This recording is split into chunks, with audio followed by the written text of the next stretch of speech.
Wow. That's good. Double plus good. Choco rations are going up. Price has gone down. We live in glorious times, comrades. Yeah, what one will I get?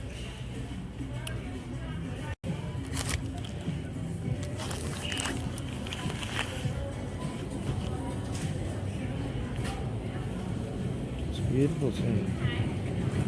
Yes. I guess what, I get fruit and nuts. Pretty easy.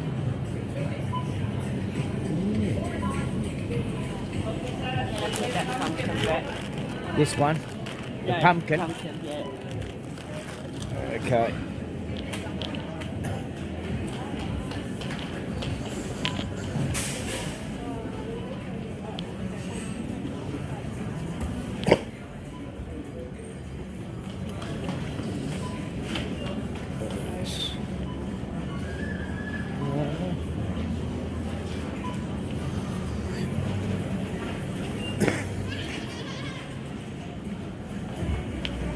Well, folks, of all the oranges I've had lately, these are the best. Beautiful. Beautiful oranges. Okay, let's get the fuck out of here. You're right.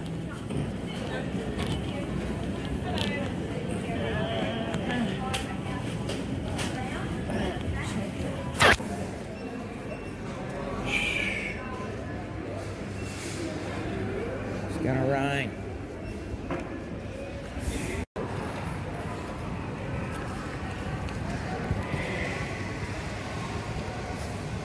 Well, here we are, Carrum Downs.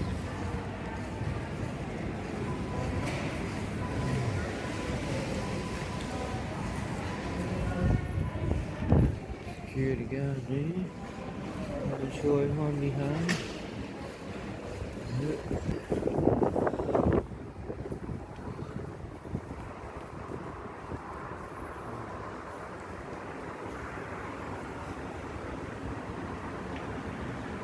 Expert advice from the chemist people.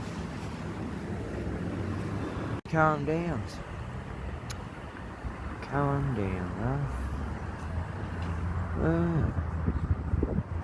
So, let's see what my sister's doing.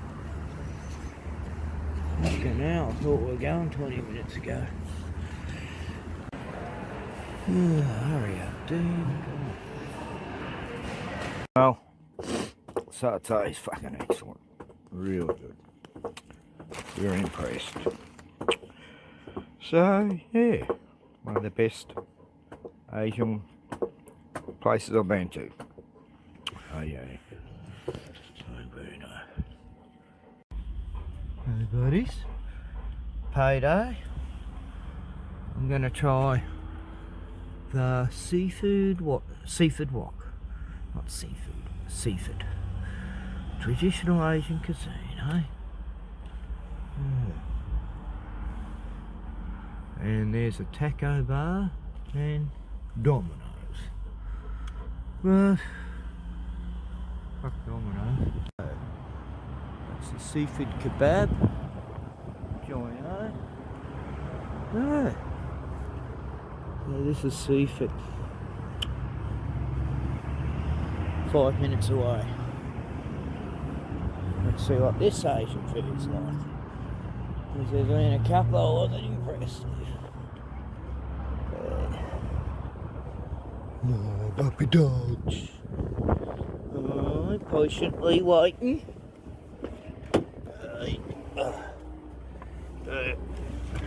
Food will be a few minutes.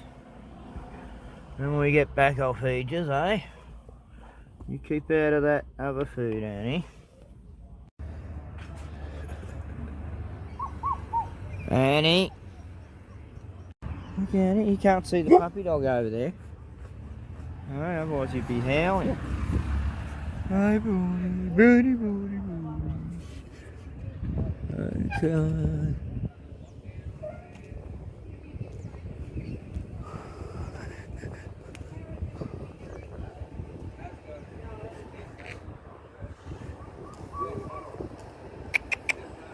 G'day. Hello. How you going, mate? Hey? Oh, what a good dog. Oh, Eddie's really happy to see me pat you. See you, mate.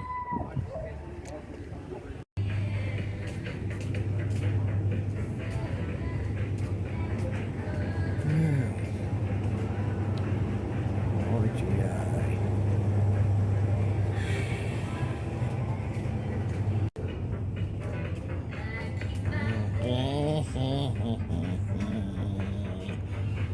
Okay, 1 kilo is all I need. My home brew.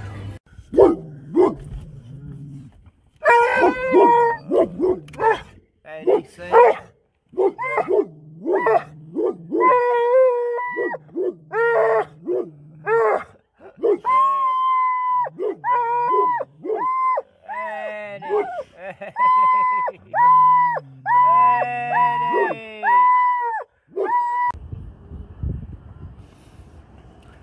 Right. Annie, you've been such a naughty girl on our outing today, eh? Howling at the minute I got out of the car, you nutty girl. Deb's met some people she knows. Yes. It is the fines, everyone knows everyone. Oh.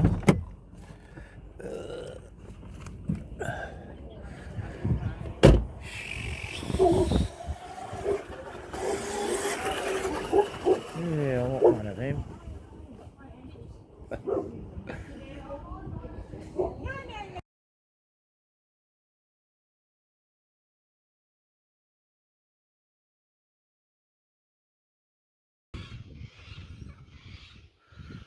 Oh, the glass. Hello, glass. Hello.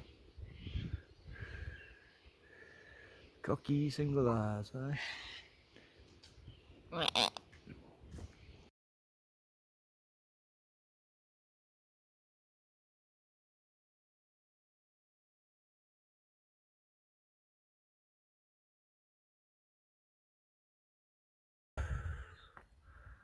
And look at this.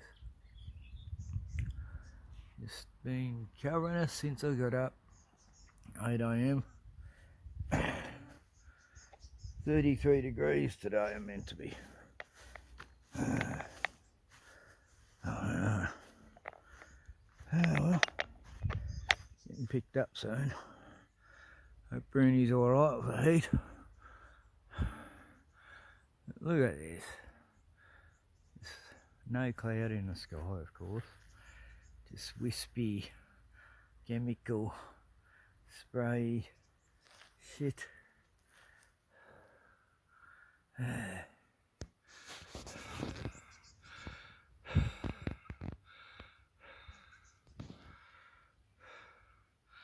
And God, is my lungs suffering. I can hardly breathe today. I had to breathe so much. But Doug come, did the lawns yesterday. They were getting pretty long. Yeah. Didn't have any chemtrails yesterday. It was beautiful.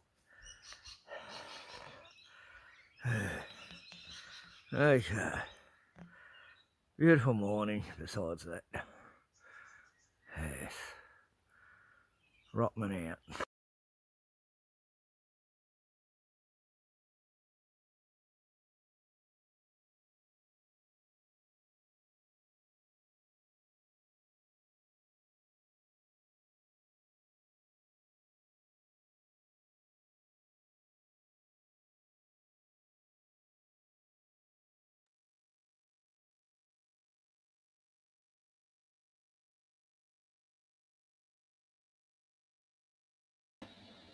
Hey, Jono, yo. Right, cheers. Got to 33 today, yay. And I've got the air conditioner on. There it is at the door. Fuck, it works good. I mean, I haven't hardly got it covered. I still keep the place cool without that thing there. And there's Bruno, loving the coolness. Just loving it. He got pretty hot out there, didn't it? It's still not as hot here as it is in Sale. Yeah, Sale got very hot. Yes. And so got the aircon on. And it sort of got a bit too cold actually. Remember? Boom, boy. There's one good boy. One good boy, eh? Aye. You handle the heat okay now, aren't you, buddy? You want to go out, or? And then he poked his head out and realised how hot it was, and he come back in. There. Hey, what's that? What's that, woman? Wow, what's it, woman? Hey, Johnny. Good to see you. Yeah, I went to town and back today. Shopping. Got me some beer. Didn't have the beer for a couple of days. Oh, Link. Okay, cool. I was going to show a video about why it's pretty much on my thought pattern lately is it really worth getting with a woman my age, 60 fucking 7? I don't know, I've had me freedom for so long. And anyway, this guy come out with a video. This is sort of a little bit of a, psychological type advice and stuff. It's, what would you call it? Positive thinking for old cunts like me. But, link. I've got to open up another screen, was it? But I'll play this one and then while that's playing, I'll find that link. Yep. Okay. Anyway, here's this old bastard. And, I don't know, it's sort of, because I've been in a bit of a dilemma about it. And people are saying, how come you haven't got a girlfriend at the moment, Ken? You know, it's like, well, anyway, this video explains it all. And, yeah. This is more or less why. You know? His example is like, oh, fuck that. I'd much rather be single. Anyway, he's 77 now, but he's talking about the time he got. Anyway, I'll let him tell a story. I don't know if this is real or not. It could be AI. Who knows what's real or not? The words are good anyway. Fuck, it's rotten when you don't know if something's real anymore. 27 years old, and people keep asking me the same question. Don't you want someone, Bill? Aren't you lonely? What about companionship? So I tried. 10 years ago, when I was 67, I got a girlfriend. Everyone said it was wonderful, that I deserved happiness, that it's never too late for love. But here's what nobody tells you. I was lonelier with her than I ever was alone. Let me tell you how it started. My wife Helen passed when I was 61. Stroke. 1 minute she was gardening, the next she was gone. Those first couple years after I won't lie, they were rough. The house felt too quiet.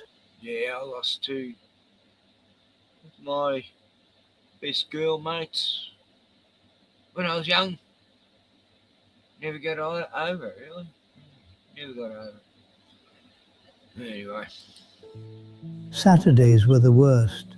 We used to work in the yard together, have lunch on the patio, just, be. Without her, Saturdays felt like punishment. But slowly I found a rhythm. Started going to the hardware store just to talk to people. Joined a model train club at the senior center. Learned to cook more than spaghetti and eggs. Got a routine that worked. Not the life I'd planned, but it was mine. Then my son started worrying. We were having dinner at his place and he said, "Dad, you need to meet someone." "I'm fine," I told him. "You're not fine. You're alone all the time." Alone isn't the same as lonely. Get a woman. But he wouldn't let it go. Neither would my friends.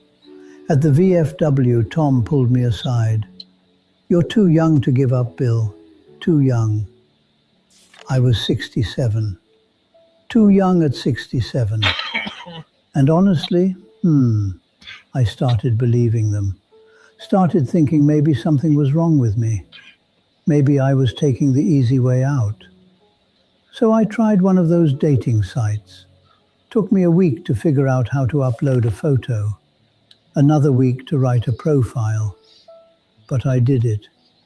And when the messages started coming in, I felt something I hadn't felt in a long time. Wanted. That's how I met Karen. 63, widow, nice smile. Bloody Karen. We messaged for a few weeks, then talked on the phone. She laughed at my jokes, asked about my train collection, seemed genuinely interested. After 2 months, we met for lunch at a diner near her place. She was easy to talk to. Told me about her grandchildren, her book club, how she'd been alone for 4 years. Driving home that day, I thought, well, maybe this could work. Maybe everyone was right. The first few months were good. We'd have dinner once or twice a week, go to matinee movies because they're cheaper. I don't know. Take walks when the weather was nice. It felt... It's because of AI. I just, I'm always looking to see if this photo is AI or this photo. It drives me fucking nuts now. I hate it. Like, the guy at the start, yeah, it definitely looks real, and I think this is the way he tells the story with photos of... He's probably got a few photos of her and he's AI'd it a bit, because the photos go along with the story brilliantly. But no, I just found it, inspirational and made me feel not too bad about being alone. I mean, I'm not lonely. I'm alone, but I'm not lonely. I got me fucking dog. How can you be lonely when you got your dog? Normal. Like maybe I'd been wrong to think I was better off alone. But then small things started happening. She'd call in the morning, just checking in, then again at lunch, then before bed. At first I thought it was sweet. This is what couples do, right? They stay connected. But after a few weeks, something shifted. If I didn't answer right away, she'd call again, then text. "Where are you? I was worried. Why didn't you pick up?" One Thursday I was at the train club. My phone kept buzzing. Karen. I let it go to voicemail. When I called... Karen, I have a sort of a social life outside your fucked up world, No, I remember, the time, one time I was going to this chick and I used to just thrive to hang out with my mates for once. I thought, oh my God, it's almost, when they smother you and cling to you and want to know what you're doing all the time, it's like, what? No. Called her back an hour later, she was upset. "I didn't know where you were. Jimmo! I told you I have train club on Thursdays. But you didn't answer." I felt this weight in my chest. Bitch. This guilty feeling like I'd done something wrong by being with my friends for an hour. Then there were the weekends. Every Saturday she wanted to do something. Visit her daughter, go to the mall, try that new restaurant everyone's talking about. No, I want to start. And if I said I wanted a quiet weekend at home, she'd get this hurt look. Don't you want to see me? I thought we were together now. I started saying yes even when I wanted to say no. Because what kind of person disappoints someone who just wants to spend time with them? Here's something nobody talks about. When you're 67 and you get a girlfriend, everyone assumes you should be grateful, like you won the lottery. So when you're tired, when you need time alone, when you just want one quiet Saturday to yourself, you know you feel selfish, ungrateful. Dear, I want About 6 months in, I noticed something. Every time her name showed up on my phone, my shoulders would tense. Not in a good way, in a bracing way, like I was preparing for something. One night she called at 10:30. I was already in bed, had the news on, about to doze off. No, the The actual phone story rang. sounds too I real, looked at doesn't it. it, Jim? Part of me didn't want to answer. I know. But then I thought, what if something's wrong? What if she needs me? So I answered. It's guilt trip. Nothing was wrong. Oh, God. She just wanted to talk about her day, about something her daughter said that bothered her, about a doctor's appointment next week she was nervous about. We talked for, an hour and 20 minutes. When I finally hung up, it was past midnight. I just sat there in the dark, tired. Tired as fuck. Not from the late hour, from something else. Something I couldn't quite name. The next morning, Tom called. Hey, want to go fishing Saturday? Supposed to be nice weather. I wanted to say yes. I love fishing with Tom. We don't talk much, just sit there with our lines in the water. It's peaceful. But I knew if I went, Karen would want to come. And if Karen came, it wouldn't be fishing. It would be conversation. Scare the fish. Comments about the bugs, the heat, how boring it must be to just sit there. So I told Tom I couldn't make it. That night, I'm alone in my house, I realized something. My life wasn't mine anymore. Photos are great. Let me tell you about the money too. Oh, At 67, I was living on Social Security and a pension. I was comfortable. With Karen, I was spending money I hadn't planned for. Dinners out every week. $50, $60 each time. Gas. Birthday gifts for her family. In my case, it was slabs of beer, and weed that I'd never get paid back. It's like, fuck, I'm going through much more weed and beer than I usually do. What the hell? I'd never met. Then she wanted a trip to Branson. $300 for the hotel. Another $100 for meals. I didn't say no.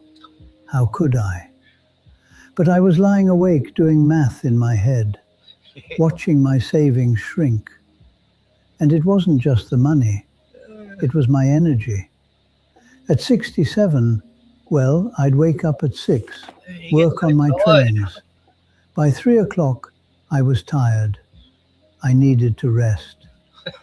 But Karen didn't understand. Bloody Karen. She'd want to go out for dinner at 6, then stop by her daughter's house.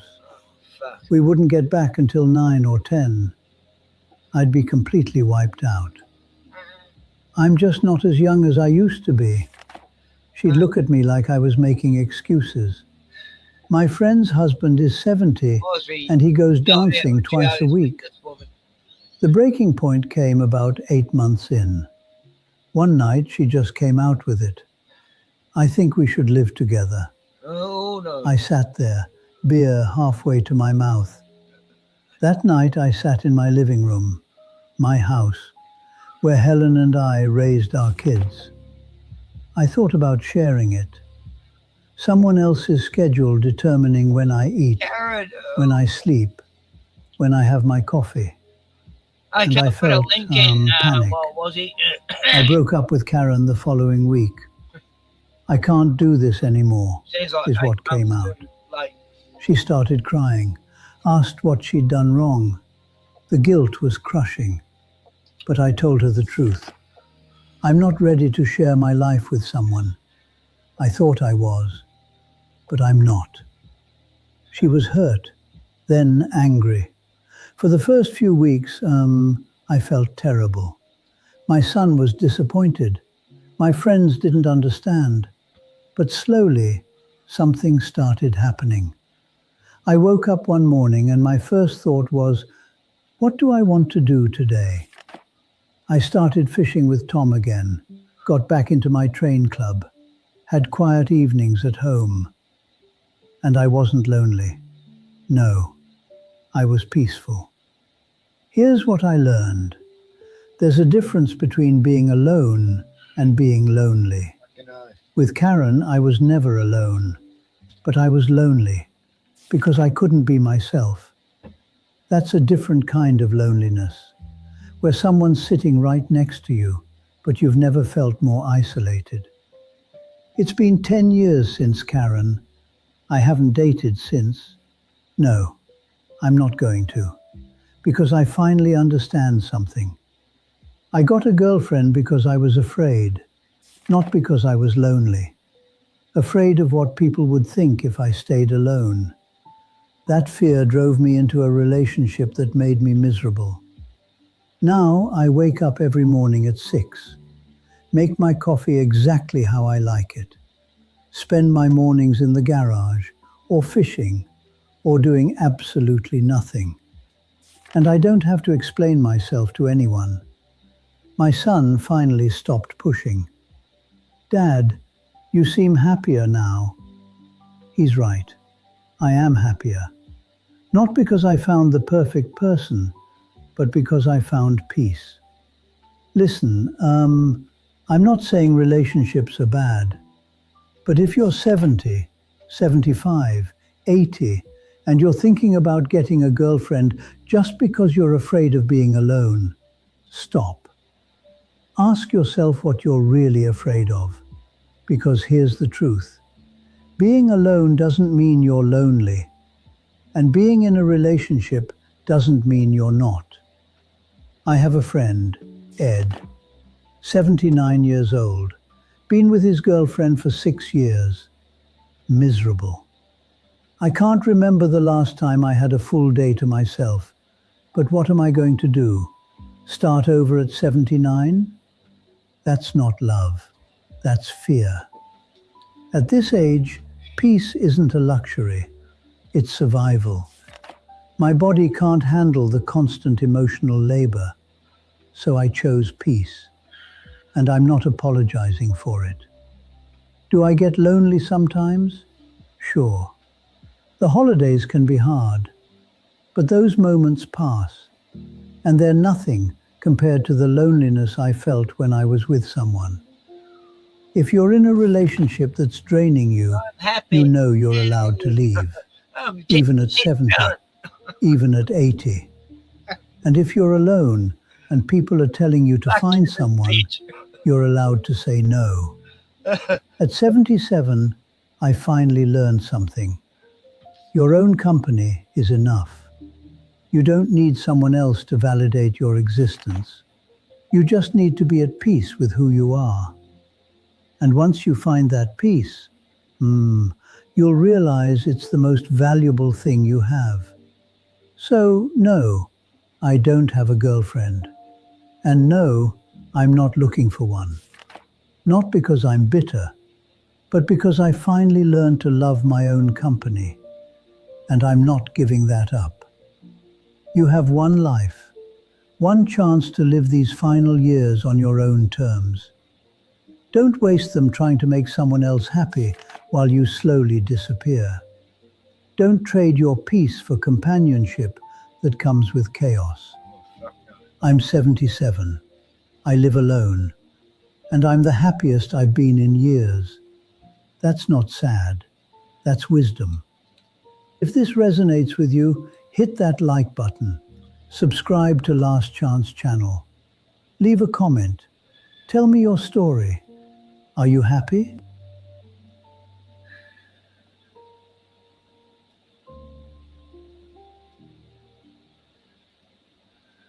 Yeah.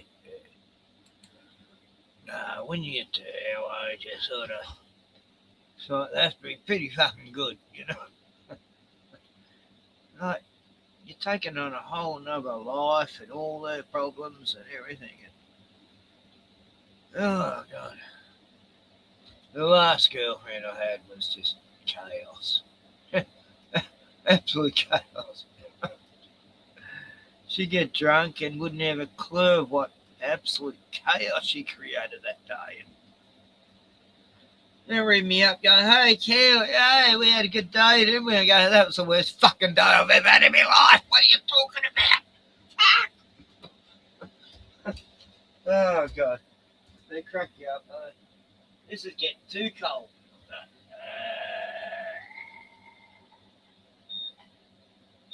Dehumidifiers.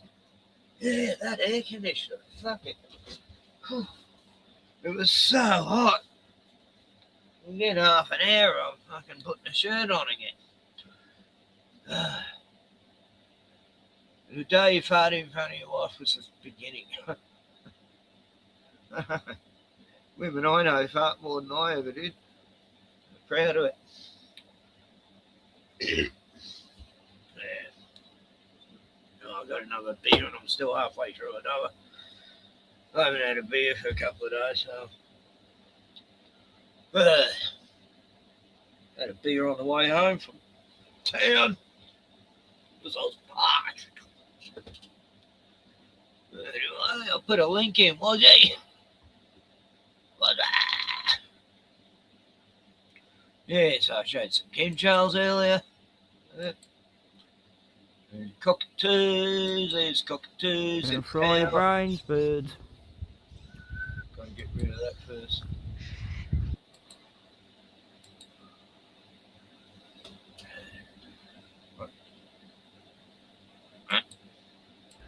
The cockies. Bloody cockies. They're hanging around the cell tower now. As usual. Rosie. You're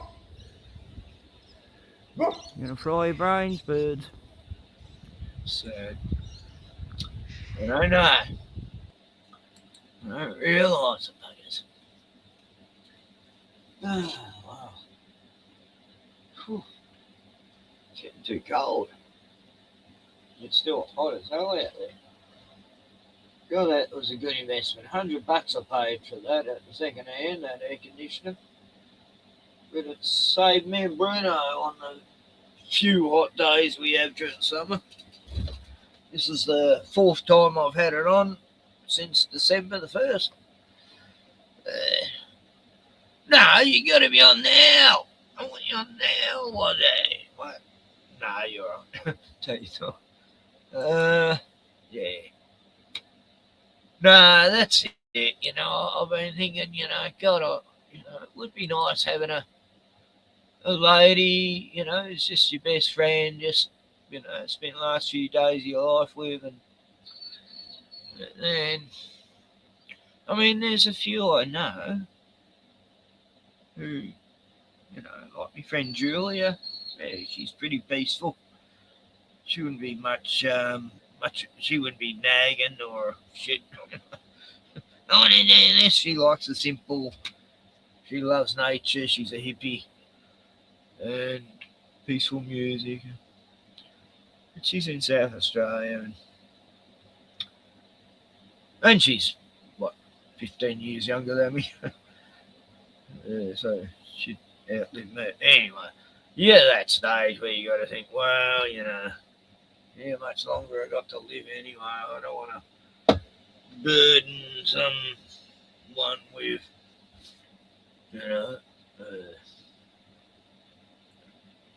but I have got very used to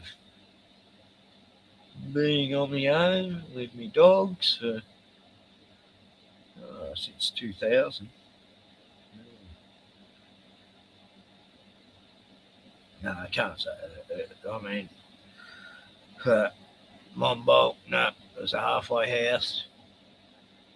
Then I went to sale, and then to a log cabin. People, tried to be a hermit. I wanted to be a hermit. I didn't want to know anyone. You won't want to know me. And,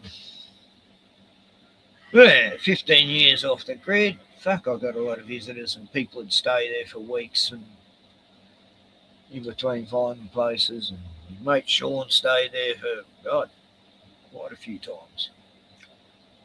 More or less a year or two. And yeah, this is the first time I've lived somewhere where I haven't had lots of people staying and shit. Just my stepdaughter and the two girls. Oh, God. That keeps me busy anyway. So, I got grandkids. I don't need although it would be nice to have a woman who can help you babysit and stuff, like who's the same age. And, right. Oh, was he? Oh, the crows. Crows are talking to me again. Hey, fuck off. No one's dying. Not today. God, they've been around a lot, the crows. Hey, what's that? Teddy! I don't know, it just sounds right saying it that way. I love it. How you doing? Jono! You're hot today.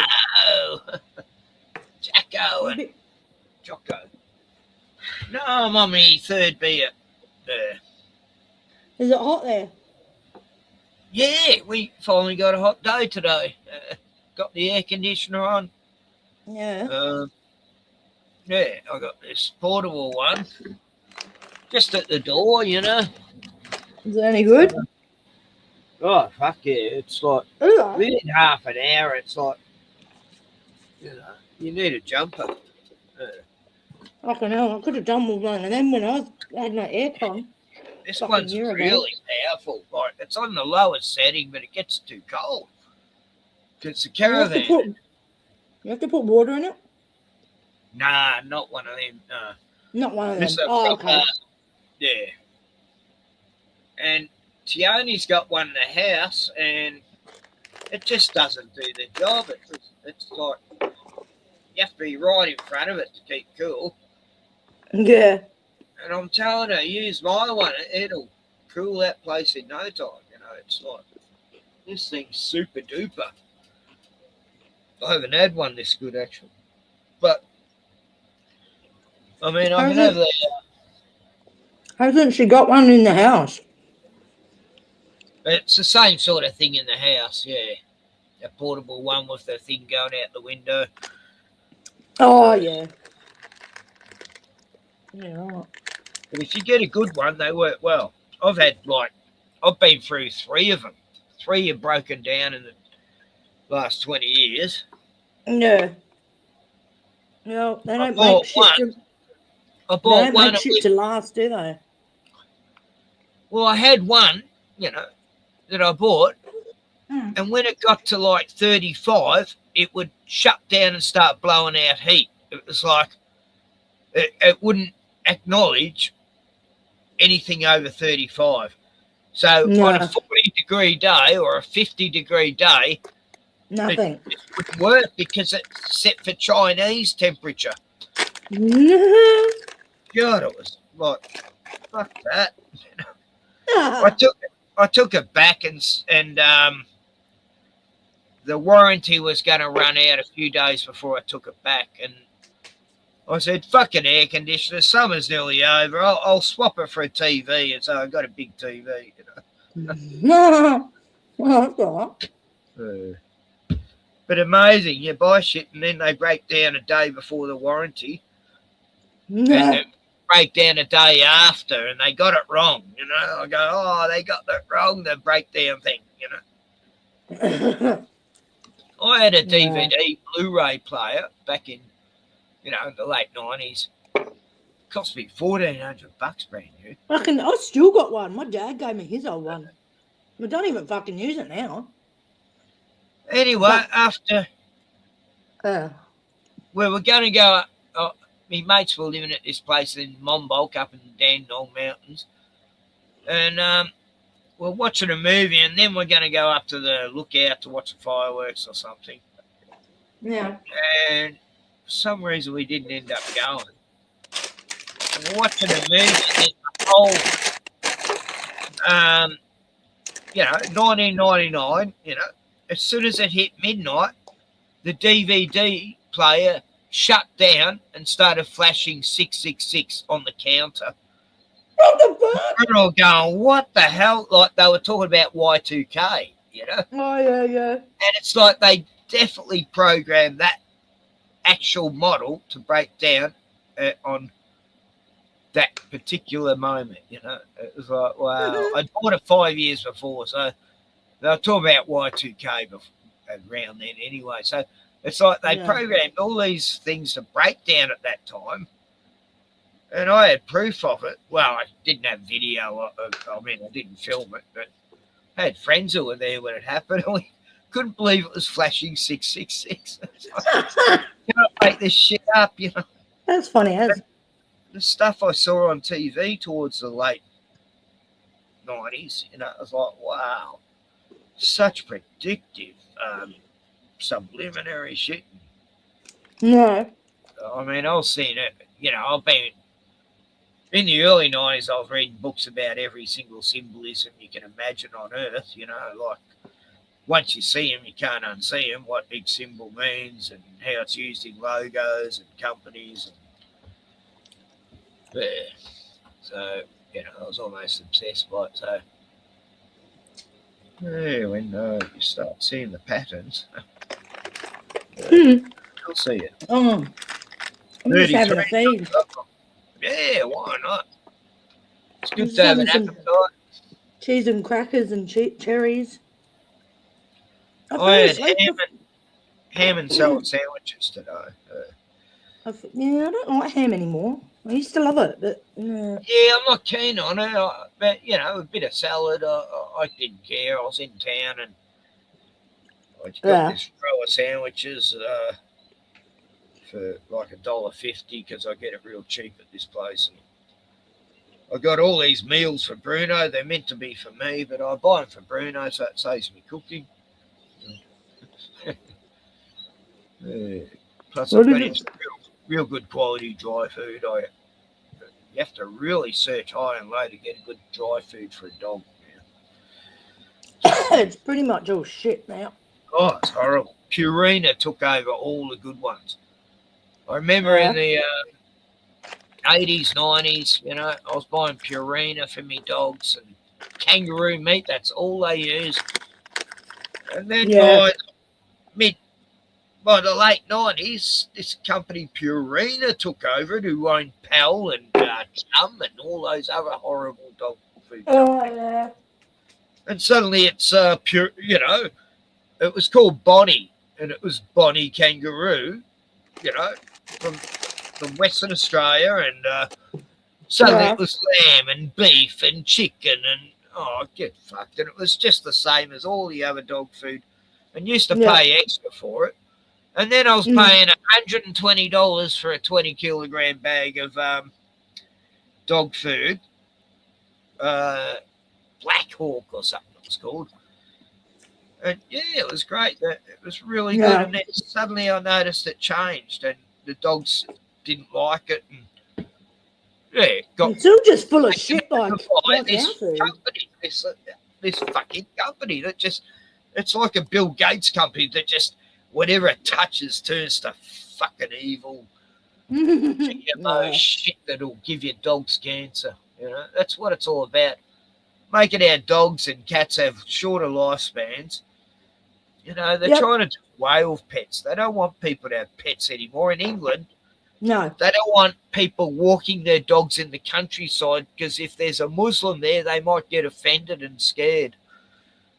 If you're walking your fucking dog, like, what? This is a new law. We want to bring more Muslims to the countryside so they can enjoy the countryside, because the countryside in England has been known, it's racist to like the country, They brought in this new thing where they're going to bring busloads of Muslims and You can't have your dog off the lead anywhere if you live in the country on your own fucking farm. Yeah. Fuck off. I'll show you the story. It only goes for 3 minutes, but Fuck that shit. it's come out last few days on a few English guys' channels, but this is just the mental. They're coming for your dogs. Here we go. Oh my god. And listen to the stupid fucking politicians talking about it. Oh no, it's all about these owners of dogs and it's all their fault. And oh God, please give me a gun. No, don't give me a gun. No. No, I didn't bother getting my license back in 2020 because I knew they were locking down and zoning in and on anyone who was slightly out of go. An update. An update on the. We have an update. An update on the countryside racisms and the campaign that is in full force to get a little bit more DEI, etc. Here's the update. We've got a problem. It's actually it's a lot about the national parks and getting people out there and making national parks for everybody. And one of the problems is dogs. And actually, this isn't just about the fact that a lot of Muslims find dogs very difficult. It is about people who do not know how to control their dogs. Why do Muslims find dogs difficult? Because a lot of they don't have dogs as pets. They have dogs as but that shouldn't stop other people taking their dogs to the country because there are some people that don't like dogs. There are a lot of, as we know, and hold that thought, guys. We're very badly behaved dogs. Time. See you next time. That woman in What red, did you say? she was. I mean, it's just pure freaking insanity, isn't it? But I tell you what, I think finally the line in the sand has been drawn. I think it's been found. Yeah. See, post 2020, we saw things, including children being lined up for medical procedures. Children, now it's our animals. But the dogs, no. See, with people and dogs and their pets, it's estimated that there's over 13 million dogs in the UK. 13 million, right? Yeah. That's the line in the sand. Yeah. I mean, the reaction. Wait till the algorithms go to town with that one because, wow, that kids being lined up for medical procedures, coming after the dogs. Nah, that's it right there, right? And of course, rightly friggin' so, we in the UK are dog lovers, we're pet owners. There is little greater than the love from a dog, from a pet. There is little that gives you satisfaction compared to taking dogs out for a walk, especially as things are just becoming more shizer and they want you in your pod even more, they want you less active. This stuff is a key part to the well-being side of things as much as anything else. And maybe this goes some way to explain that too. But there you go, guys. That, I believe, is the line in the sand. Ta-ta. Yeah, that's where we go. Enough is enough. Unreal. Dogs alone, you fuckers. Ugh. Exactly. Fucking assholes. Did you see that link, Ken? Oh, yeah. Are you able to put it in the private chat? Because Again? Is it? No, it's not in the private chat. Here in StreamYard. No, I don't know how to. If you look over to the right, there's comments, private chat, notes. Are you on a phone? No, I'm on the iPad. It only has the icons. It doesn't fucking say what they are. Is it 3 dots? There's a thing saying private chat. But how do you go back there?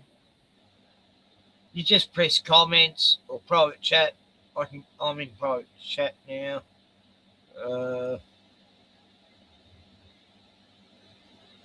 Or I could just open up. Fuck's sake. No, I'll find it. It's all right. Yeah, you're being like Gordon, you know. You're being IT illiterate. No, I'm joking. Gordon, how do I open this up? I get it. Yeah. Look, I like having Gordon on. It's just with some people I can't, you know, and he got upset about that. And I go, no, you're welcome anytime when certain people aren't here that I know you will insult. That not always. Will. Gordon's good a lot of times. Let's see. Was it the last one?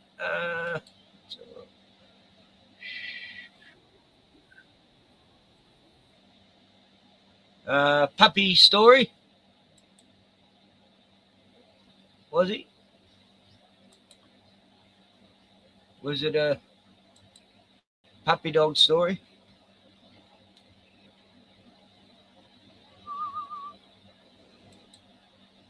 Ozzy's dropped out.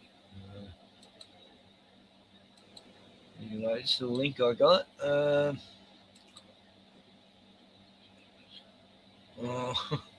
Sometimes these are too sad to watch, but anyway. She was the Mastiff puppy. It was so emaciated. It just seemed like the whole world had forgotten about her. She was the dog that would chomp at the treats like it was the last treat she was ever going to get.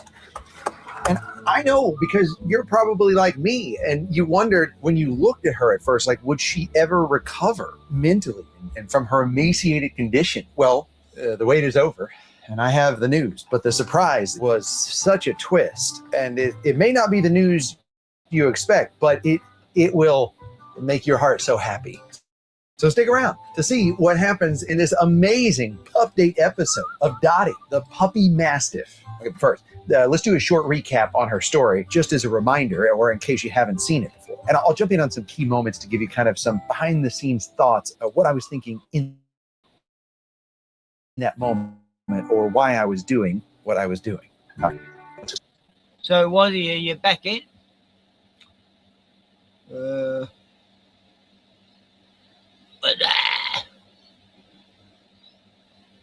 Is that the one?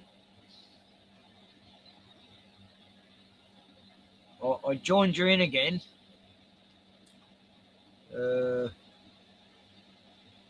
Anyway, this guy looks like he needs more iron. Sit with her. Oh, I like your dogs. Oh, he's so skinny. Oh, hey. Look at Mastiffs, always got that black face, you know. They're very racist. They wear the black face, like Bruno.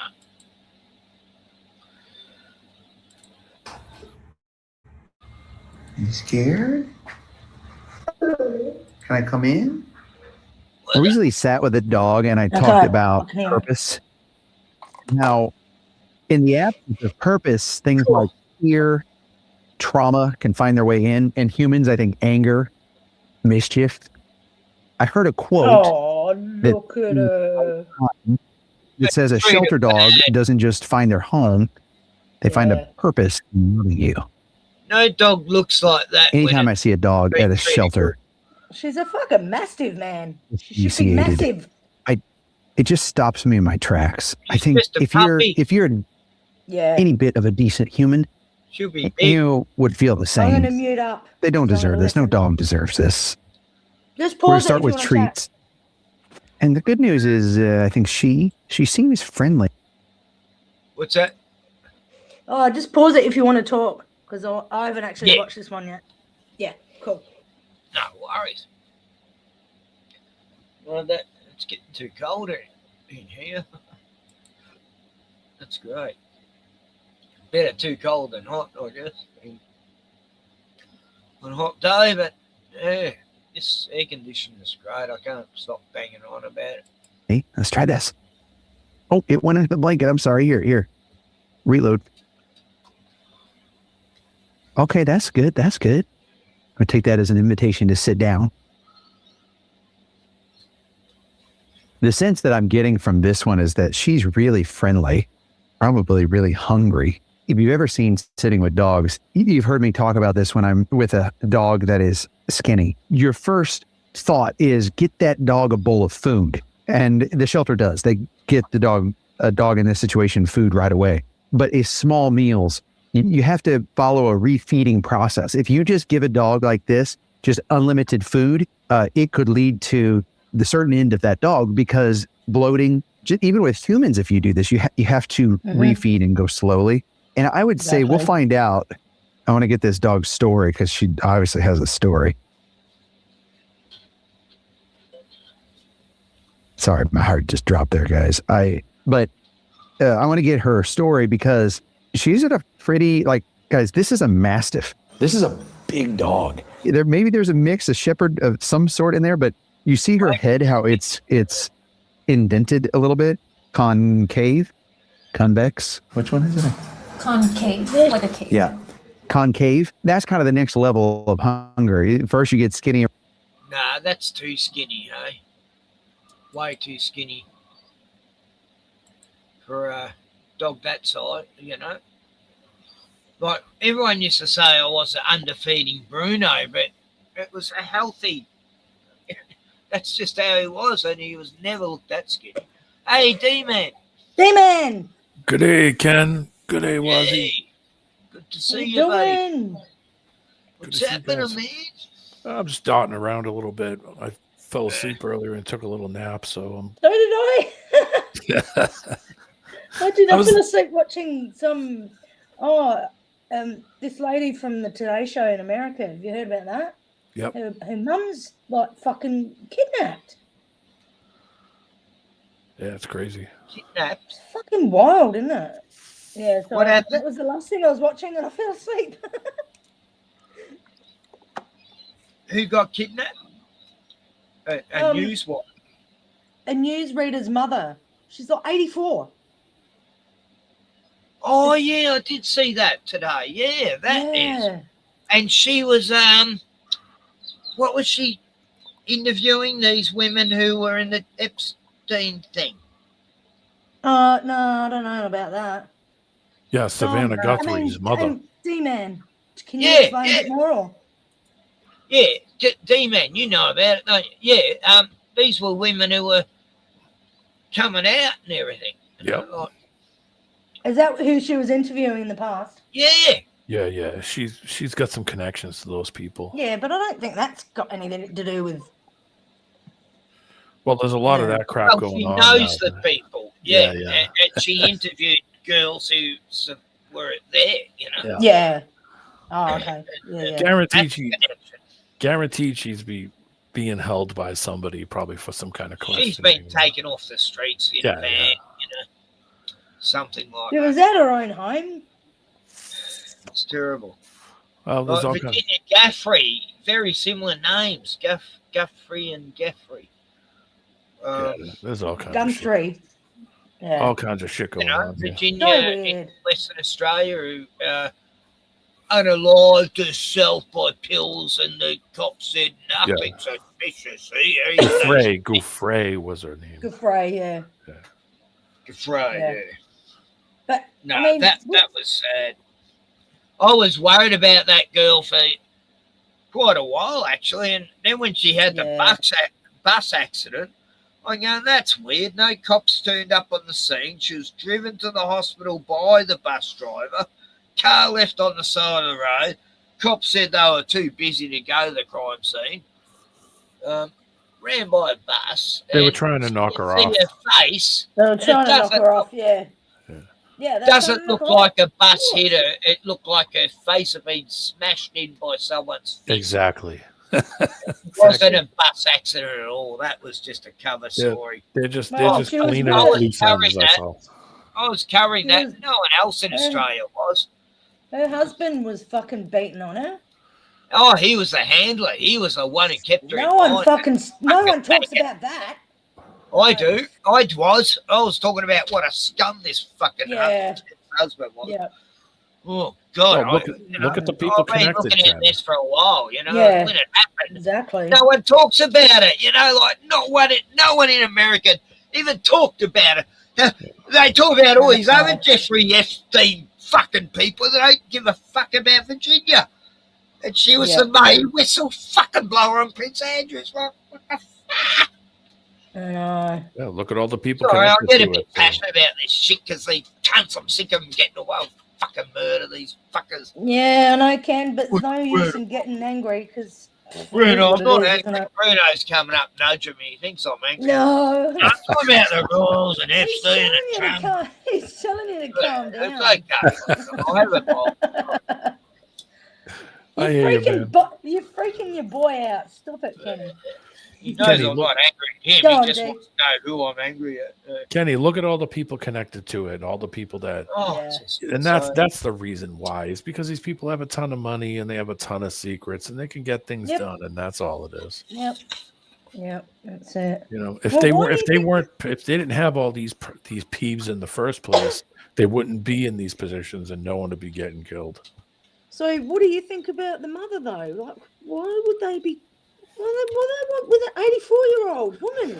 Because she probably told something, or probably had a kill switch, like a dead man switch. So if anything happened, she had information. That's probably what it is. I guarantee you that they probably kicked down the door and went through that whole house and made sure that she didn't have anything around. And, they're doing all that shit. Oh, that many ways to do it. What, you reckon she's got information from her daughter? Probably. You mean? Yeah. Seems like so many whistleblowers have been knocked off recently. CEOs and going to come out. Yeah. Doctors. Peter Mandelson the other day. Peter Mandelson. Yeah, the guy from England the other day resigned just out of the blue because of all that stuff that was released yesterday, all the emails and stuff.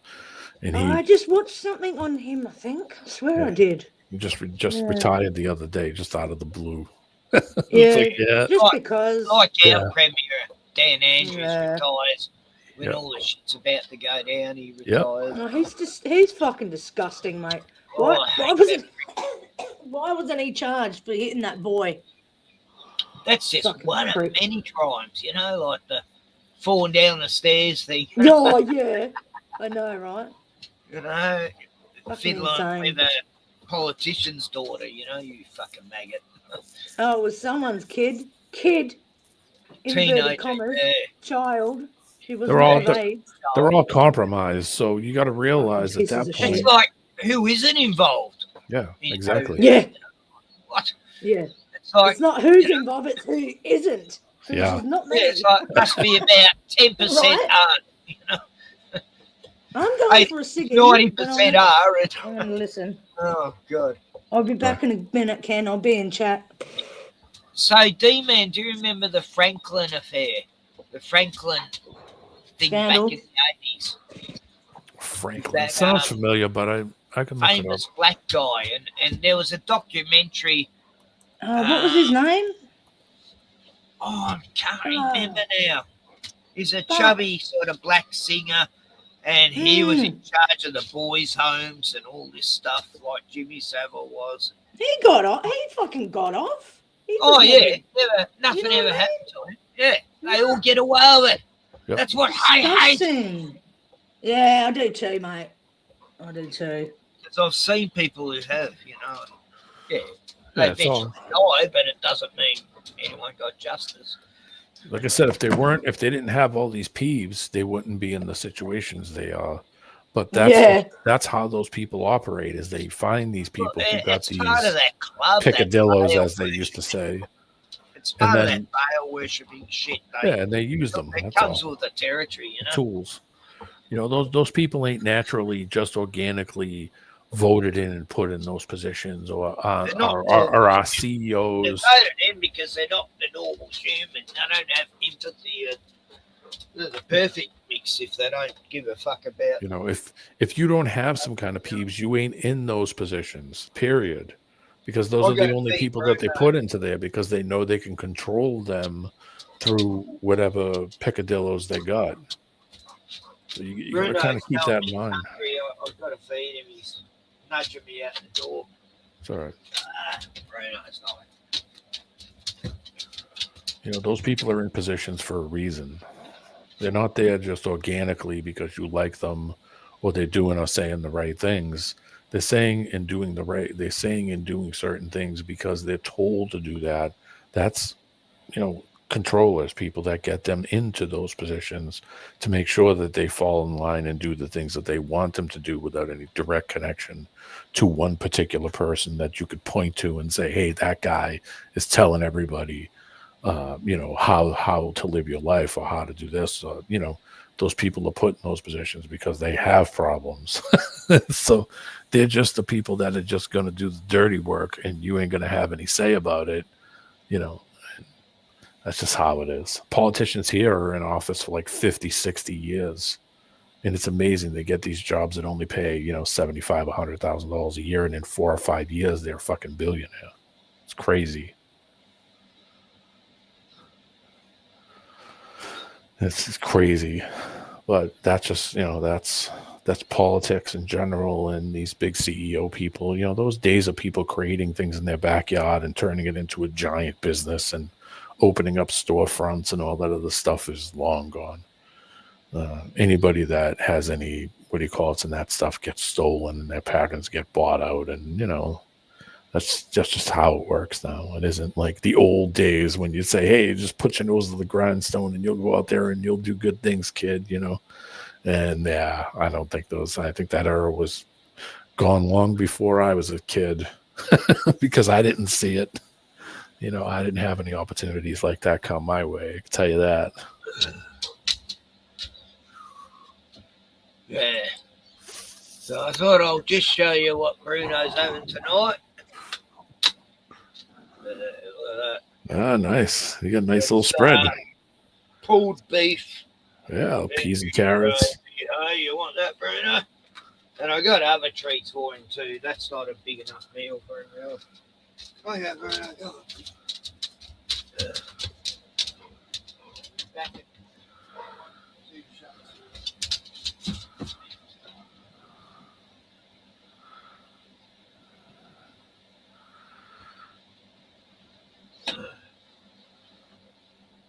Yeah, it's Wazzy. I don't think it's ever stopped. I think it's just been the nature of, you know, of this probably way since before we were born. You know, this shit was probably stuff in place probably even all the way back into the 40s and 30s. Crazy. How's the weather over there, Ken? It's hot. Yeah, I'm loving it. Freaking freezing. Last week we got 3 feet of snow. Sunday was freezing.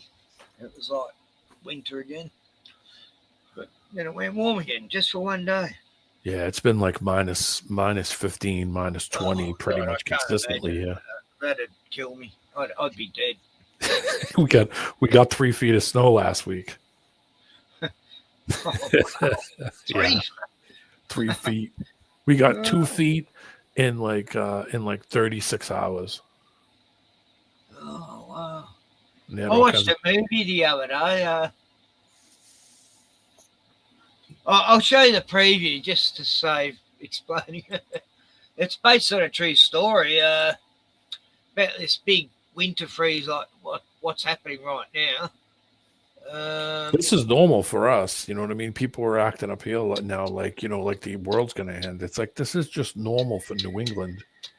This is just how it is all the time. Yeah. I mean, the last couple of years have been real mild. The winter's been real mild, but it changes as the years go on.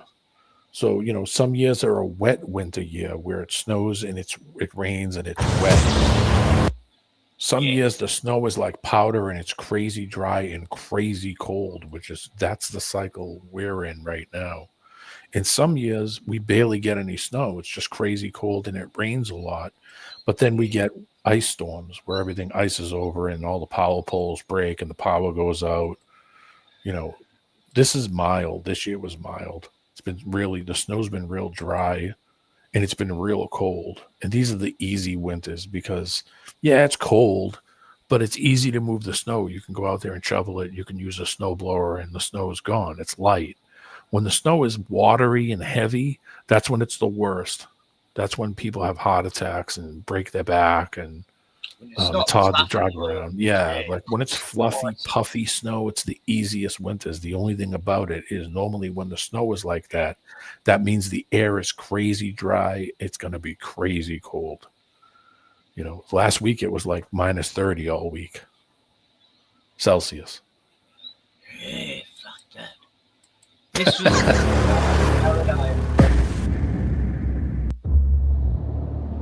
it was pretty depressing, but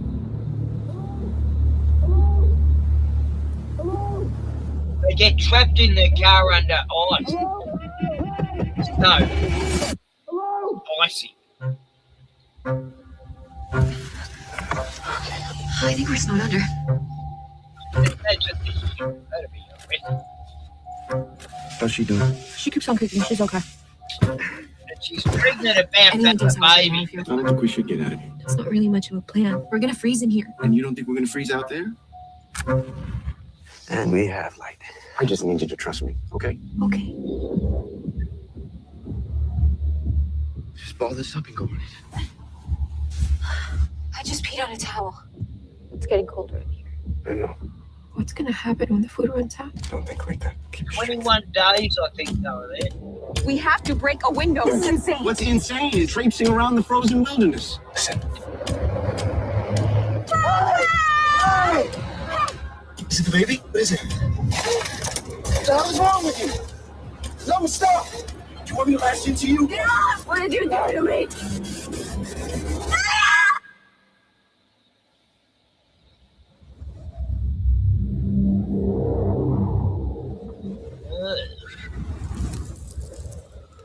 I'm back.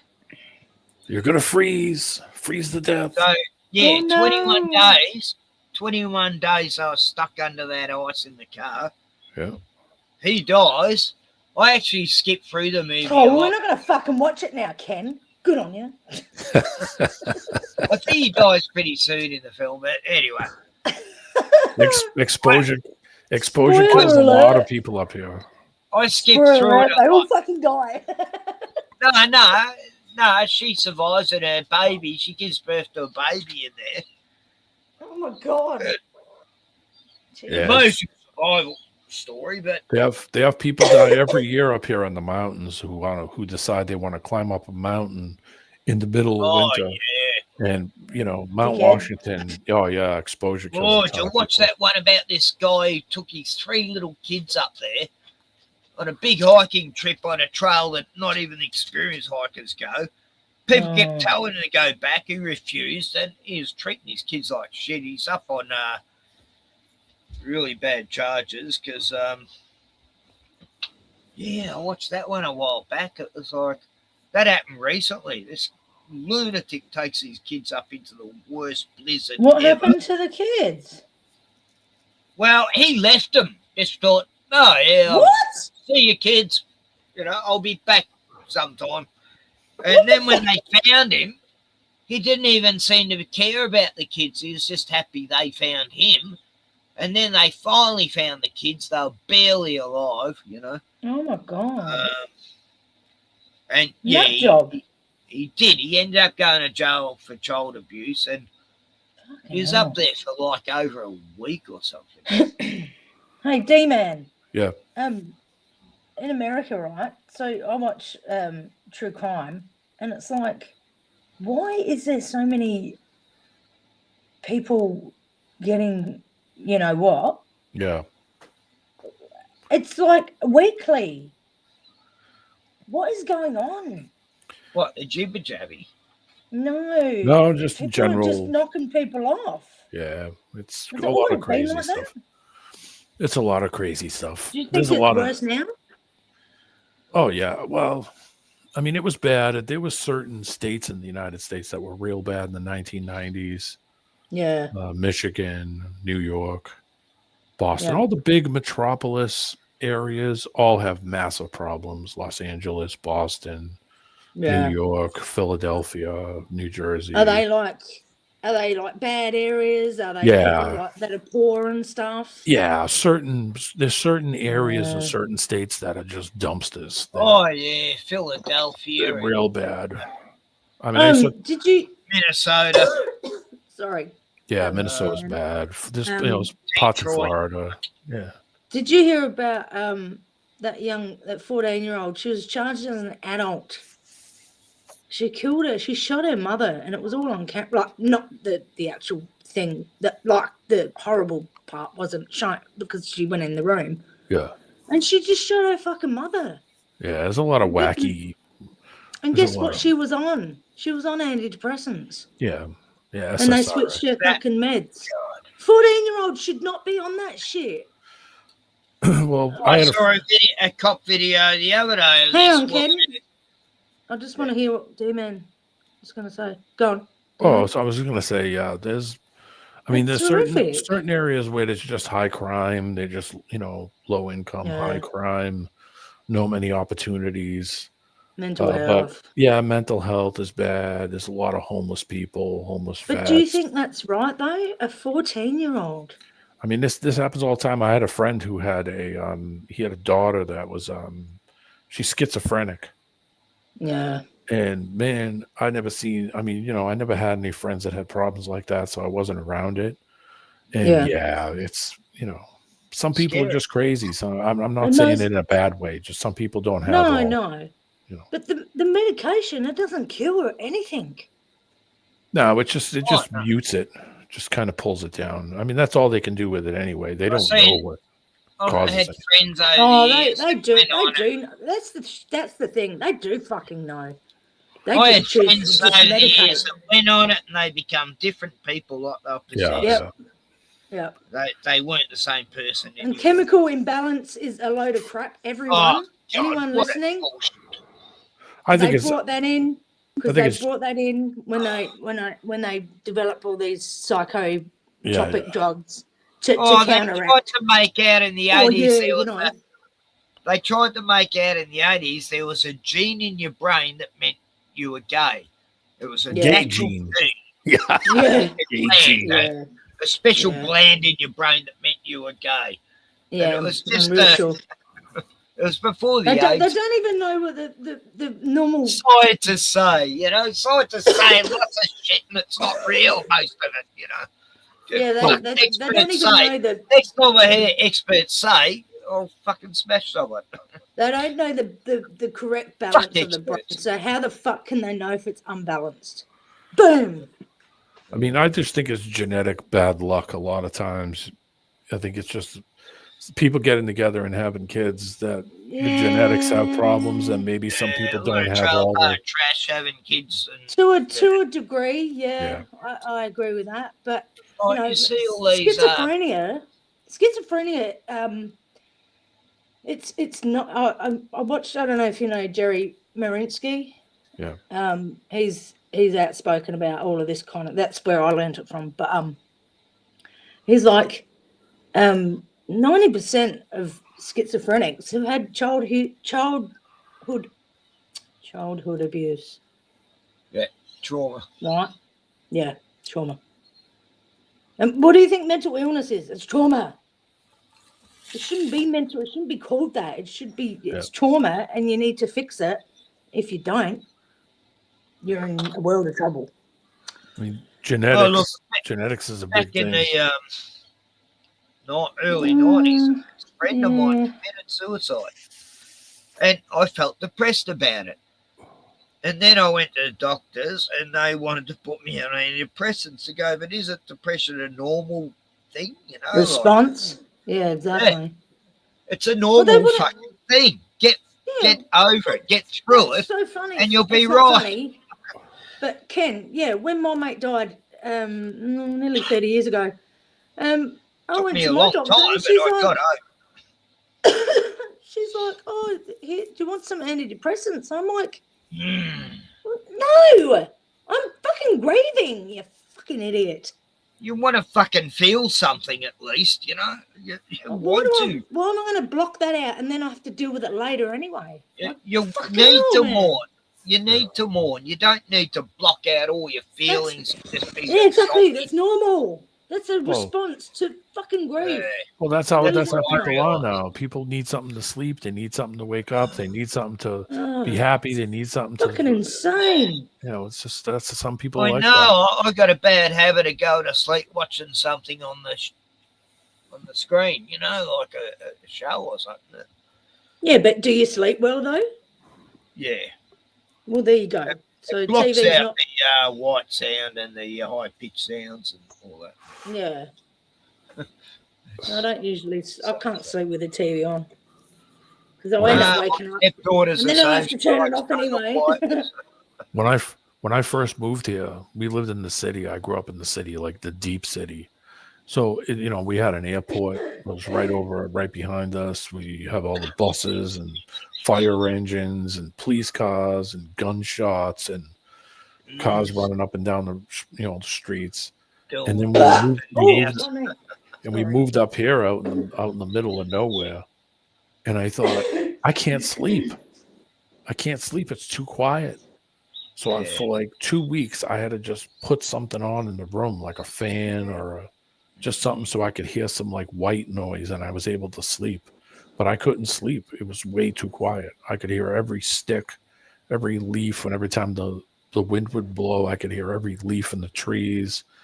I'd hear birds and owls and all kinds of crap at night, stuff walking through the yard. I was so sensitive to every noise that, you know, when you're around all this noise, you don't notice anything because everything's just so sound saturated.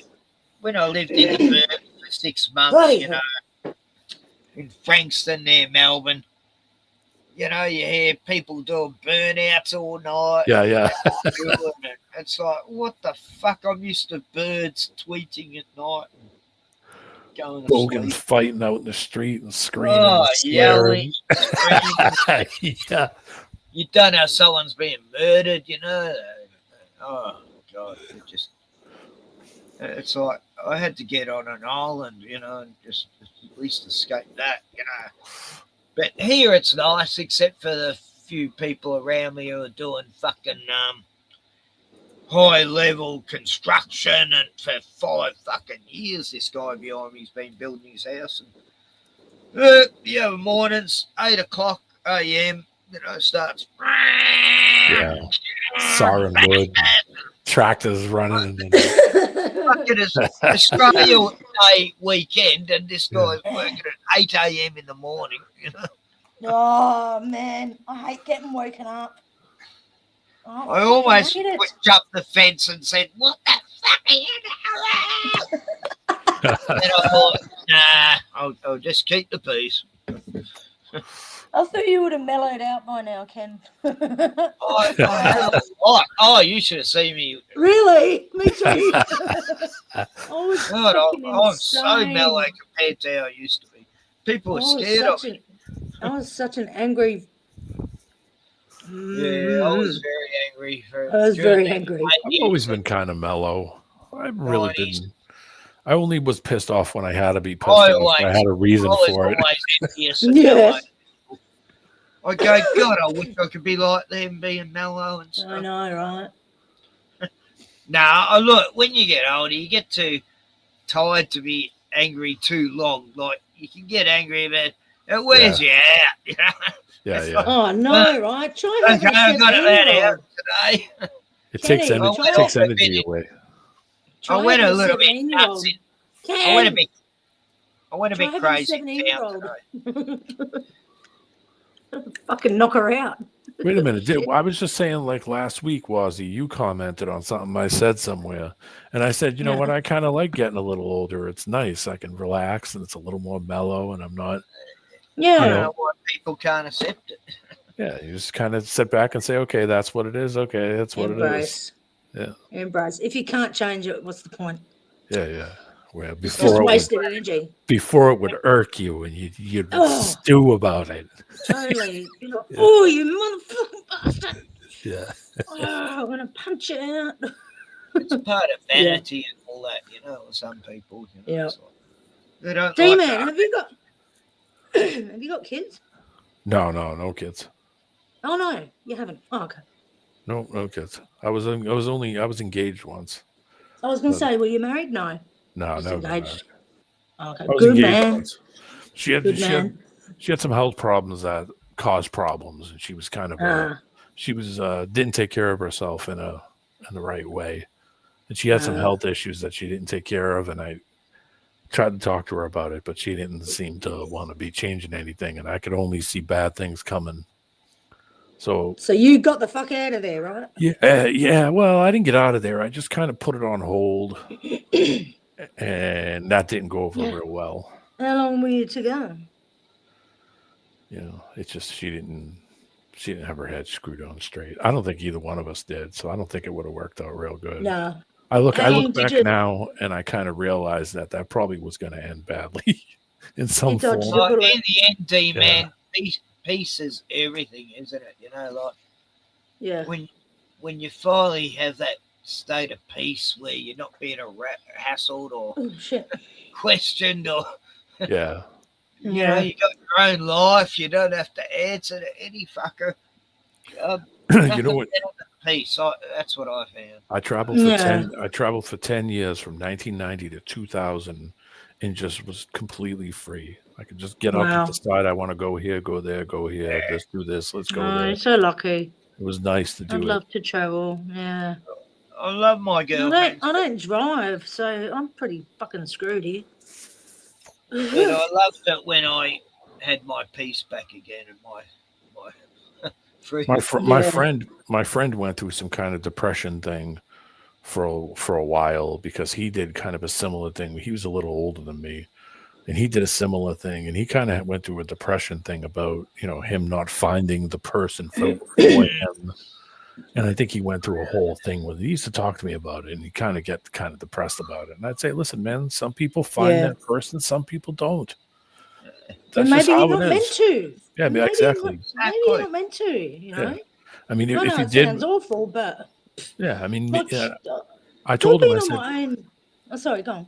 I was going to say, I told him, listen, maybe if you did, it would have changed everything. And you wouldn't be here talking to me right now. Things would be totally different. You'd be in a different state, a different place. Yep. Everything would be different. You wouldn't be having this conversation, you know? If I had have got married, I wouldn't have been able to be there. I've forgotten what I was going to say. If I had got married, I wouldn't have been able to be there for all the people I was in the past. Yeah, exactly, Ken. My life would have been, and I know I was meant to be there for certain ones. Yeah. Yeah. My mom and dad. I took care of my mom and dad for 10 years. I took care of my mom and dad for 10 years. So I look at it as, listen, that shit was meant to happen for me to do that.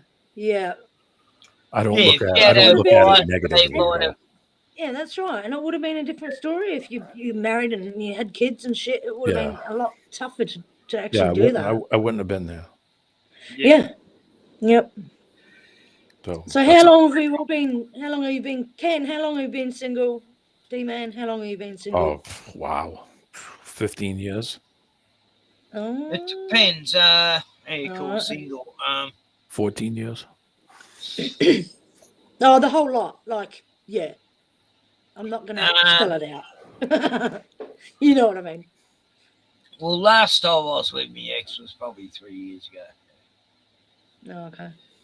Like, it was an on and off thing, you know, just in the end we were friends of convenience. And that was kind of my situation. So probably about 14 years. But now she's gone right off the rails, and it's like, no, I'd rather. I've been 8 years. It'll be 8 years this year, I think. So 2018. Oh, I don't feel that bad now. Yeah, my ex, she got. No, but I've had longer stretches, and she. Last time I talked to her, I have had 8 years. Oh, hang on. I'm just doing the maths. Hang on. I'll send a graph of. Yes, it was right. 8 years. Yep, 8 years. Yep. I'll send a graph of all the times I had the dry spells and the Good times. Yeah. Yeah, No, like I had, 2-3 years. I'm Sorry, sorry. go on. I was going to No, say you're right. two, You go. 3 years after No, me you and go Max first. broke up, she got some kind of cancer or something. The last time I hadn't talked to her in probably 12 years, 10 years. Oh dear. And she got some kind of cancer. I don't know. It was the last time I talked to her. Did she survive? Yeah, I looked her name up over the last probably 5 or 6 years here and there, and yeah, her name never shows up in anything. So she probably beat it, whatever it was. But she was like a year older than me, so she's like 55. Oh, D-man. So it's like, holy crap. Oh, D-man, you still cared Women about normally her, live didn't longer you? than men, you know. Well, you're just curious once in a while. You look stuff Yeah, up. but we aged quicker though. Well, you Well, mature quicker. Yeah, they're quicker to mature. We're probably faster to age just because of the work and. No, someone was telling me women actually age quicker than men, but I don't know about that. I don't know. Nah, bullshit. Like most of my male friends are all dead now, and some were like 20, 15 years younger than me. Yeah. But every female mate of mine's still going strong, you know. Oh, I'll be back in 2 secs. My daughter's just getting picked up. I'll be back. And I say that to them all the time. It's amazing. You guys are still there, and then. Oh, all my friends are dead. I only got 2 left from when I was a teenager. I got girl mates in all different states and shit. And they're still going strong, and they're just as old as me and looking a lot fitter. Like one friend of mine, she was vegetarian all her life. She's just started eating meat. Excuse me. I always felt let down. Like she come to visit me at the start of last year. Her and her 2 sisters, German, and known them for since the 80s. And yeah, I was going, what, you eat meat now, Julia?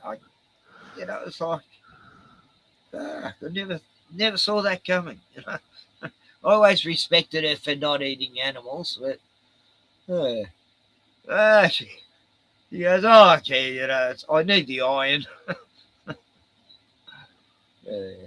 Yeah. I should have married her. There's a lot of chicks I should have married. They would have been so loyal. And Hazel, I'll never forget Hazel. She loved me for years. And even when she got married, she wanted to still get with me. And I go, no, I don't. Ken, you player. I know. Ken, ladies man. Ken, the ladies married man. women. I never got with married women. I had a code. That's off limits to me too. Relationships up, Not women. Not women, the men. No. Hey, it takes 2. No, I've never been. I always hated people who fucked up marriages and shit. What a scum. Yeah. Yeah, definitely. Oh man, it's still friggin' warm out there. Oh, it's hot out there, but it's nice in here. I just got the fan on right now. It was a balmy 20 degrees Fahrenheit today. It felt like a summer day. That's the first time I've seen the sun in like 3 weeks. I was like, wow, it's 20 out. Oh, let's go outside. That's like England. What's that in Celsius? Oh, what is this?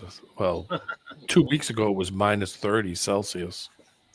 Oh, it's 34 today. You bastards! They said it was. Yeah. They said it was going to be 32. And last Wednesday, it was exactly the same. It was that same temperature. Once a week, we're getting a nice hot day. Right now, it's minus. Let's see what tomorrow's going to be. It's 25 now. It feels a bit hotter. Sick. Well, I might pop out on Sunday. It's only going to be 31. I might get out early and go have coffee with my daughter. It's a balmy minus 10 Celsius. Oh, it says it's 28 right now. Yeah, that it feels 28 there. Oh, nice. 21 at 7, 20. Oh, nice warm night. That's good. I love the Sunday it's going to be minus at night. It's going to be minus 29 Celsius. What? On Sunday. What? Oh my God. Gee, cold much? 22 tomorrow. It's going to be cold tomorrow. Right now, No, right. It's going to be 30s all week. Right now, it's -10. Right now. I don't mind 30s. It's better than fucking 40. Might as well live in Russia or Alaska. That's basically. Well, I'm basically at the same line as Eastern European, as the same weather. This is our winter. This is your summer. So that's Russian weather. Alaska it's got the same weather. Russia's got the same weather. You know. Hey Ken, we're gonna watch the rest of that video. Oh, the puppy dog one. Yeah. Yeah. If that's all right. Yeah. Look, I got some good puppy dog ones to show. Have you seen his channel before? Nah. Ken? I think I've seen that guy's channel before. Yeah, I've never seen him before. Rocky Kanakas. Kanakas, yeah, that. I was watching one earlier today where some guy's dog went out in the yard and came back. First, you get skinny around your waist, and when dogs' heads start. He goes to the door because the dog's at the door, and the dog brought a baby deer home. Oh Jesus! And he just opened the door, and wherever the dog went, the deer followed. And I was like, "That's awesome." Oh, the deer was like, alive. "Wow, a friend." It was alive. The deer was alive? Yeah. Oh yeah. Oh, I thought it was dead. No. Like the dog just found a friend out in the woods. He was like, "Hey." Oh look. So he's like, "Hey, come on back to the house." Brought the deer in the house and everything. It's great. Oh. It's like, hey, My beagle, she used to hang around these ducks and peacocks and wild geese. I'd be looking for her in the paddocks, and there she'd be hanging around the wild geese, and they weren't one bit bothered by her, but they'd fly away from me. But no, they'd let her hang around them. She'd be sniffing around. Oh, it was the funniest thing you could ever fucking do. Yeah. To go concave like that, they've gone without food. This isn't, they were running on the street for a while and they were missing their family. This is months, if not years of starvation. Okay. Oh, yeah. Oh, I've had to speed up because this guy's got like fucking 1 billion viewers. I don't want you to get a strike. Yeah. Does that 5.48 million subs. What the fuck? Come on. He's a Mr. Beast of the animal world. Yep. Anyway. I'm noticing really bad stuff. Oh, he's putting it on. This dog is in poor state. I don't know if you can see it from where you're at, but her ears. Also, I realized I think her size is not coming off correctly because I'm 6'4" and I'm sitting in front of her. The perspective is a little off. She's big. Like her paws are giant. And she's a really big dog. And when she's this skinny, it almost comes off like she's not as big. She's probably, if I had to guess, 30 pounds, 40 pounds underweight. Just because of how big of a dog she is. You know, a normal dog, you might be like, oh, she's 10, 20 pounds overweight, but she's big. She eats a lot of food. Oh, sorry. I moved too fast. Did you see that? Scared her. I'm sorry. You gotta move slow. Let me just jump in real quick here because I want to share why I go through the same process and why I go really slow with these dogs no matter what. Because there are signs, and I have been involved in situations where a dog will turn like this because that fear will create an unstable situation where the dog might feel their only option is to lash out. And so that can be detrimental to a dog in... Even my beagle, when I first got her, she got on me bed and I was trying to get her off the bed so I could make it. And she started growling and snapping at me, and I had a mate there going, oh, you know, how can you let her get away with that? You know, you should smack her for that. And I go, no. That's exactly why she's doing it, you idiot. Because the last owner used to smack her when she'd get on the bed. And no, I want to feel comfortable. And she got over that within a week. And it was like a terror thing. She thought she was going to be smacked, so she'd stand her ground. And I totally got it. I understand the psychology of dogs, you know. Yeah. a shelter in most shelters across the U.S. So I go really slow. Like, think about it. If a dog comes up to you on the street, you're walking by, and they're so friendly, they're wagging their tail, and you kind of look at the owner, and they're like, they love getting pets from everybody. That's a normal, natural, confident dog behavior, and something we've all come to love so much. And so in this situation, that's not what this is. And a lot of times people just glaze right over that and still go in for the hand pet on the head. Oh, bite. And when it's a big dog like this, it's just even more traumatic for everyone involved. So that's why I'm just taking this slow. And sometimes people say, just the dog. You never put an open hand at a dog. You always hold it like your hand so they can sniff the back of your hand. Always. No, you never pat strange dogs on the head because they don't know what you're doing. So hence they're going to bite. I've gone up to dogs and I'm going, all right, if I pat it. I've gone up and the dog's sniffing me and licking me, and they're going, oh, he doesn't normally like people, but yeah, he seems okay with you, so yeah, he can. Yeah, that's it. Same here. Dogs know me. I hardly ever have a bad encounter with a dog. Dog's friendly, just go in and pet the dog, but you have to really go through the same process with each and every dog, because you can see there's definitely some trauma here, even at this young age with this dog. She might be in some pain or just discomfort from her state. And going down that far might be hard for her. So let's try something. Oh, that's adorable. When you get in that wet nose and those wet little lip chompers on your hand in a really soft, adorable way like that, well, that'll melt your heart so fast. But oh my goodness, yeah. When I look at her, it just makes my heart hurt again. It's like someone really skinny that doesn't fit into their pants, or like a kid wearing their dad's suit where it's just way too big. I will say that sometimes you see this and it hurts your heart and you go, I can't watch this. Just stick with me because I see something in her. And we'll get her story. Hey, are you finding anything on her story? Unfortunately, yes. Oh, no. Anyway, no, with Annie, like, she was confused why she wasn't getting smacked. It was like, oh, you poor girl.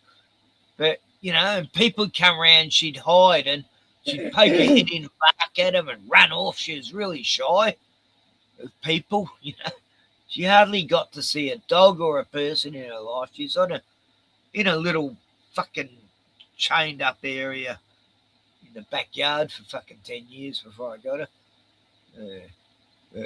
her. 6 months. She's the best dog you could ever have. Even my Annie. How long does this go for? 35 minutes. Speed it up. It is. Oh, good pause. Good pause on his face. Okay, the good news is we're here to help. We're here to help.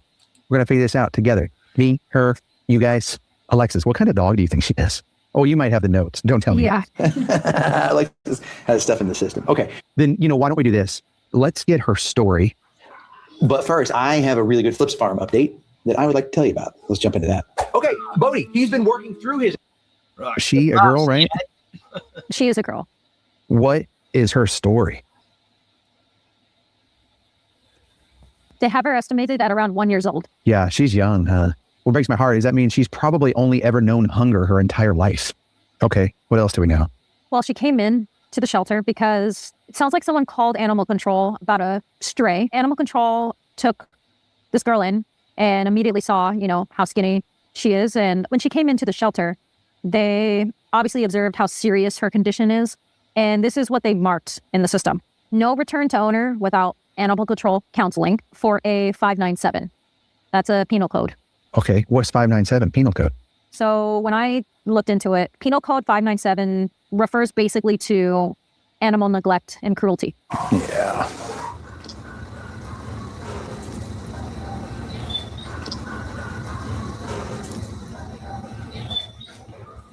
Of course it was. Why too skinny? I mean, she's only 56 pounds. She's only 56 pounds? That is wild. Guys, like a dog like this should be 100 pounds easy. And she's still growing. I mean, this is like the most, active growing in her life here at this stage. So I don't know pounds. What's pounds in stone? I still go by stone. I wouldn't have a clue. Bruno's like 57 stone. And no. Are you? 53. Actually, I got to weigh him. But, yeah, I'm 53. Hang on. Yeah. I weigh as much as Bruno anyway. So, now I think about it, fuck. Oh, I think I'm dying.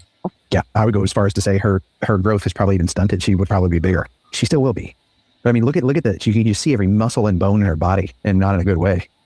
And she just wants these treats so bad. Like she's just so treat motivated. I mean, a lot of dogs are treat motivated, but you can tell it's different here, especially with the chomping.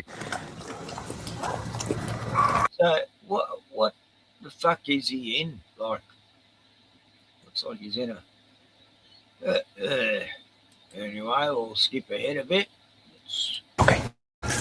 All right. Here's what we're gonna do. She's gonna get a whole treat. Are you guys ready? You're good. You a happy girl? Was that good? Is a happy girl? Good girl. Yeah. Good girl. Is it stuck in your teeth? I think a little bit stuck in her tooth. She's trying to figure out. Yeah, well, I think this dog's been around some nice people because it trusts him too much straight away. But anyway. It's okay. Come on. What is this thing? Come on.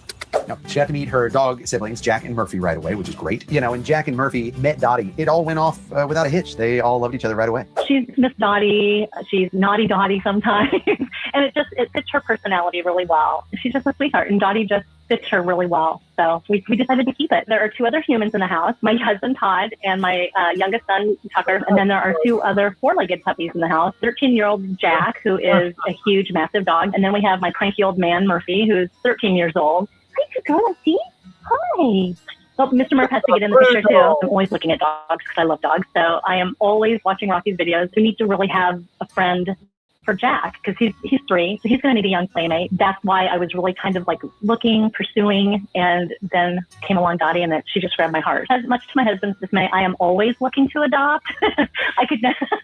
I would have 500 dogs if I could. I am not going to be a crazy cat lady. I'm going to be a crazy dog lady. At some point in time, I watch all the videos and I want every single dog. And something about her just grabbed me, and I'm like, that's the one. That's the one I want, and that's the one I'm going to get. And he didn't know anything about it.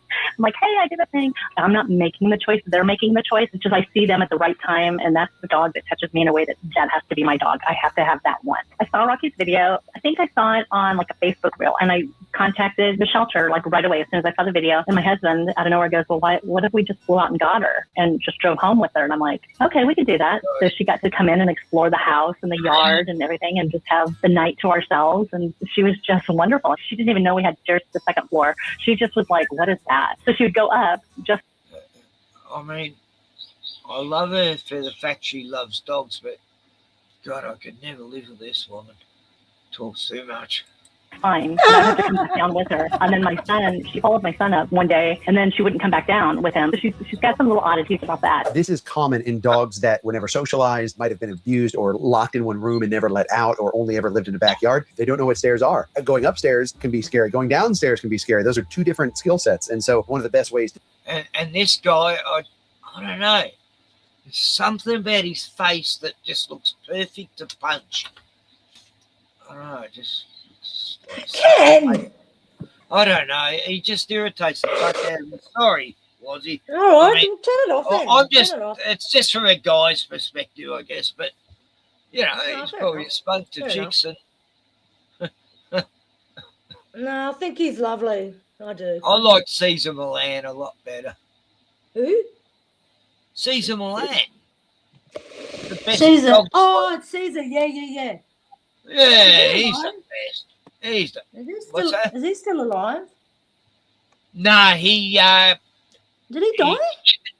No, what happened? Him and his son were walking like a pack of 6 pit bulls and 10 Rottweilers, and then they just suddenly attacked them all and killed him and his son and went on a wild spree. Killed all Are these you whole. fucking serious? Nah. Are you serious? You're not, are you? But did he? No, but did he die really? Nah. No. He never got killed by dog. Is D-Man there? Shut up, Ken. Is D-Man there? D-Man fell asleep. Is he gone? Where's the D-Man? D-Man's so much like Glenn from Boston. They're both. Did he drop off though?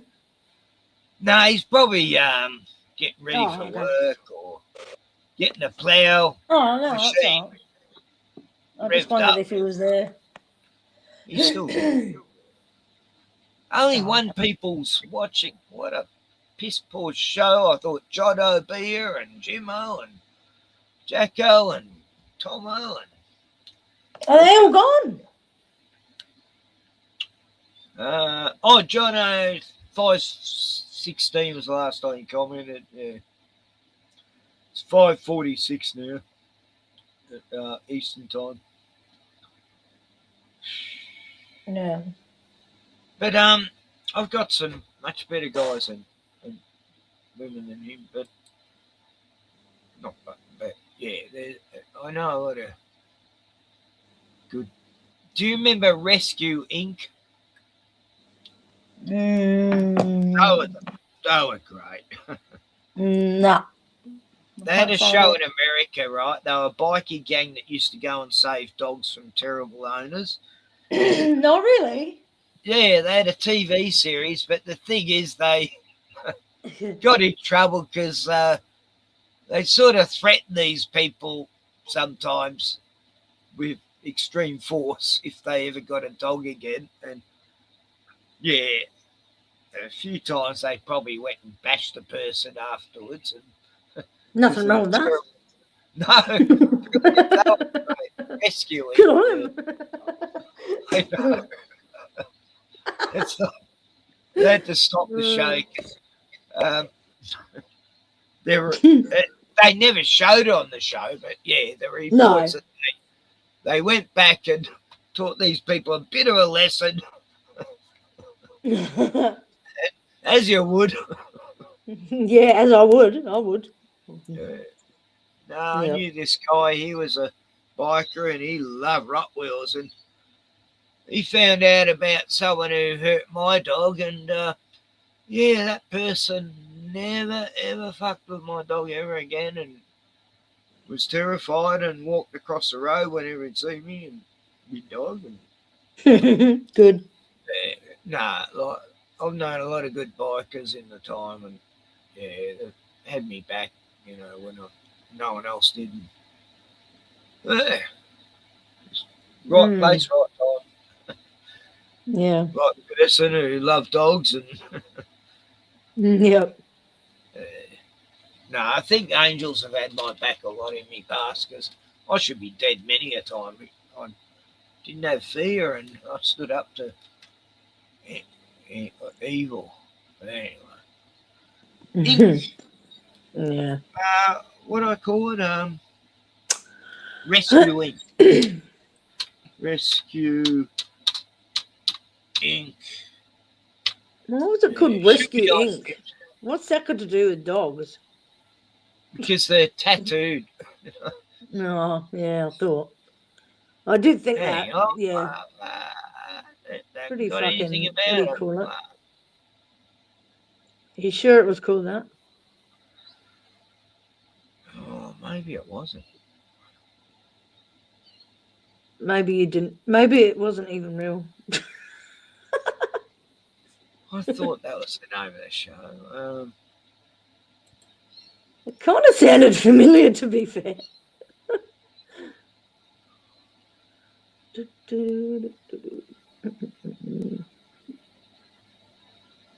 Oh, here we go. Something. 8 videos. You found something? Muscle, over 80 tattoos, and one unlikely mission to rescue helpless, abandoned, and abused animals. They're not cops or animal experts. They're just big guys with even bigger hearts. Rescue Inc. Unleashed. Series premieres Friday, September 25th at 10 on Nat Geo. Oh my God, how old is that? Another day of chicken chasing. Yeah. Despite his animal experience, Big Ann hasn't been able to capture the chickens. 12 years old. Queens. Today, he's determined to get them out of town. Chickens, they belong on a farm. They definitely don't belong in the streets of Queens, New York. Hey, even chickens. Animal Control's Mike Pistori has been getting an earful from neighbors who think Rescue Inc. should be done by now. Okay. In all seriousness, people are complaining. We want to get the animals. We're doing our best to catch the chickens. Is that okay? I understand that, but I think your MO isn't right. What is that? your modus operandi. I know, but what is our MO? You should kill them. No. I appreciate your efforts, but I don't think you're going to be successful based caught on one your track record. I'm a tough lady. That hurt, man. That hurt. You're tough. Wow. Gotta be tough in this world, right? Right. What they Now we say? gotta come up with a plan. Okay, so we spread out. I don't give Go a fuck to the about street. chicken. Right, and at that house. The plan? I know. I want to see Chicken dogs close get in on saved. Guys, he's up here now. I know. Wait, Ant, wait for the guys. But Big Ant does. Line up right there. Well, if he's in here. I'm here with the net. They haven't even All right, caught this him guy's gonna yet. come right at me. Fucking hell. In the bush. And now we're trying to think like a damn chicken. So we all hurtled to the bush. So I stood on my side. Joe stood on his side. Joe had his net ready because now we know he's going up. Fucking hell. Nice. All right. Oh, wow. Good. Traumatized much? She's home still? Tough guys, they can't even pick up a hen. What? With their hands? I've done that all my life. Hey, D-Man, out there. Hey, remember rescuing that? That's not the shit I remember. Like, how old was that? 16 years. Chickens, yeah, they're tough to catch. That's hilarious. Today, Mary and the guys head to a gritty neighborhood in the South Bronx. South Their mission: rescue 3 pit bulls from the injured Navy veterans apartment. Oh, pit bulls. A week Oh, ago, here we go. Kyle Ragland was beaten in his housing project. He's been hospitalized ever since and unable to care for his dogs. Hi, Joe. This is Mary from Rescue Wing. How are you? Mary found the rescue group Right that will back. take the dogs until Kyle's release. Is that the same I'm in woman the car. from that We have the guy house you key, showed? and we'll be right there. But first, Rescue Inc. has to get the hungry guard dogs out. Bloody Kyle lives hungry in one of guard New York's dog. most violent neighborhoods, Morris Heights, the Bronx. There was other rescue groups out there that were called, and when they found out where it was, they didn't want to go into that situation. So, who they're going to call? They're going to call us.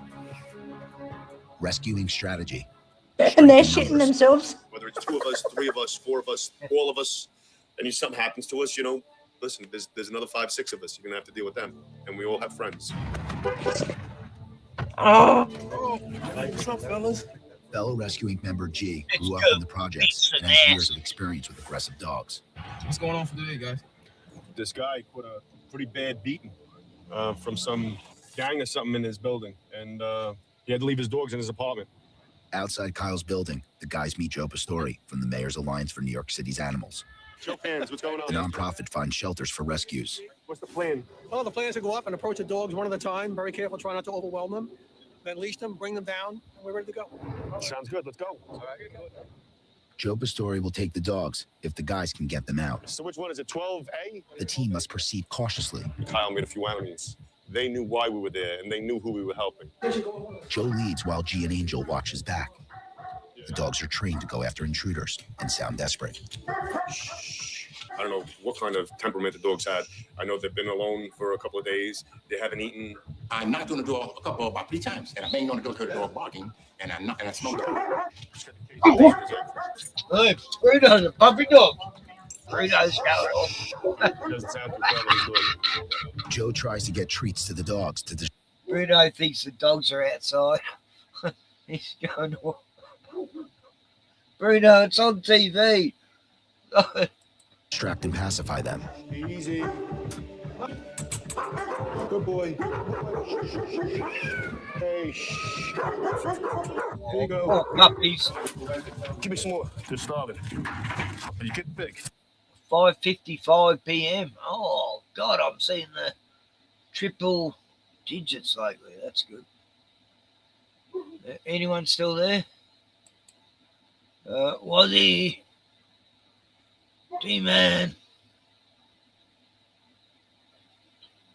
Hello, anyone out there?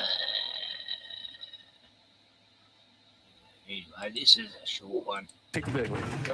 Here you go. Good boy, good boy. Ouch. son of a bitch. When I was throwing in the food, the first dog was getting it, so he allowed me to enter. Who's got a leash? Okay, easy. Whoa. Back up. Shut this door. Easy.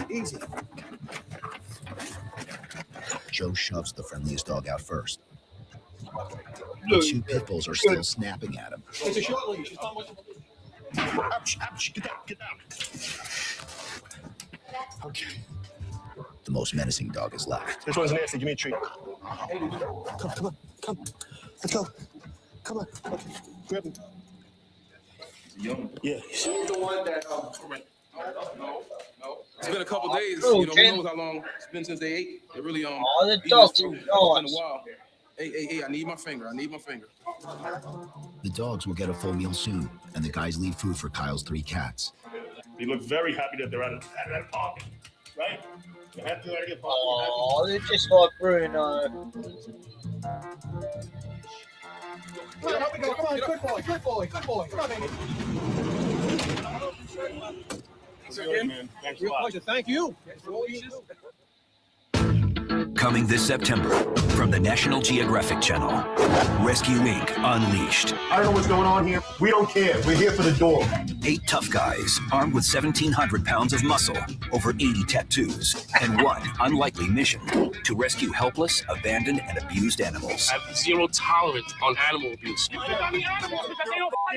Rescue Inc. Its members include Angel, Batso, Big Ant, Animals have loyalty. I'm a person of loyalty. Desi, Eric, Realizing how helpless they really are drove me to want to get involved with animals and rescuing. G, Joe Pans, If we show up at your house, chances are you did something to bring us there. and Johnny O. The rescuing approach is in your face. It's a rescue organization like no other, formed when 8 guys discovered their strongest bond wasn't their hot rods and tattoos, but their passion for animals. I don't give a who you are. Take care of your animal, and you won't be any problems. Some have tough and even violent pasts, I got shot 5 times. but all are looking for redemption and a chance to make a difference. We were given a second chance, so we believe that everything in life should get a second chance. Rescue Inc. works around the clock to serve the streets of New York. We got a report regarding a puppy between 8 and 11 months old. Let's get going, guys. They arrive in force and without warning, You don't send a Boy Scout after a bad guy. using their size and street smarts to take on cases other groups can't touch. What's this? Rescuing will go into any situation that we have to. They're not cops or animal experts. They're just big guys with even bigger hearts. There you go, guys. That's why we're here, to help you out. It was 100% worse than I expected. Durati was just bones. You can see every bone in his body. Does the dog have a name? Nike. When you chain a dog like this, it makes them so vicious and aggressive. He wasn't born like this. He could have had a totally different life. We cut through all the bull. So what's this? Those are pellets. You shot them. You don't shoot cats. It's immoral. It's illegal. For these guys, this job is personal. To me, animals is like, it's my family. And it's not just dogs and cats they're looking out for. It's horses, goats, piranhas, and even... You guys call us about the chickens? Let's go chase some chickens. These guys are flying everywhere. They're like little jets flying around. Lessons in responsibility, or finding a healthy home. The guys from Rescue Inc. have one goal in mind. We're trying to make a difference. We are the army for the animals.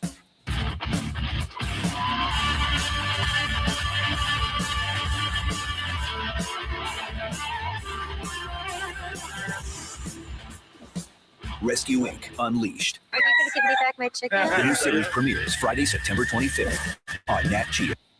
Yeah. I love that show. I watched it religiously. Hey, that was it quite a few years back. I was watching Doctor Who today. Oh, cool. Yeah, I love the old Doctor Who. Yeah, I was watching old Doctor Who.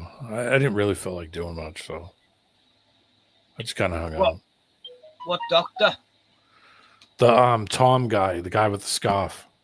Tom Baker. Yeah, Tom Baker, yeah, 70s. I know every doctor. Doctor who died when Peter Capaldi died. That was it. It finished. Over. Yeah. finally, the 13th generation was when he is meant to cark it. And I think it was the 13th generation. And regeneration. And then this retarded Jodie Whittaker took over. And it was just a mess. And then this Pakistani or Somali guy took over, and you couldn't even understand. And Yeah, public TV in Boston was real good. The public TV station used to show all the English TV stuff. Oh, wow. So we got to see like Benny Hill and Doctor Who and I had no the idea. Young I Ones. always thought it was only Australians and other Commonwealth places that got all them shows. Yeah. I never thought. I knew Americans watched Monty Python somehow. Yeah, Monty Python. Mainly because of the movies, but the Young Ones. The Young Ones was another show. The other one was. I got a whole series of Young Ones. Yeah. And the other one was Have You Been Served? That was the other show. Oh, yeah. And I think that's all I ever saw from England. Of course, Benny Hill and those ones are always on, Thames TV. Yeah. Yeah. So I mean, I think the What about Red Dwarf? No, I've never seen them. Oh, really? Oh, that's a great show. We would get one show from Canada. It was the Red Green Show. And it was this guy that would go and modify cars red green. Yeah. I started watching in the early 90s when I became a star. Oh, and SCTV, where it was like a Canadian Saturday Night Live. And it had, they would do skits, comedy skits. It was like a skit show. And, oh, was he? I thought you were there, but yeah, sorry. I don't know what happened. I was trying to ask you something about the show. Where can you watch that show? Which one? When did you play? Are you being served? The one you just played. Oh, Rescue Inc. I don't know. I used to watch it on cable. No, how did you watch it then? Satellite. Ozstar. Oh, okay. Oh, Yeah. I'm going to have a look at, see if I But can. Anyway, go on. Keep talking. Somewhere Sorry. on YouTube. I thought it'd be everywhere on YouTube, but you can watch Prisoner from the 1980s, the whole series. Yeah. What? Yeah, I got Prisoner and I got Collingwood. Collingwood Country was the other one. Yes, it's on YouTube. Sorry, Dave. Yeah. Yeah, I got every episode, every single one of them. Excellent. Yeah, Nice. I normally sit and watch it sometimes. Ken recommended it. Chopper recommended it. And I was like, oh, let me go look it up. And I went, one night we were sitting What here one was and it? Kingswood Country. Kingswood Country Oh. from the 80s. Not the bloody Kingswood.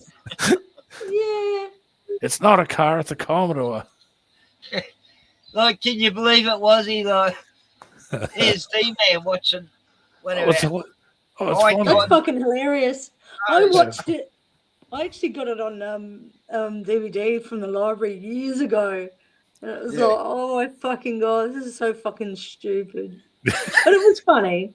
Yeah. It was funny though. I mean, Boston TV was pretty good because we got a lot of different stuff. And I knew people who had old, VHS tapes from TV from other countries and stuff. Plus YouTube, when YouTube started. I would watch movies from other countries and listen to music from other countries, of course. Yeah, that's what Frank Monday was talking about. That Ken, remember on Double O's the other day? Oh yeah, Remember? Yeah. And me and Richie's like talking to me saying, "Oh, it's wild that you grew up watching the same shit as I did," and I'm like, yeah, Channel 2 was like the channel, Yeah, where I we had lived, all the British stuff. It was fucking amazing. we only had 2 channels when I grew up in the 60s, and that was. Did you? In rural, like I get to watch the 4 channels when I go to Melbourne. You know. Oh, okay. Yeah, But, you're talking pre-cable television. Yeah. Over the air TV. Well, free to wear. So but in rural areas, you wouldn't be able to get the city channels. You'd only get the local channel, and the ABC was always there, which is the BBC. Yeah, and so we always channel, had Doctor Channel Who. 10. We had Channel 10, Channel 9, 7, SBS, ABC. Remember that 44, Ken, do you remember that 44 channel? It just had like random shit on it.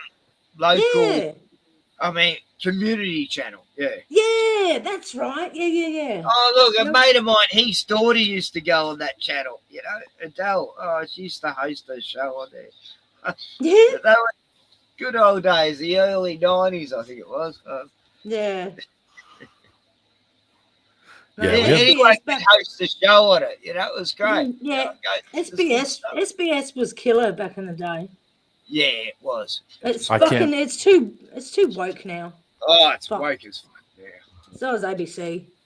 YouTube. Soon as YouTube started, I started finding awesome music from all over the place, different periods and everywhere. Australian rock music from the early 70s and stuff, and I started liking all that.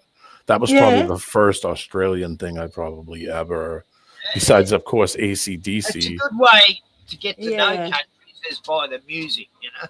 Well, that GTK, that TV show, they had a TV show called GTK. They would have all these bands play in the early 70s, mid 70s, early 70s rock stuff was awesome. It was like black and white. GTK, it's like an old the English had a show called Beat Club, and it was kind of the same in the thing. 60s, you mean? Yeah, they would have like this. They would have a show called Beat Club. It'd be in black and white, and then all the big bands that were out and about would go on to this TV show. Yeah, like a Top of the Pops kind of show. And Australia had GTK. Weird countdown. What did that stand for? I have no clue. Here, I'll put a link and you can check it out yourself. This was the first video I ever found on that GTK stuff. It's a band from the early 70s. Hey Ken, did you used to watch Tracks on Sunday? The video show? Yeah, I remember that. Yeah. Oh my god, that guy was so hot. I had such a crush on him. And I don't know his name. Blonde dreadlocks or no, he was brown hair. He had long brown hair. Curly. They used to have a Saturday show where they'd show music too. It could have been beatbox. God, there's a few of them. Well, this is in the 80s. I'm talking 80s. Yeah. So tracks with an X. Yeah, I do remember that. Yeah. I'm looking it up. I can't remember who was on it. You know. No, I can't either. I just remember that he was. But I remember the few funny dudes on some of these music shows. Yeah. Oh, remember on the ABC, the guy with the glasses, and it was called The Afternoon Show or some shit. Oh, what was it? Do you remember that? The which show? The Afternoon Show, I think. It was on ABC. But it was like, I don't even know what it was about. I can't remember. Some guy who'd have these women on there on a panel. No, it wasn't a panel. All right. I don't know. I can't remember. Seen a lot of shows.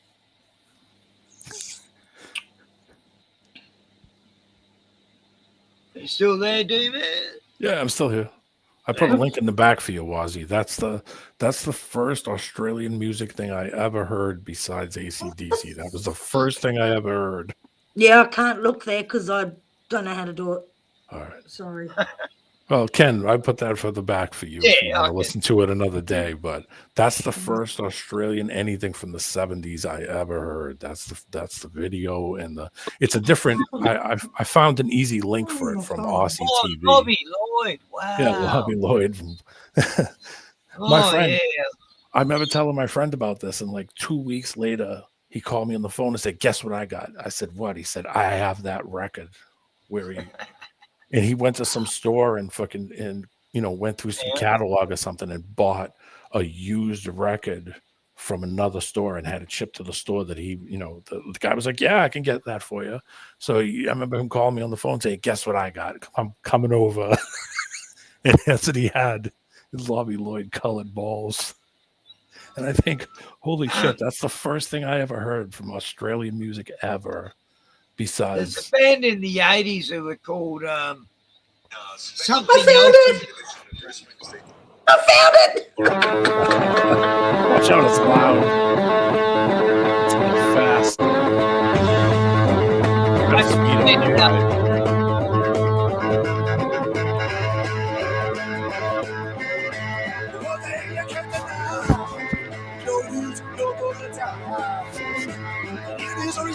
I just didn't work on it.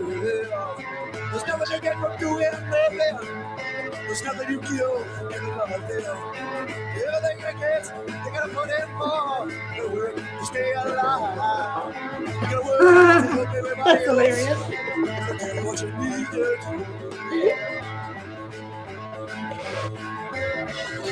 You're gonna find another girl to ease away. You're gonna find the world. Ken, you still got the speed up.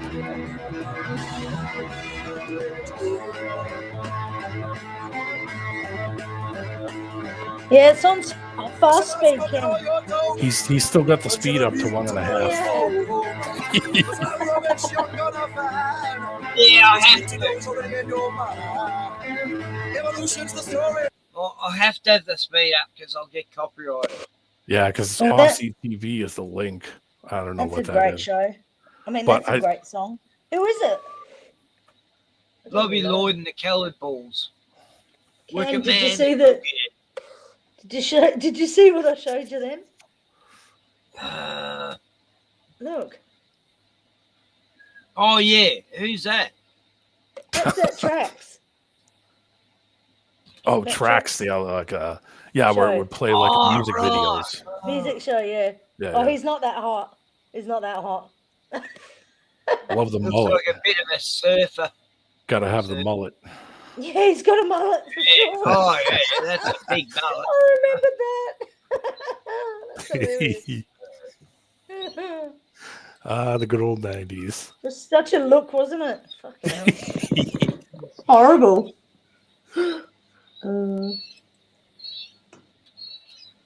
Yeah, so it's cooling down here now. It's 23. What? That's pathetic. Oh, what? I want 23. Just dropped like 10 degrees in the last hour. Where's Chopper been? Guys, talk to him. Yeah.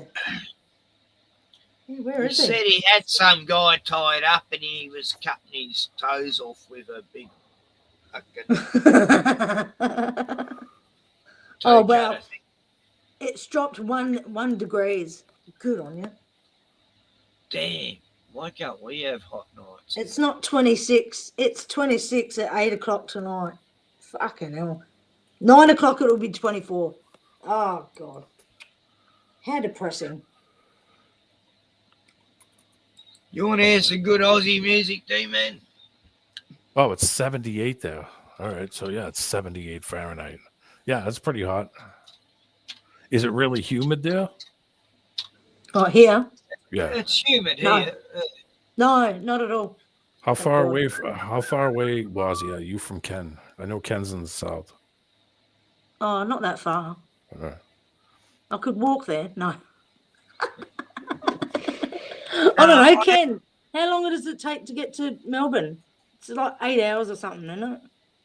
Well, I had a mate who stayed with me. He was from Adelaide and he used to just Never hitchhiked, just walked everywhere. He walked all the way from Adelaide to Melbourne. So And how then long does back- it take in a car? Um, About 7 hours, isn't it? yeah, Man. about that. Yep. I remember from my mates And going it's- to. From Melbourne, it's uphill all the way. You know, it's just like fuck. Oh, we were driving this bloody high ace fucking gas van caravan thing. I'm going for a smoke. You could only go 60 kilometres an hour up hills, you know, because of the weight. It's a nightmare. It probably took us 8 hours, you know, at least an extra hour because of the slow travel.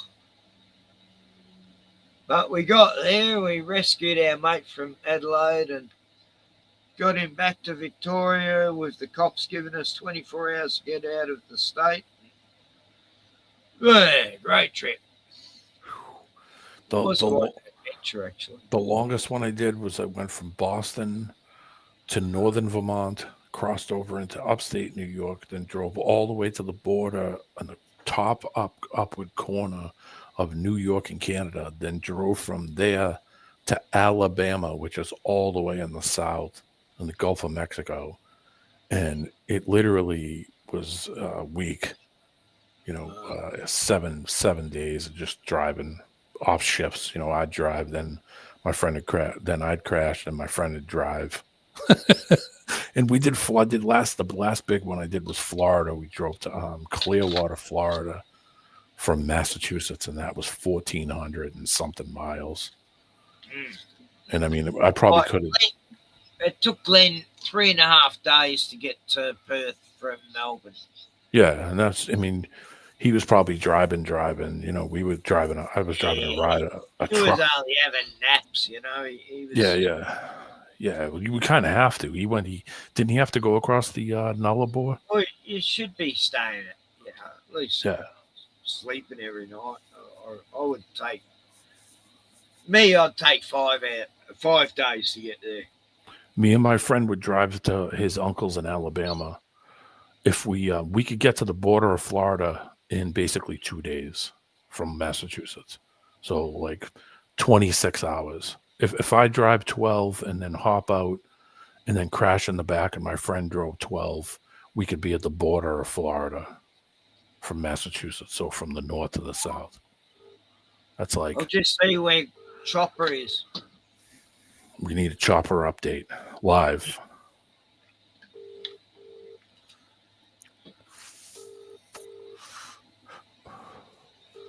Tell him I said hello. You are calling is not available. Please leave a short message and it will be sent as an audio message. Matt Diamond, Chopper, where are you? I'm streaming. Wazzy and D-Man want you to come on and put the beers down and come on.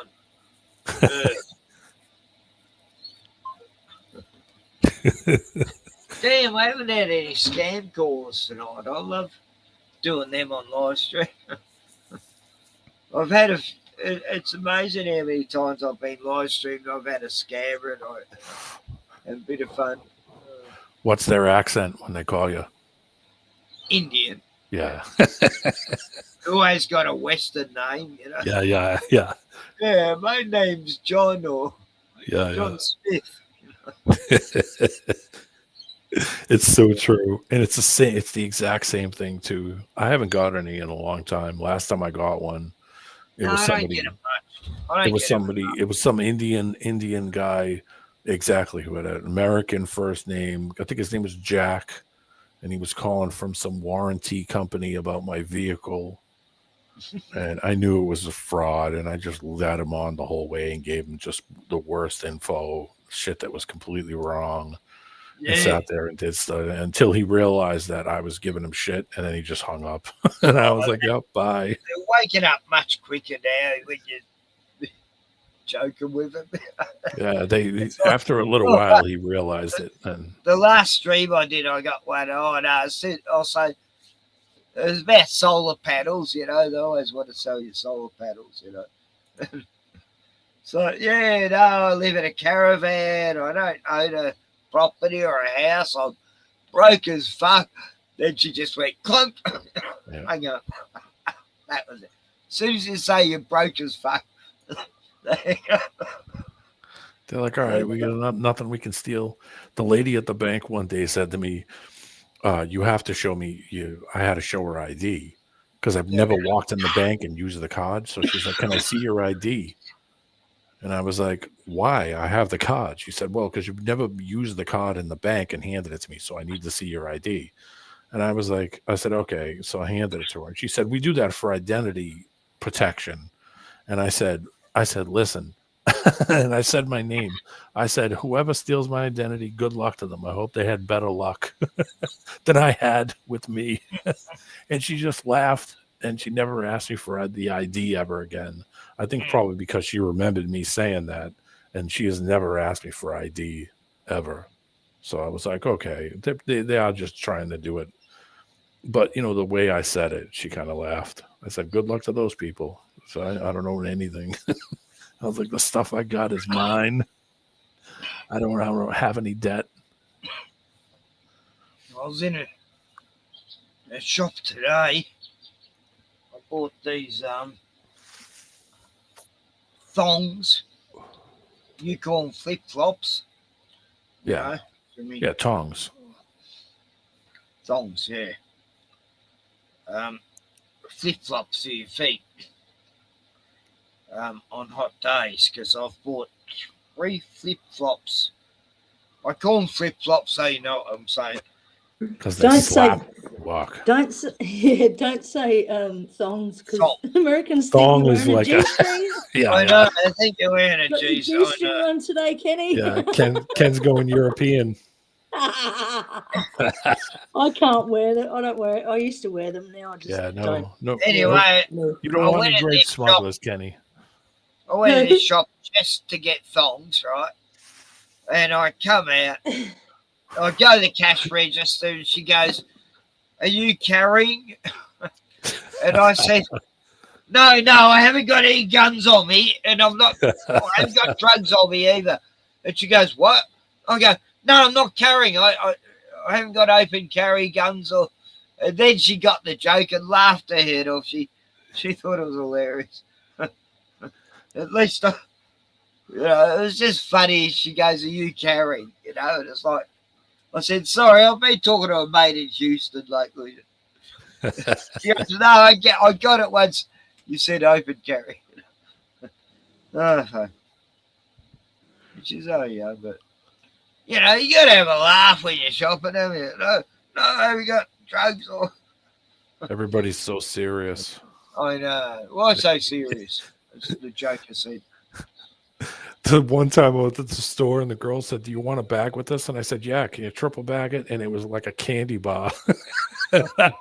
She just looked at me and I said, "I'm only kidding. You don't have to give me a bag." Oh, yeah. It's just that 1 second sometimes, just making somebody giggle a little bit kind of helps the day go a little quicker. The flip-floppy thongs cost $5, and when she said, "Do you want to carry?" she meant, "Do you want a bag or just carry it?" Yeah. And the bag would have cost me 15 cents, It's like, I'm not going to buy a bag for these light thongs that I've got me. I got a beach bag on me all the time with my cards and yeah, the local supermarket here doesn't they don't give you plastic bags for free. You have to bring your own. You have to bring your own bag, or you have to buy a bag right there. What is it, D-Man? Plastic. Yeah, like a plastic bag. One of those Plastic. cellophane, whatever they call those things. The ones love that the can barely accent. hold anything. Yeah. Yeah. The last like 5 seconds. Yeah. Yeah. One time, I got a 2 liter, like a soda in a 2 liter. And the girl put it in a single bag, and I was like, it'll be all right. And I walk out in the parking lot, and of course the bag breaks, and the thing goes underneath the car that's in the parking lot. And I'm like, oh, great. So I just stand there like an idiot. gonna wait for the person to come out, and I just waved at her. I said, "Excuse me, ma'am, I'm sorry. When you move your car, my soda is underneath the car." And she was like, You she just go laughed. underneath. I said, I didn't want to lean underneath your car and think I was doing something nefarious. And she said, "Oh no, True. that's fine." So she said, "Here, let me move it." So she just got in it, moved it forward so I could grab the soda bottle. I just wave it in the rear mirror. Like, sorry. Murphy's Law. Always Yeah. fucking happens. Next time I went to And that then you're store and got one, I told her, "You double bag that thing, or you can keep it because it ain't falling in a car." Was like he? when If you you go to- notice notice Coles, they got these brown paper bags, and they fall apart. They rip to shreds. Yeah. So many times I've seen people walk in their car and they fall to pieces. Yes, me too. And Yes, it's like, that's and it's happened to me, and it's like I go to the people who are, Woolworths or it's Coles, and I go, why these bags rip open? Because the brown paper bags they used to use were made of proper stuff, proper paper. They weren't recycled paper. Yeah. Every time you recycle something, its strength goes down. You recycle paper, it goes I down. remember my grandparents buying shopping in, the brown paper bags, and they never ripped or anything. They were strong. But they were really long though, weren't they? They were really they were like exactly. Yeah. When you when you go down, get older, you remember all this shit from the 60s or 70s. I know. when you're in the South, one time I asked a lady in the South. One time I was in the South, Kenny. I asked a lady in the South. I said, "Can you put that in a bag for me?" And she looked at me like, "What?" She said, "You mean a sack?" And I was like, "Yeah." Bags back there. I said, "Yeah, sure, a sack is fine." And she Sure. just giggled. Oh no, that's hilarious. Oh, Bruno.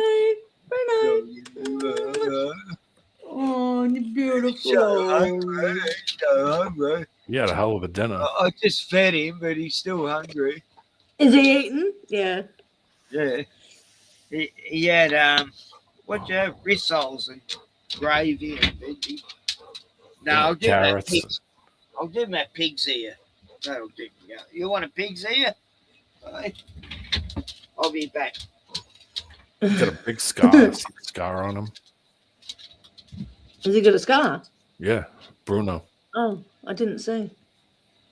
I've got the iPad facing me so you guys can hear me. Yeah. I don't really look at the screen unless I have to. Up here, we would say bag. All right, so you put it in a bag. Like a plastic bag, paper bag, whatever you buy. Yeah. When you go down south, it's a sack in certain states. It's a sack. So they say, "No, you mean a sack?" And the lady looked at me, and I was like, "Yeah, sure, put it in a sack." And I'm like looking at my friend, like, "What the hell is she talking about?" It's got to be a bag. And of course, then she come over with the plastic bag and put everything in there. And I was like, "Oh, okay, I get it." Oh no! So everywhere I went, I just said, "Yeah, can you put that in the sack?" And they would just look at me weird because that was the like the accent private didn't joke, fit. was it? Yeah. Yeah. So we walked around for days, just keep saying that. "Hey, do you got a sack for that?" That sounds gross. Yeah. It's just we would just laugh about it. Yeah. Bag is just so non-offensive. You know what it is. It's in a bag. That's it. Yeah. It's simple. Yeah, exactly. But in certain states, they don't say bag. It's a sack. That's it's like, funny. okay, yeah, whatever. So we just walked around every place we went and asked them for a sack. Then we went to other states. What is this? Christmas? Yeah, I just looked at the lady and said, "Can you put that in a sack?" We were in like Florida. They didn't know what the hell we were talking about. And I was like, "All right." We were laughing about it. I said, "Oh, we just came from North Carolina." And the lady was like, "Oh, okay. You want to put it in a poke?" Like, yeah, you guys came from this. Just funny. Different vernacular, everybody's a little different.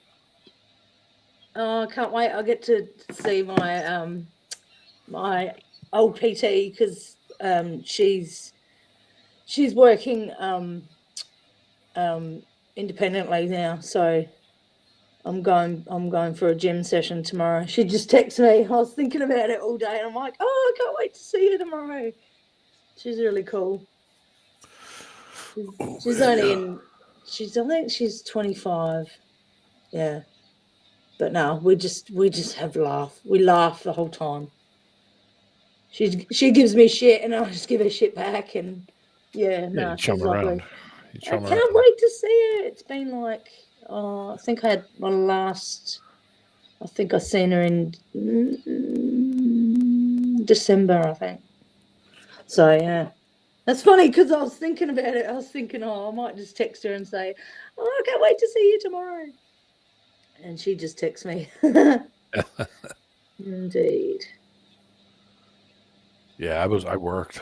Last week when we had that big cold snap, I worked outdoors and that crap 2 days straight and worked. Moved vehicles around all over the place, so I drove all over the place Thursday and Friday. Yeah. It was like, got up in the morning, it was -5 Fahrenheit. It was like -30 Celsius. It's ridiculous. Jesus. And I was How like, do you why am I even- doing how do this? you Why? even- How do you Why? function in that? Like, I don't know. It's not easy. I can tell you now. no. Even at bloody gloves, I fucking was up at like beanie. 6:30. I was up at like 6:30 a.m. and I was like, oh, I do not want to go to work. Oh, Too Jesus. cold. Yeah, right. I know. You Whereas know, I so- get up, I wake up this morning and it's like a furnace in my room. I'm like, oh, get me fucking out of here. Well, when you guys are getting the cold, I'm getting the summer. So when it's the furthest away from you, the sun is the furthest away from you, it's my summer. And then I'll have the Mhm. same temperature you got. And it'll be Yeah. 70, 80, 90 at night. And Yeah, it's and like I'll be laughing then. crazy I'll be like, humid. Well, that's what happens up here because I live in the sticks. It just humid. gets crazy humid. If it rains, yuck.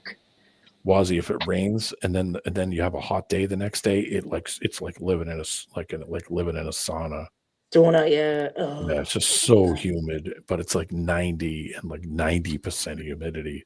And it's just like you just sweat. That's all you yuck. do. Oh, it's disgusting. I can't with that shit. I can't.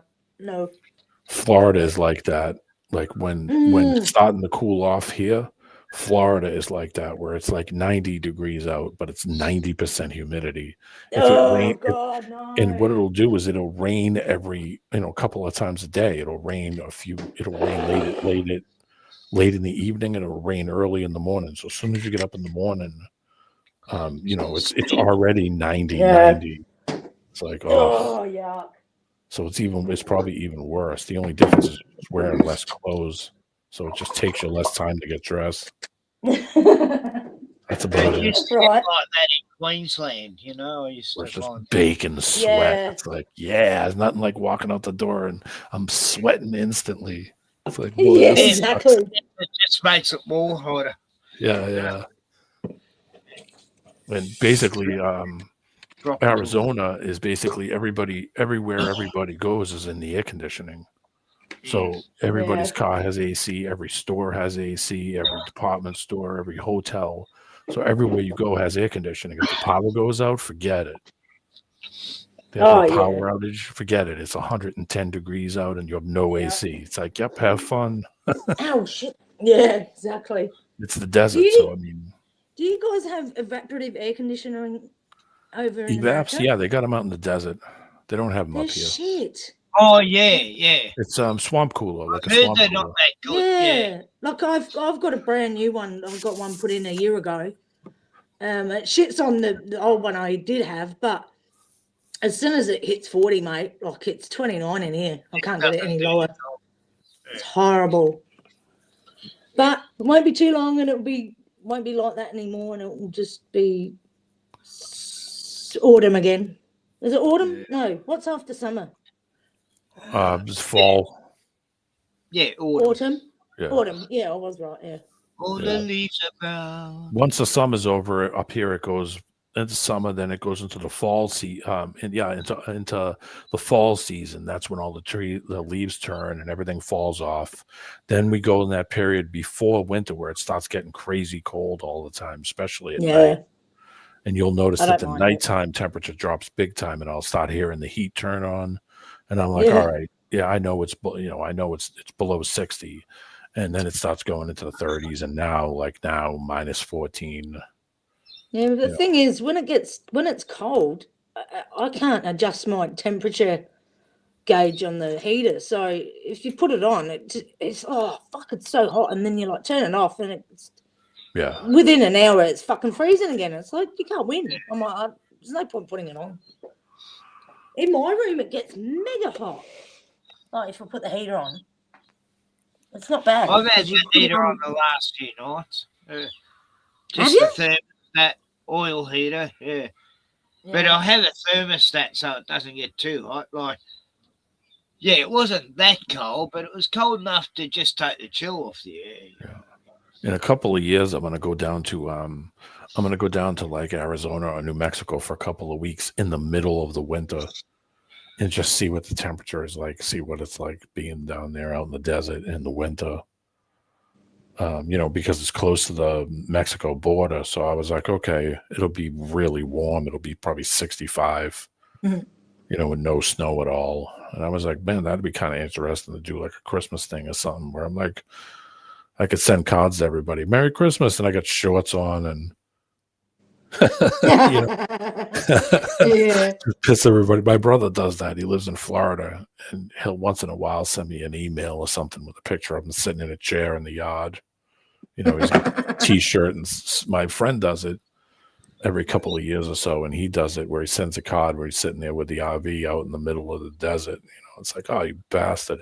And he always waits until there's like a snowstorm or something to send it to me too, because he's seen it on TV that, New England's getting battered with 2 feet of snow, and he'll send me a picture of him having a barbecue. It's like, oh, you fucking jerk. Yeah. With a little smile and a wave or something, or a little note. It's like, thanks, man. Thanks for letting me know. Yeah.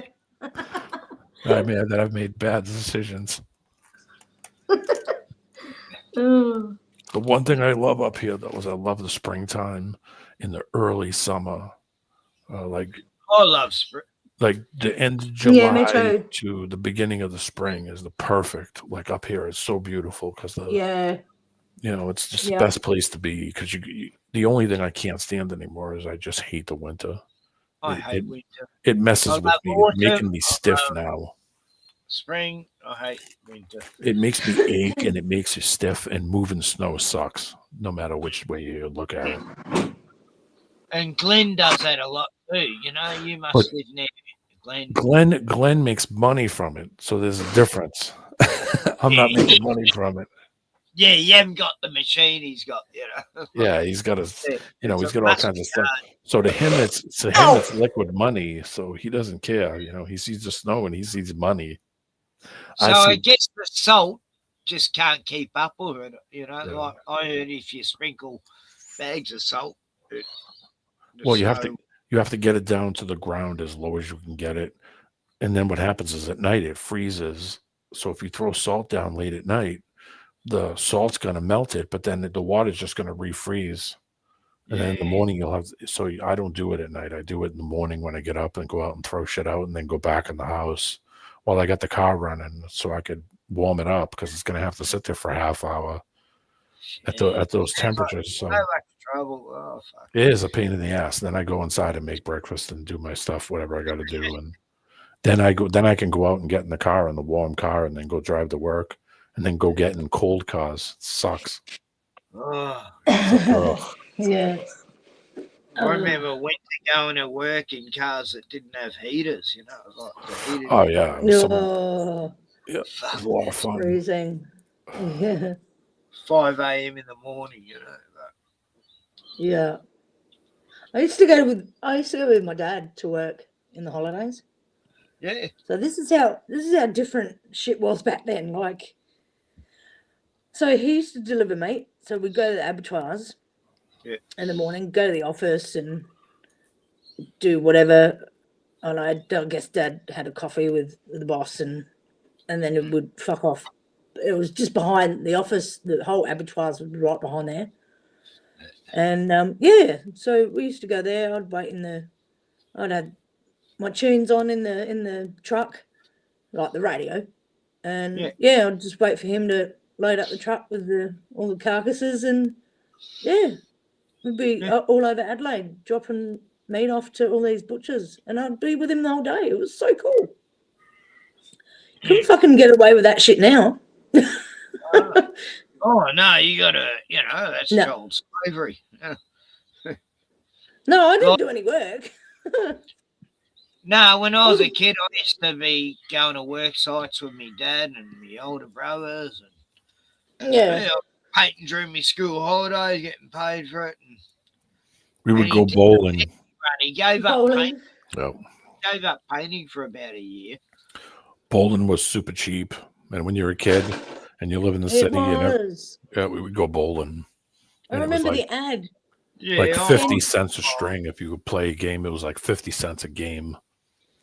It used to be the advert used to go, for $6.50 you can get what was it? When I bowled, it was about $2. Yeah. But it was like $6.50 for a Coke, fries, and a hot dog or something. Yeah. All the $6.50 to bowl plus have fucking a meal as well. All of the department stores all had restaurants in them, like a diner in them. When we were kids, we used to go to the Woolworths, and Woolworths had a diner right in the middle of the store. So you could go to the store, go buy something, and then go to the diner and eat while you were at the store. Yeah, John Martin's had that. Coles had that all through the 60s, 70s. It was awesome. Coles cafeteria. Oh, yeah, we used to go like a treat, me and my grandmother and me mum, and we'd go to Coles cafeteria in Melbourne. It was like really pop art style on the walls. I'll never forget the What kind of food did they have? Did they have I was like going to diner say, food? what was the It was food? like a pub meal, Yeah, like diner food, yeah. Like a cafeteria meal, yeah. Yeah. Yeah, but it was good, like you could get a proper cherry pie with cream that was made with real cherries, Made from like the local bakery or the. Oh God, I miss all that. Yeah, think about how things were so much different. You know what I mean? Different. Yeah. Like you go to a bakery now, and you ask for a berry pie, and it's apple with berry flavoring. Like where's the berries? That's just syrup. You fucking. When we were kids, my mother would never buy store-bought bread. She would send me to the bakery and say, go down to the here and go to and give them this. And my mother would write down how many rolls she wanted, how many loaves of bread, how many cut, not cut, whatever. And we never bought like store-bought bread. We always went to the bakery and got it. I mean, I remember in Woolies going, I'll be in the trolley, sitting in the trolley as a little one, and I remember the bread would be fresh made that day. Yeah, the morning. It would come straight from the bake, like, Tip Top and Ken knows Tip Top and stuff. Right. And those brands, and you'd go down the aisle and I'd still remember that fresh bread smell. It'd still be warm. And I swear Mum would give me just a roll to fucking gnaw on while she was doing shopping. And that smell, oh my God, it was so amazing. But yeah, not like that anymore. There's so much shit. There's so much shit in bread. I can't even eat it. It's a lot of crap now. Yep. They put a ton of gluten in it. I noticed that the bread is real doughy, like it's real gooey. Not gooey, but like. Yeah, I know what you mean. It's not. It's dense. Yeah. It's like, dense, isn't it? Yeah. It's got tons of gluten in it. Yeah, that shit's bad. Yeah. It's like I don't care what anyone says. Like, it fucking nearly destroyed me. And sugar. Yeah. So, it bounds your whole digestive system up, that's it. Yeah. I think it's just the additives and stuff they add to it to try to produce get higher production with lower cost. So it lasts longer. Yeah, and so it doesn't go bad real quick, and then you won't say, shit, I ain't buying that again. It only lasted a day, and look at it. So, I mean, they put a lot of crap in it. I've always frozen my bread, though. I grew up in a time when milk was delivered in glass bottles, It tasted so much better. It was fucking... Oh, yeah. And we lived on So we always got dairy milk, you know, straight from the farm before it got buggerized or homogenized. Yeah. Yeah, it was like Yeah, you just can't but Ken, find you know, milk like that anymore unless you go to dairy.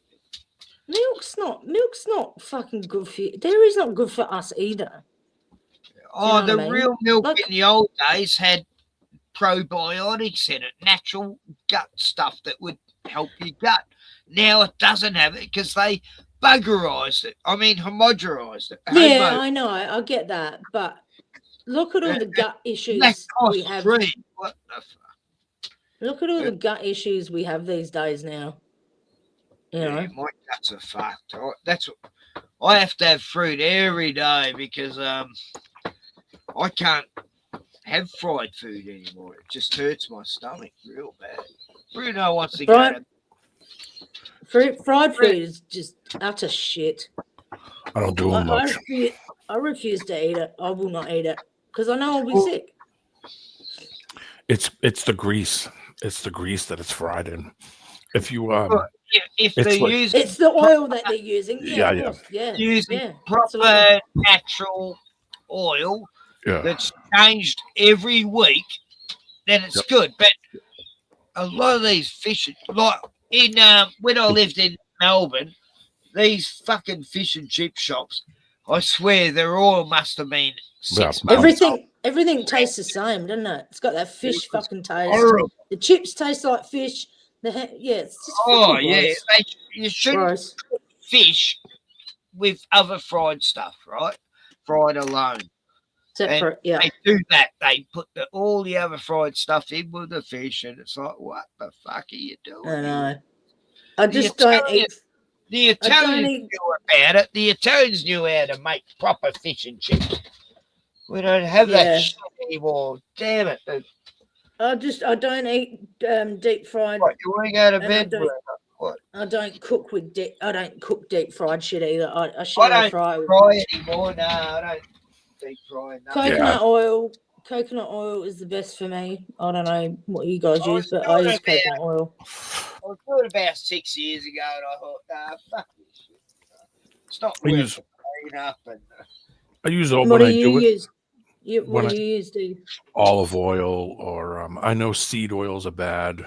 Yeah. But once in a coconut while, oil is the best. once in a while, I Yeah. do seed oils. Sometimes sunflower oil or something, like depending on what I'm doing.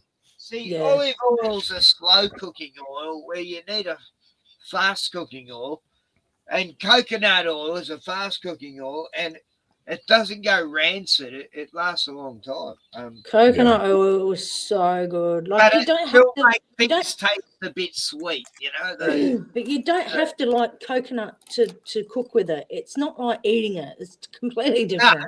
it's different. But But I actually people I don't like it, I like the flavour.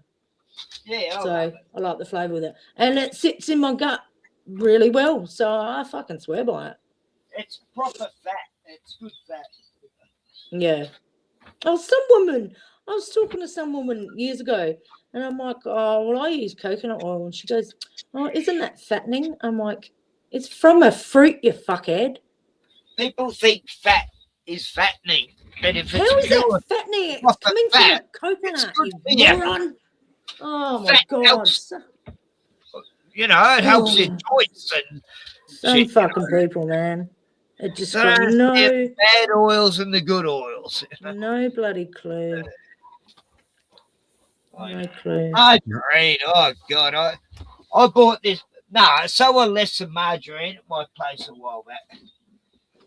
And, You know, I'm selfish. I don't give a fuck about anyone but myself. I'm gonna, if I eat how I eat, and if you think that what you eat is good, well, whatever. I'm not gonna try and convince you. Oh, no.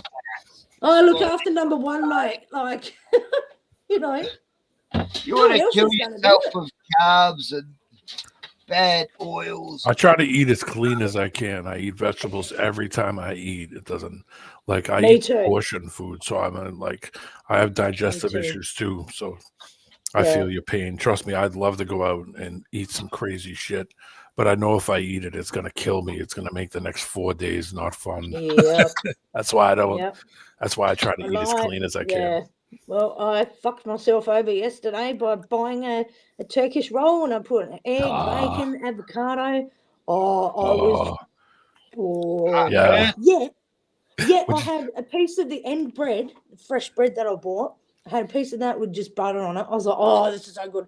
Then I had the thing for dinner. I was fucked the rest of the night. It's like sits here like a cinder block. It's ridiculous. You're like, Like I oh was just god. bloated as. Yeah, it kills you. That does the same thing. I used to get that so much, but I never get it now because I don't know. I just know.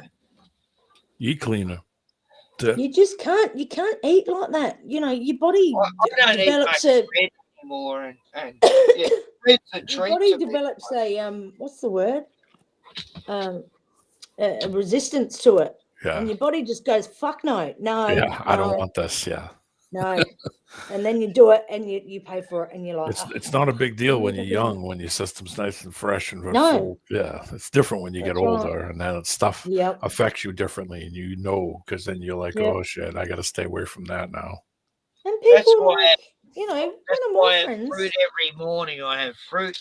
I do so too. whatever I eat is going to travel through the body better because I've had that plums or mango or Yeah. So what's fruit? Is fruit the cleanser and veggies are the what? D, well, you know. for the intestines, fiber. You know, Veggies, fiber.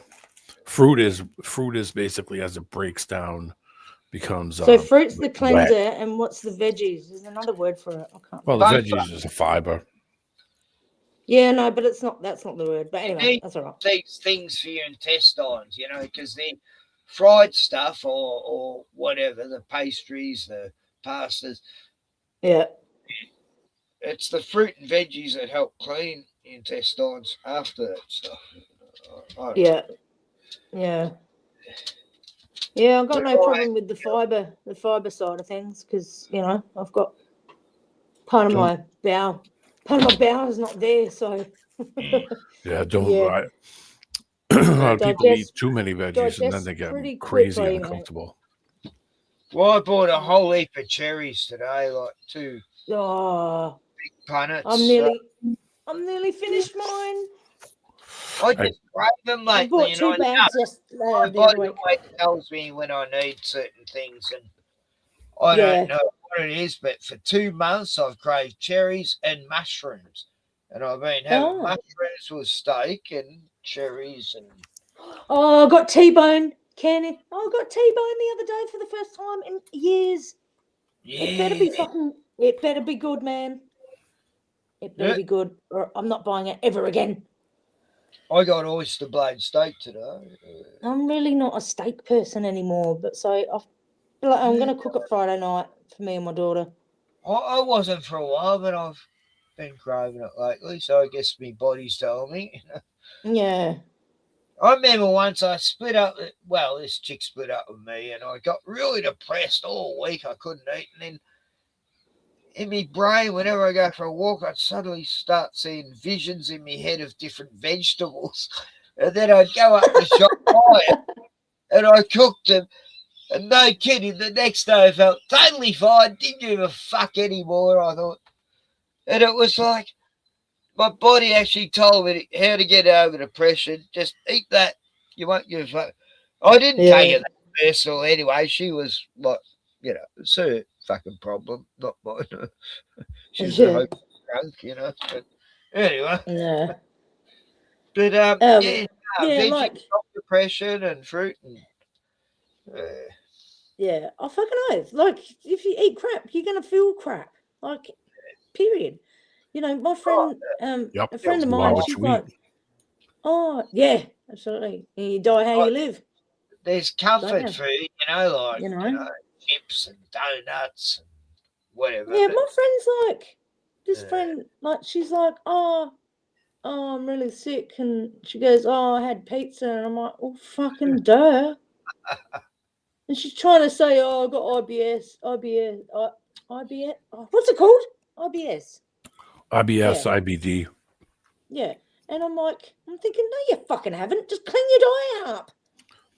You know what I do when I screw up? You know what I do when I screw up? If I do one wrong, I do two good. Yes. So I'll double up on if I screwed up yesterday. Today I'm going to do twice as good. So I can kind of counteract that. I got some peppermint tea the other week. So I had one of them last night. I had one this morning and I'm good to go. Yep. But yeah, I'm not doing that again. I've got bread, but I'm not eating it. I love Mexican food, and Mexican food kills me. Can't eat it. Pizza bothers me sometimes. It depends. Yeah, I'm not a fan of Mexican. I Mexican. can eat the hottest chilies. I used to grow chilies, and now I'm scared. No, there's nothing wrong with chili. Chili's good for you.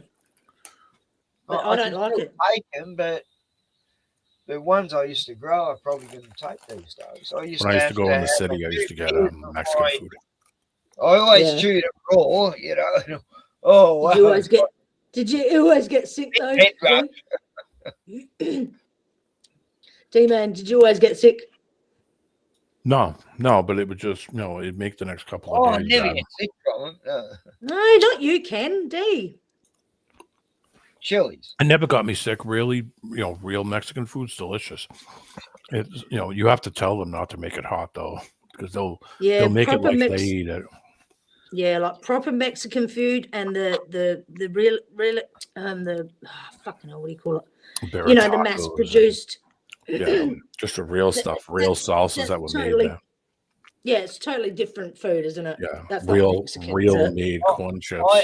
I can actually take. I used to be able to take the hottest food, refried beans and burritos and all kinds of different stuff, pork and.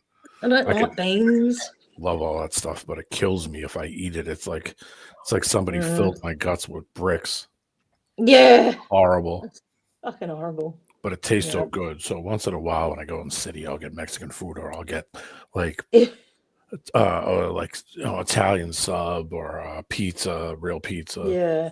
But same thing. It's just anything like heavy ass bread or freaking cold cuts kills me. Yeah.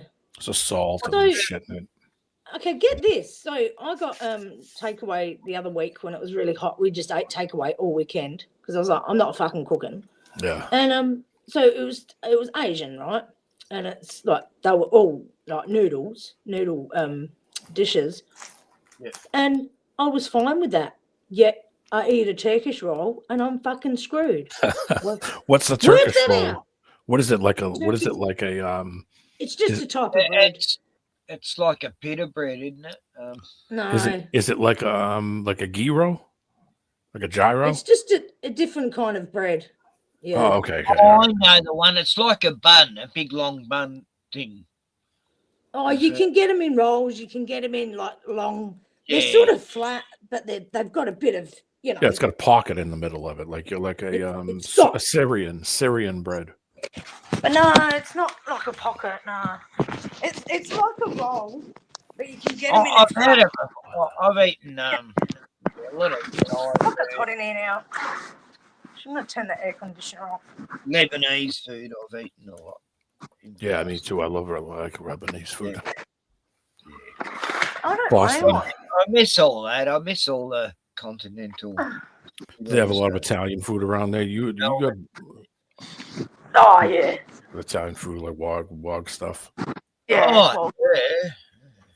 Melbourne, all of it, Oh yeah, definitely. I used to go to the best Italiano restaurants in Carlton Street and that, and they're all owned by Mark. Making me hungry now. Yeah, my mom was from Sicily. So, oh yeah. So I got to eat all the Italian food stuff.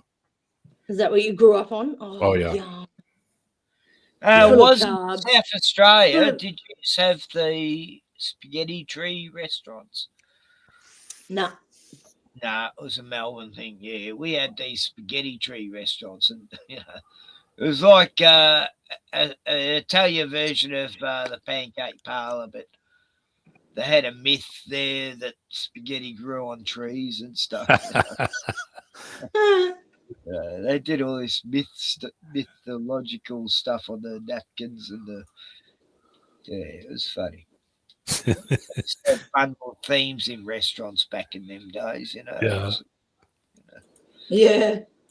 like the pancake parlor almost had an Alice in Wonderland type theme, going. Oh no, we got the pancake kitchen. It's been around since the 70s. Yeah, we had the pancake parlor. Yeah.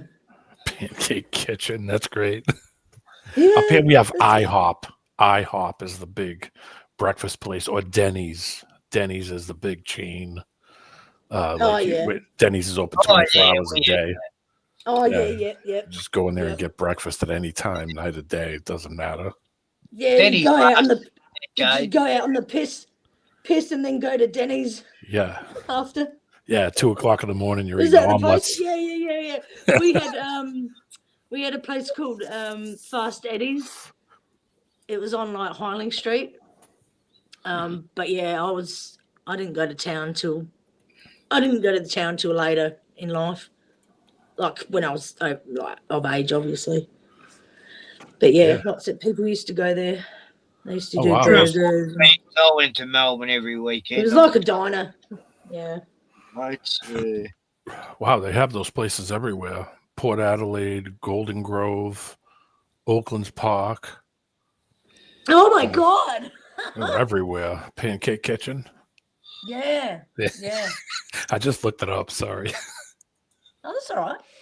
We used to have used to be called Birdie's, and that was a pancake place. I think I'm pretty sure. Birdie's. So Bert, I-E, with the I-E on the end. That was another pancake place. Forgot about that. We had these pubs in Melbourne. One was called Isabella's. The other one was the Cherry Tree. Then there was the King Street clubs. And every one of them was owned by mafia. God, they were crazy joints. I used to go there, and like sometimes you're lucky to get out alive. Yeah, it was crazy. Yeah. That was the 80s and 90s. Yeah. Where the mafia thought they had some swing or something, and they were nothing. They were what's the mafia about, Wow. And compared to Americans, they were real tryhards, a lot of them. And I knew quite a few of them. And they even mocked the road people. Ken, look at that last link. Is that the place? Cherry Tree Hotel? Yeah, a girlfriend of mine got beaten up there. But I put a picture. I put a picture in Is the that a back for brothel? you. No, it's a pub. Yeah, it used to be like a small time brewery, and they turned into a pub. And we still got Scotty's Motel. That's been there like probably since the 50s. Yeah, it's got a big Scotsman statue on the front of it. Huge. It's huge. Scotty's Motel. Yeah.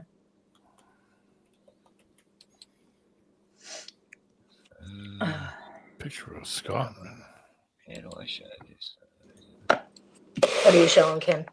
I'm trying to show him dman sent. Oh, yeah. It's near Adelaide. Scotty's Motel. Yeah. Yeah. I found it. D-Man's on Google Maps. He is. D-Man's doing the Google. I don't know. I have to save it or something.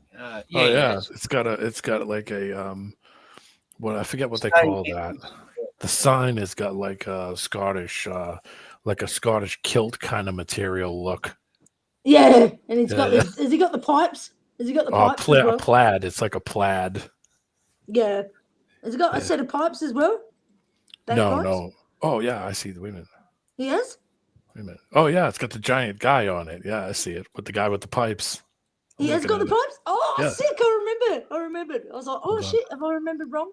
No. Yeah. Yeah, Scotty's Motel. It's in I don't know how to say that.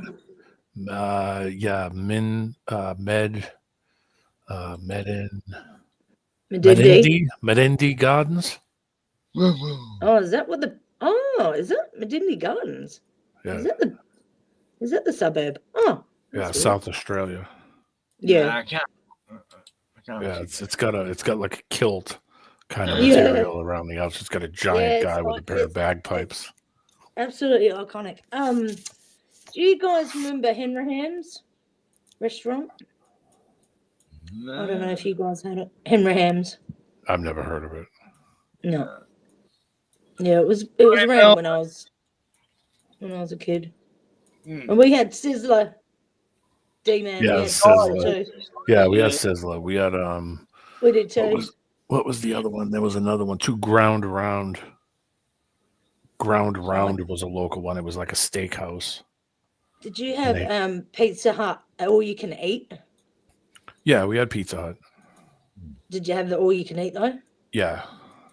Had like Oh yeah, 70s pizza days were good. Yeah. salad bar. Yeah, you dessert pay like bar, yeah, you would pay, and they would exactly. You had like a salad bar, and you could eat. and there was any pizza you wanted. pastas. Yeah. By the Yeah, 80s, yeah. there was all these Italians doing the real good pizzas. So, yeah. We used to get stoned and go there and just fucking full mung out. Pizza Hut was the kind of pizza you ordered when it was 1 a.m. and everything was closed. You know, you could go to Pizza Hut or Domino's. Yeah. Or what was the other one with the avoid the noid? Yeah, Domino's. Domino's had avoid the noid. And like they were open till like 2 a.m. So basically they were open till like closing time when all the bars would kick everybody out. Yeah. Yeah. They would have made a mint back then. Yep. For sure. But remember, I remember when the pizza place, and they started delivering in the 80s, and it was called Dialadino, and it had like a massive red fucking phone handle on the top of the fucking car. That was like new. That was new when I was little. Yeah, Like, when I was a delivery. kid. Yeah, Now it's just fucking everything. Dial a tampon, dial a fucking hammer, dial a, it's like what the dash. Yeah, now you can Ridiculous. get anything from anywhere delivered right to your front door. I know, it's insane. Yeah, I was watching Crazy. this guy, Cobra, for a few years till he died last year. And Oh yeah, I remember you saying, yeah. 34, and yeah, people would send him so much ridiculous shit to his front door. He'd open up something, it'd be a jack-in-the-box glitter thing that'd put glitter all over. Oh it. yeah, I saw that, and it would spray fart spray in your house. That was the other thing. So the worst pranks. the fart bombs. yeah. Fart bombs. So anybody that stole the box would open the box up, and it would just cover your room in glitter, and then start spraying fart spray. And I was like, "That's Ted, genius." Guess who's on? Guess who's on at the moment? Biff. 007. No, Biff. Oh, Chronicles, Chaos. Fucking Biff. Oh God, he talks way too much, man. I know. It would have drove me nuts if I was in a prison cell with him. Oh, could you imagine being in a relationship with him? Oh my God. Oh, poor girl. Yeah. Dude, shut the fuck up. I think he's really clouting this stuff, isn't he? You know, like, yeah, he's ramming it up. I sat at the bottom of Desi's driveway for a day, you know, and shit. I know, like, who gives a shit? I know. Yeah, there wasn't much to see, you know. Yeah, what's going on with the whole Desi thing? Nothing. They sent a new cop mission out to find him, you know, this week. Oh, yeah. Yeah, gee, that I'm was just in going there. for a Got a new. Yeah, cops are looking for him again, you know. Same area. I'll be back. Didn't they cover that area good enough? He's like the regular Rambo of Australia, this guy. But when you see his stuff, you know, before all this shit happened, it's like, he doesn't seem like a lunatic. He seems like a reasonable guy, you know. He's like going by the law, you know, stating the law. He's not acted violent ever, you know, like, what the hell? Suddenly shoots 2 cops? Come on. Just seems a little bit of a stretch. Yeah. I don't think no cops died, and the photos they showed, they looked a bit photoshoppy with the cops. It just might be another way that they can get more funds. We need more money so we can fund Oh, them. it's guns too, you know, like the Yeah. Bondi thing just followed after that. Yep. The timing is suspicious. 15 people died. 10-year-old Matilda. What Jewish girl's called Matilda? I don't know. That's an old Aussie name, Matilda. It's not like a name people used 10 years ago. Anyway, I don't know. What do I know? I'm just a country caravan who just looks at the news and goes, what the fuck? I wasn't believe this shit. Yeah, I worked last week. I got to work this week. It's not going to be as cold, so it won't be bad. But last week was crazy. And they had a bunch of kids at work quit. A bunch of young kids who didn't want to go out in the cold, so they just quit. And they were like, "Hey, can you come in and work an extra day?" And I was like, "Yeah, sure, I'll do it." So I had to drive a little, but she said, "Don't worry, I'll throw a couple extra hours of pay in for you to compensate for the gas." And I was like, "All right, yeah, that's fine. I'll do it."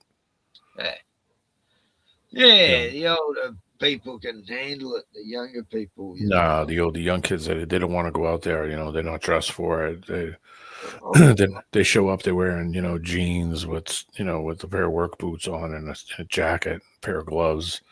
One kid only came to work with one glove. The other kid had no hat at all. And they sent him home and said, here's $20. Go over to the store and go and buy yourself a pair of gloves and a hat. And then he never came back. It's like, wow, you got to be kidding me. Scabs. Yeah, just like, so, Look, they had to play this new video game that just come out that day. So they were leaning on the older guys to come in and fill their shoes, which we've been doing. It's fucking pathetic, isn't it? Yeah, it's pretty bad that they need to. It's pretty bad that they need to roll to guys who are in their 50s and 60s to get the job done. When you got 5 or 6 kids, it's hilarious. Yeah. And they come in there sometimes and give you an attitude. The kids talk to you like, who the hell are you? And they don't realize that they're probably not even going to be there in 2 months. We'll still be there. Oh, it was bad enough in the 80s. I'd be working on some site. And these young guys who just come out of the painters, school. And it's like, what the fuck did they teach you? You know nothing. Yeah. Fucking idiots. Like what? And you spend half the day teaching them shit that they should have been taught for the last 3 years. And it's like, oh, God, what useless piece of lazy shit. The other guy I work with is partially retired, and he's like 64. And he's like, "You coming back next week?" And I said, "Yeah." I said, "Yeah, I'll see you next week." So in the morning, he saw me come over and said, "Yep, cool. It's going to be an easy day." And I said, "Yeah." I said, "Let's just get it done." So we did what we had to do. And the owner of the company came over and said, "Hey guys, good to see you." And I said, "Yep, how you doing? Good to see you." I said, he said, "See you next week." I said, "Yeah, sure. As long as it isn't snowing. If it's snowing, then no, I won't be here." I said, "But if it's not snowing, sure, I'll be here." So it didn't snow last Thursday. Didn't snow the Thursday before, but it was like crazy cold, and I still showed up. So, like I said, it's hilarious that they need to. I could take the cold when I was young. Exactly. It's hilarious that they need to lean on the 50 and 60-year-olds to get the job done, and they got these young kids who got great circulation and. And it's like, shit, they don't even want to work. They either don't show up or they just no show and then just quit. It's like, wow, okay. They want premium money to do the job, but when they go to do the job, they suck at it. So the quality of the work is crap. And then they complain they're not making enough money. It's like, buddy. Like, Jesus. I show up and get like a quarter. I probably get like 3/4 of the pay than a regular employee, and I show up every week. And it's like, okay, yeah, whatever you need, sure, I'll take care. Right. Being late was just I was always punctual. I'm normally there a half hour early. I like to have a coffee before I work, you know. Yeah, me too. I stand outside and have a smoke. Yeah. I stand outside, have a smoke, say hello to everybody, walks through the door. How you doing, everybody? Hey, guys, how you doing? Good morning. You know, just that's how you do it. Listen, they're paying you to do something. Show up and be as cool as you can. Get the job done. Be attention to detail, and you'll always have a foot in the door. These kids don't realize that. They just say, "Oh, it's too cold, and I don't have the right clothes, so this sucks. I'm just going to go home." And it's like, okay, take care. They don't even question it. You know, it's like you no show. If you no show and don't call them and tell them, "Hey, I'm cold or I'm sick or I'm make some bullshit excuse up," then they're not going to call you back. And then then when the springtime comes, everybody wants to come back, and then they have too many people. So now they have to go down and say, okay, who are the people the core people that we need to keep? And they'll dump everybody else, you know, and it's like they get pissed. It's like, well, it's because you suck. One, you just no-showed, and then you show up you don't have the right clothes on, you can't take the cold, or you don't show up, or you're late all the time. Yeah, and see you later. They're not going to want to bring you back. So, you know, they lean on us when those kids quit. Then they start calling us on the phone and saying, "Hey, can you guys come in because these kids suck?" Like, yeah, sure, all right. In the 80s, the government had this incentive for no-hopers. You know, like, oh God, these people are like on the spectrum, or they were junkies or homeless. And me dad thought, oh yeah, okay, I'll go on with that. And then he hired the absolute most ridiculous people could. You know, that only lasts like 2 or 3 days, if that. Yeah, like, and they quit. A lot of them wouldn't even turn up that day. We'd be waiting and go. Well, they had girls. They had girls turn up going, oh yeah, hang on, mate. I just got to go out the street for a minute, and then he wouldn't turn up. You know? They had these 2 girls that would show up together every time. These 2 girls would show up every time, right? Then what they would do is she would show up, then she would sign in. Both the girls would sign in. The girl would walk off and then just leave the property altogether and go somewhere else for the next 3 or 4 hours. Then she would come back at the end of the day and then walk in and sign herself out like she was working. Oh, God. That's how bad some of them are. And then when somebody said, "Hey, didn't you have that girl with the hair?" And they're like, "What are you talking about? What girl? I didn't have any women in my, you know, and I didn't have any women work with me." He was like, "Oh," and I was standing there. I said, "Oh, you mean the girl with the thing in her hair?" And he's like, "Yeah." I said, "She wasn't even here. She went over to Burger King and sat in Burger King." And he's like, "Are you shitting me?" I said, "Yeah. When we had lunch, I went over there. She was sitting in Burger King." He was like, "Oh my God." He looked at me. He was like, he's like, "MF her." And I was like, "Yep." I said, "She's probably coming back at the end of the day and signing out." So one day they sent one of the kids from the office over across the road to go into the Burger King. And there she was sitting there while she was supposed to be working. And I was like, I said, "See, I told you." Cheeky bitch. Yeah. He, at the end of the day, he came over to me. So many. It's like that scheme only lasted about 2 months, I think. People, you know, if they'll get away with it, they'll do it. You know, that's just how some of these people are. Hey, D-man. Yeah. Have you got Audi? Audi? What's that? Oh, Aldi, yeah. Audi. Yeah. Aldi like the supermarket, or Audi like the car? The supermarket. Yeah. The German company. I'm just eating one of their ice creams. I'll show you. Hang on. Ken, have you seen these? Oh yeah. What's it say? Wholesome? Oh, boysenberry. Pity. Yeah. Well, I bet that's good. Oh. They brought out a really good ice bowl. Chocolate is so good. Boysenberry sounds good. Ice cream and berries sounds always good. So I couldn't get them for ages, and then I stopped looking, and my daughter's like, "Oh, can you get Gay Times?" And I'm like, "Yeah." I was just gonna get the generic brand, right? And I couldn't find them, and I saw these, and I'm like, "Oh, I'm getting them." But they're fucking $7 something for 4. I suppose it's not too bad, really. 'Cause Yeah, I mean, if they're they're good good and it's qua- worth the money. You know? yeah, exactly. They're good quality. So Yeah. I think they're actually New Zealand brand. I bought Oh my god, they're so good. frosty fruits today. $7 for a pack of 10, so that's not bad. Oh yeah.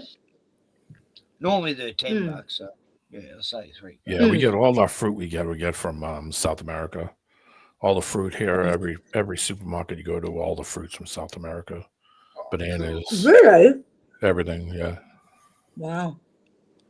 That's good stuff over there, isn't it? Like the veggies. Yeah, but I mean, it's, by the time they pull it and by the time it goes from South America to here, it's friggin' who knows how long it's been, off of the tree. Half freeze. Can't you get fruit? Blah, blah, blah. Can't you get fresh fruit local? No, not where I am. Really? Yeah, it's wintertime. Where are you? Oh yeah, New Hampshire. Oh, okay. So by the time we get fruit that's grown in South America, it was probably taken off the tree, a month ago. Jesus. By the time it's trucked all the way up to here, Yep. or on planes or whatever, whatever they Yeah, do. exactly. Shipped in. I mean, shipped wouldn't work, but I mean, probably planes or trucks at that point distributed out. So I don't know. I get fruit once in a while. I get those little fruit cup things. I probably have one every couple of days. I do the same thing Ken does, basically. Oh, Fruit this is in so the morning. good. Yeah, tomorrow I have cherries, pineapple. Have you got Aldi, Ken? Yeah, we've got Aldi. Yeah, You should get I go some Aldi. there like once a month. I might go there. You talking a supermarket? Yeah. Yeah, I'll go there Yeah, every week. yeah, we have not Aldi. every week. I go there every fortnight. Sorry. Everyone has Aldi now. When I do my full shopping, which is on Monday. Aldi's German. Yeah. Yeah. Yep. With a lot of Chinese So am I. product. So am I. But there's good stuff in there, but a lot of it's the same price as any other supermarket. But then you get good stuff that isn't. Don't buy the sweets from there, the lollies. No. Yeah, look at all the ingredients when you buy anything anyway. I always do. Well, I picked up this chocolate milk.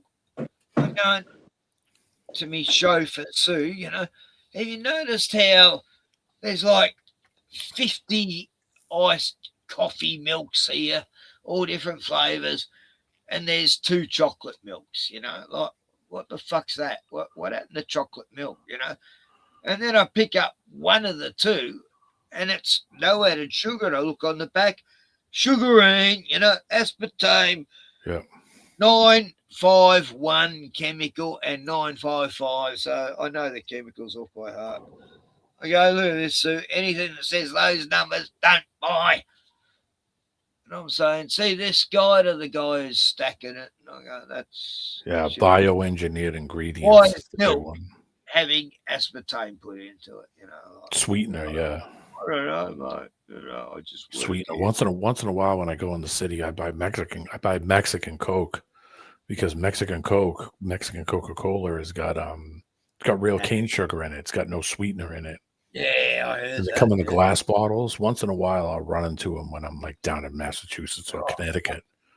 I'll see them in a supermarket or at a store or something. I'll have a rack of them. So much better. Yeah, there's no sweetener in it, like everything else. Yeah. We used to have a soft drink here. It was brilliant, for like 25 years. And it used natural pear juice to sweeten it. And it was Yeah, I don't know why they don't use like honey or stuff like And then that. it was phased out during the, mid 2000s. It just stopped being sold because they obviously said, shut it down.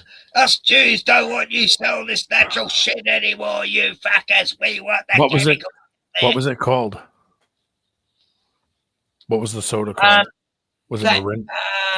Was it Marin? Bondi Cola, Torquay Lime. There was. Oh, okay. We did this before. Yeah, it was all the different main surfing spots around Australia. That made Bondi. I see what you're talking about. We did this before when we looked at sodas, remember? Yeah. The other one was I'll have to look them up and do a stream about it. the other was Mirinda. The best soft drink ever sold in Australia. Yeah, passion fruit Mirinda. No, soft drinks now. I got sarsaparilla out in the shed, and I just, oh no, it's so sweet now. I used to love it. Yeah. I don't drink a lot of soda. Once in a while, I have a Coca-Cola. But, you know, only if it's cheap or something. I'll be like, hell with it, I'll have a Coke. Once in a great while. Drink coffee and water. That's about it. Occasionally, I'll buy a 4-pack of Coke in a glass bottles, you know. I won't drink it in the plastic. My birthday's coming up. I have a birthday rum and Coke. So. Yeah, why not? My birthday's coming up pretty soon. I almost went down the street yesterday to buy some spirits. I just had a craving for it, and then I go, nah, not good for me. No, I only do it like once a year. Agree with me too much. I have it like twice a year. Once a year, my birthday, I always have a rum and Coke on my birthday. I enjoy that. Yeah. Just because it tastes good. I don't care about the rum part. It just tastes good. No, I don't mind a good scotch or a bourbon or even a rum. Yeah, Hall's sarsaparilla. I get the Bundaberg one. Here you go, Ken. They got double SARS too. I don't know how they double it, but yeah, double SARS, double plus. There you go, Ken. I threw a picture in the back for you. Oh, yeah. I don't know how to show them. It's a Hall's lemon twist and a Hall's stone ginger beer and a Hall's sarsaparilla. Oh, sarsaparilla, yes. I remember that shit. Was Big SARS the same, Ken? That was different, wasn't it? What's that? Big SARS. That was sarsaparilla, wasn't it? Oh, they all had them. Switch and Lords. Yeah, but Halls was like huge in the 80s. Like you got that used to be in the fish and chip shops, and you know. I don't remember Halls. No. I remember all the others, but maybe that was South Australia, Queensland, just not Victoria. Oh, maybe. Yeah. I like the old looking cans. The cans look cool. It's like old school print and stuff on it. Hang on, I'll be back. I've just got to do my daughter's tea. 2 secs. God, it's cooled down all of a sudden. It's like, what the fuck? This is fucking ridiculous. 35 to fucking 19. Need to put long pants on there. Yeah, so what was I going to show?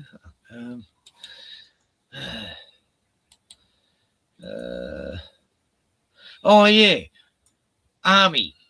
You know, let's look at Army recruitment ads. China versus Russia. So, Be all you can be in the Army. That was the commercial that was on when I was a teenager. Be all you can be in the Army. They would have the guy. They have the guy coming down the rope off of the helicopter and the friggin' dudes in the plane. That made it look so cool, you know. Yeah. Compilation video. Try to get all the kids to watch it. Oh, it was hilarious. We used to get the same, but They had like a hokey song to it that would be all you can be in the Army. Anyway, here's this. A hokey song. Yeah. Real hokey, real cheesy song. Oh, is that what that means? Yeah. Yeah, just, you know, like when I say hokey, I mean like just cheesy, you know, just like it's a cheesy song. You're like, all right, yeah. Join the army and get 50 ways. Anyway, 50 fucked up ways. Here's the Chinese one, right? 我们已经习惯打闹。王军，转令动员大会，现在开始。医生道，是一句承诺。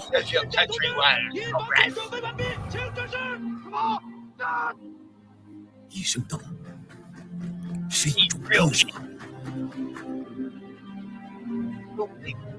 医生道，是一次重塑。空中、陆上各作战机组以新并完善作战计划。Right, I want to join. 医生道 Let's go. Kill some fuckers.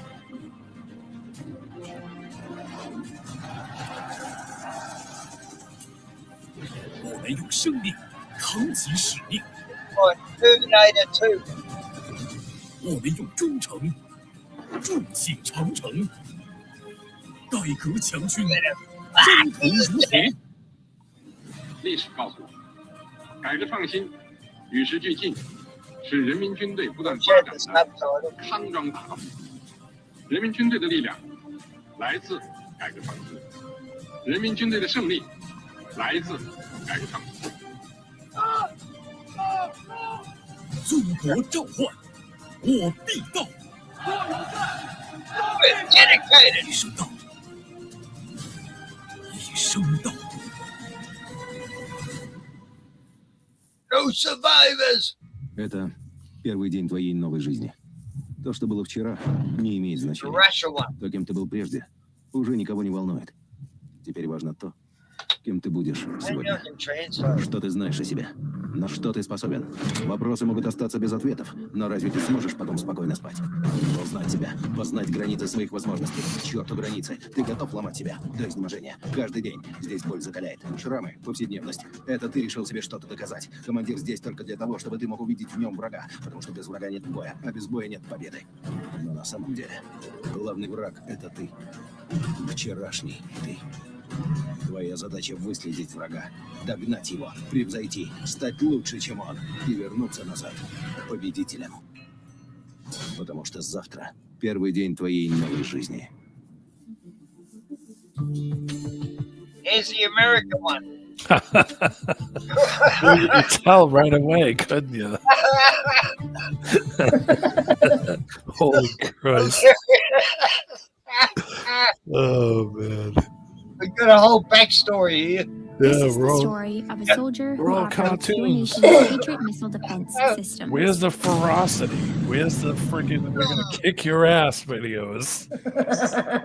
It begins in California. Roll out all the equipment and run over some shit. That would be the appropriate American one. Get out there and fucking blow shit up. That would be the appropriate, not this fucking cartoon shit. Look at all those other ones and look at how ballsy those other ones are. We're gonna kick your ass. That's what those other videos say. And this is a freaking it's a video game story. Oh man. This is a story of a girl who joined the army and she had 2 months. God, I knew it. I knew it. I knew it was coming. Are they 2 women? Yeah. Oh, God. Some of the I had a softest. fairly typical They childhood. need the softest people Took ballet, possible. played violin. I also marched for equality. I like to think I've been defending. She's gonna shit her pants the second one bullet even gets near her. When I was 6 years old, one of my She's mom's gonna had hear an a accident gunshot and fell hide. paralyzed. Doctor said she might never walk again. But she tapped into my family's pride to get back on her feet. That's a mom's one. Eventually standing at the altar to marry my other mom. What's that got to do with war? I have no clue. What the fuck? High school at the top of my class. knows? And then attended UC Davis, where I joined a sorority full of other strong women. But as graduation approached, I began feeling like I'd been handed So I'm so not a much strong woman because I'm not a gay. sorority girl Yeah. stereotype. Sure, I Exactly. spent my life around inspiring Exactly. women. How could But Wassy what had I come really on? achieved on my You're How own? could fucking you ridiculous. be so One of my sorority insensitive to the sisters was plight? studying abroad in Italy. Right. Another was climbing Mount Everest. You wouldn't fit in the I army. needed my own adventures, Sensitive enough. my own challenge. And after meeting with an army recruiter, I found it. A way to No, only look at my it, inner go! strength. and maybe try some stereotypes along the way. I'm going to do a PowerPoint I'm presentation. Corporal Emma Malone Lord, and I answered my calling. Aye. Oh, wow, that inspires me. Man, I just want to say... Jeez, are you inspired or what? I just want to say, as a representing the United States, that does not represent my ideals of what the military should be. Just want to make that clear. How many guys in the military would have watched that go? Exactly. These old vets, go. What? This is the ad of the army now. My father. I'd make an ad. And I'll be like, oh, yeah, don't join the army. Don't do it. You'll be 50 shades of fucked up when you come out. It's so mental. Like, what? Who would want to go? STD, My friend I've Kevin. got mates who were in the army, and they were never the same. My friend Kevin, he come out of that crap all fucked up. Yeah, I bet. He was all fucked up. He got exposed to all kinds of shit too. DU, depleted uranium. And he was in a tank or something and got exposed to depleted uranium, and his kids are all fucked up now too. And they say that it's because of his because of that dust he was breathing in from all the shells going off. Yeah, got a fucked up kid. Horrible. Yep. DU. That's awful, man. Oh, and then they had that Agent Orange DDT shit that caused. Yeah, because it's not just them that it affects. It affects the children, obviously, like that. But it affects the whole family because they come back and they're just like, "Who is this dude? This isn't my dad." Do you know what I mean? These wars are to experiment with shit, like Vietnam. They experiment with a lot of things. Oh yeah, all kinds of shit. They were trying to. They were testing dropping LSD. Yeah, getting soldiers trying to make you trip balls so you were totally useless and you would lose all your focus. They'd end up shooting each other, thinking they were monsters. Yeah, they all freak out. Some people would freak out and start going. Some people would just crawl up in a ball and just stay that way. Some people would just laugh uncontrollably. Like, remember the movie Jacob's Ladder? That covered it a bit, Yeah, I read a whole thing about how all those drugs were all created to basically be dumped as like a powder on top of you, so that way it would just get on your sweaty skin and your body would absorb it straight away. Meanwhile, Laurel Canyon, they're all doing it. Yeah, exactly. Kids were doing it and jumping out of windows. It's like a real trend, all of a sudden. Yeah. Timothy Leary was the big pusher of LSD in the United States. He needs a fucking bullet if he's not already dead. Oh, he's long gone. Died in the 90s. Oh, did he? Yeah, like mid-90s, late 90s. Good riddance. Good riddance. He had some kind of cancer or some kind of crap. A lot of the serial there you go. He got his karma, didn't he? A lot of the serial killers, a lot of the crazies that caused all kinds of problems in the United States in like the 70s and 80s and 90s all got exposed to that stuff through clinical trials. The Unabomber. Yeah, K-Ultra as well. Yeah, Unabomber. He was like a professor, a Harvard professor, went crazy. And they had this guy called the Boston Strangler, went out and killed a bunch of women who was in the Navy. And he got exposed to it in the Navy and went crazy. They all became schizophrenics. Yeah. Well, there you go. That's what happens when you do that stuff. Especially when it's experimental, you know what I mean? And you took it in the early days. You never knew what you were taking. Could you imagine not knowing and you're just losing your fucking shit? Yep. I think that would be worse. I think a lot of those, you were talking about that SSRI stuff. I think a lot of that makes people loony like that and do all kinds of crazy shit that we never do. Oh, SRA, you mean? Yeah, like the antidepressant medication and stuff. You notice that a lot of these crazies that do crazy shit are all on this crazy drugs. Yep, exactly. It's just. But yeah, I had a friend, Kevin, I grew up with, and he went in the army. I think it was in Iraq, the second Iraq war he was in. And he come back, he was not right. And I think it's just like PTSD or something. Is he the same age as you? Yeah, I think he's a couple of years older than me. I gave him a job. I got him a Oh, job. how old are you? I'm 53. I think he's about 55 now. Oh, that's right. Yeah. And Yeah. and I got him a job, and he just I guess my boss one day, he walked in there, he said I could tell just by looking at him something wasn't right. And I was like, "Hey Kev, what's up?" Or he said something to him, and he just lost it right there. Oh my god. Yeah, and I guess he just kind of was snapping. So he's like, "Yeah, you're gonna have to let your friend go." And I was like, "Oh, why? What happened?" And he called me on the phone.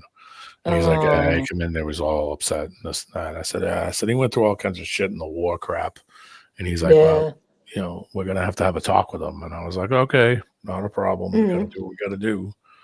And I guess he went and lived with his sister for a while, and I guess the shit's like last time I heard anything from him, and he was living with his sister, but he was all messed up. I think the VA had him on like disability and medication and all kinds of crap. PTSD. So sad. Yeah. So sad. And you know, all they do is just drug them up. Like that's all they do. They just take you out of the game. But it's not. They all have to have a jibby jabby, But it's not the only solution, D-man. You know what I mean? Well, I totally disagree. I watched a movie set in World War II called The Tank. It was a German film. Fuck, it was brilliant. And you ever see those videos of the people with the shell shock? Yeah. It showed in this film that I watched recently. It's a new film. Ken, it's a film though. It's not real. Yeah, but it's based on a true story, and it shows them how they got these vials with little capsules in them and their speed, like they're taking speed pills. Yeah, the Germans created methamphetamine. The Americans had them, the English, like pep pills. Take them and they just hop you up. It's like an amphetamine. Yeah. All the truck drivers used to take them. Wasn't that in the amphetamine on it? Ken, wasn't that Bex? Bex had fucking speed in it, didn't it? That was like a headache medicine. Yeah, it was like a goodies. If you know what a goodies is, it's almost like a candy. You just put it in your mouth and crunch it up. Oh, the no dose, you mean? Yeah, it was almost like that, but it was an amphetamine. No, but Bex actually had fucking speed in it. Yeah, probably some lower version of it. Yeah, there's all these mothers taking that shit. Yeah, I used to get a headache all the time when I was younger. I never get headaches like the last 30 years. When we were young, we used to get goodies. We're not talking about headaches, Ken. We're talking about the medication. We used to take these pills called goodies. Yeah, headache pills. Yeah, goodies pills. You crunch them up and put them in powder and put them in water, and you just drink them up. If you were hungover, we would take goodies, and it was the same things, I think, except they just put a little pep in it. Now they have caffeine in it, so it gets it to the system quicker. Hop shop. Yeah, like no dose.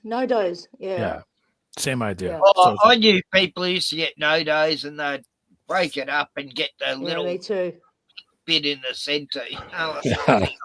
Yeah, well, you're not supposed to. That's supposed to dissolve slowly over time. And they're like, screw it, just break all the other shit off. Just eat the middle bit. Yeah. All the truck drivers had it. All the truck drivers had it during the. Yeah, we used to joke around and say we used to call them trucker's helper. Trucker's helper was like amphetamines, basically an amphetamine, which just fucking hop you up so you could drive for 12 hours without stopping. Yeah, exactly. Wide-eyed. Oh, I knew a lot of truck drivers that had, speed during the 80s and 90s. Yeah, Reds. Take some Reds. But, it was good speed back then. It wasn't tampered with or shit. I don't know. I'm not. It was good back then, Ken. Meaning like it wasn't full of all the shit. It was just what it was. That's hilarious. They weren't having truck accidents anyway. Yeah. Oh, Jesus. You didn't have to worry about that because I'm not sticking up for awake. drugs, kids. Don't do drugs. Don't do drugs and you won't go to jail. Yeah. Oh, yeah. That's a terrible slogan. Jesus. What about all the people on the pharmaceutical drugs, Biff? They're doing drugs, and they're dying in car accidents. Oh, yeah. But no, don't do drugs and crime, and you won't do jail, kids. They have commercials here. So many people go to jail without doing a fucking crime just because they owe fines. You know, it's bullshit. They have commercials on TV and all over the radio here for pharmaceuticals all the time. Like, you know, people, you know, do you have? Are you suffering from this? Yeah, you know, they have a woman that's showing her cooking some food, or, you know, a guy's mowing a lawn or something, and they're talking about, you know, the commercial's 2 minutes, you know, 1 minute telling you what the product is, and then the friggin' side effects are 5 minutes into the commercial. Yeah. Like, holy Christ, you spend more time telling me what could possibly go wrong from taking this. Have a heart attack. Yeah, you know, your ears will explode if you know, all kinds of shit. You know, diabetes from it. If you're suddenly blind, please call a practitioner. It's like, oh my God. This is really going to fix my problem. Side effects that could happen to a very minority of people. I don't have gout anymore, but boy, I'm blind. Yeah. Right. It doesn't counteract. You don't mean any Yeah. I mean, now I can only see out of one eye, but boy, my skin is better. I'm shitting out. I haven't got depression now, but I can't get a hard on. You know? I mean, Jesus, it's a trade-off. It's fucking insane. People fucking call them up and say, "Oh, ask your doctor. Call them now and ask them if it's right for you." And a lot of these antidepressants make people, you know, people say they don't have any sex drive as well. You know, it's a way to depopulate the world. Another way, you know. I mean, well, it's no sex drive. It's you might be homicidal. Oh, you might be suicidal. I already feel like that. Why am I taking this shit? Yeah, like, people have just, you know what? It fucks me off. People need to take their health into their own hands and fuck these doctors off, because all they're going to do is just fucking pills. Here you go. Pills. More pills. Who wants that shit? I don't. I mean, very long time ago. Oh, what's the British Army recruit? Yeah, I want to know. Yeah, what's the British one of recent? Yeah, I'll it's grab probably it. Full of muzzies and barleys, furries and every other thing. I didn't know there was goth people in the army. Do you have a link, Dean? Dean, get a link for that one. God. Fucking Dean, come on, you haven't been on for a while. Come in. I'll put a link in. Gordon's not here. So. Oh, Gordon's all right. He's a bit of a. That's fair enough. You know. He's a bit of a dick, but he's better than some of the other people. Oh, there's worse people. We won't mention names. What a fuckwit. Oh, yeah. You know who I'm talking about, Ken. Yeah. Well, D-Man, did you see that video? No, what is it? Oh, when it was Ken's live a couple of weeks ago. Oh, well, was it the one where the guy was on? Who was the guy that was? Yeah. Okay, yeah, I think I know. Yeah. Yeah. Roger told me about it. Roger said, "Yeah, Ken has." Roger knows that guy too. Does he?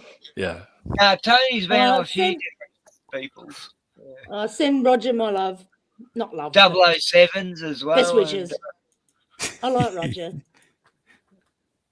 And his channel. He's cool. But I can't come up because my brain just does not work the way you guys do with all the scientific stuff. I'm just like, look, when it's getting into all the graphic. If I got up there, I'd just sound like an idiot. So yeah, I'll lose interest too. You know, I know it all anyway. I'd love to go up, but yeah, I just wouldn't know. When it gets technical and trying to prove something, in the end, who are you trying to prove it to? You know, all us know about I can't contribute because, I'm just not scientifically minded. But yeah, I do love his channel. So yeah, can you let him know? You go all over the place. Sometimes it gets technical.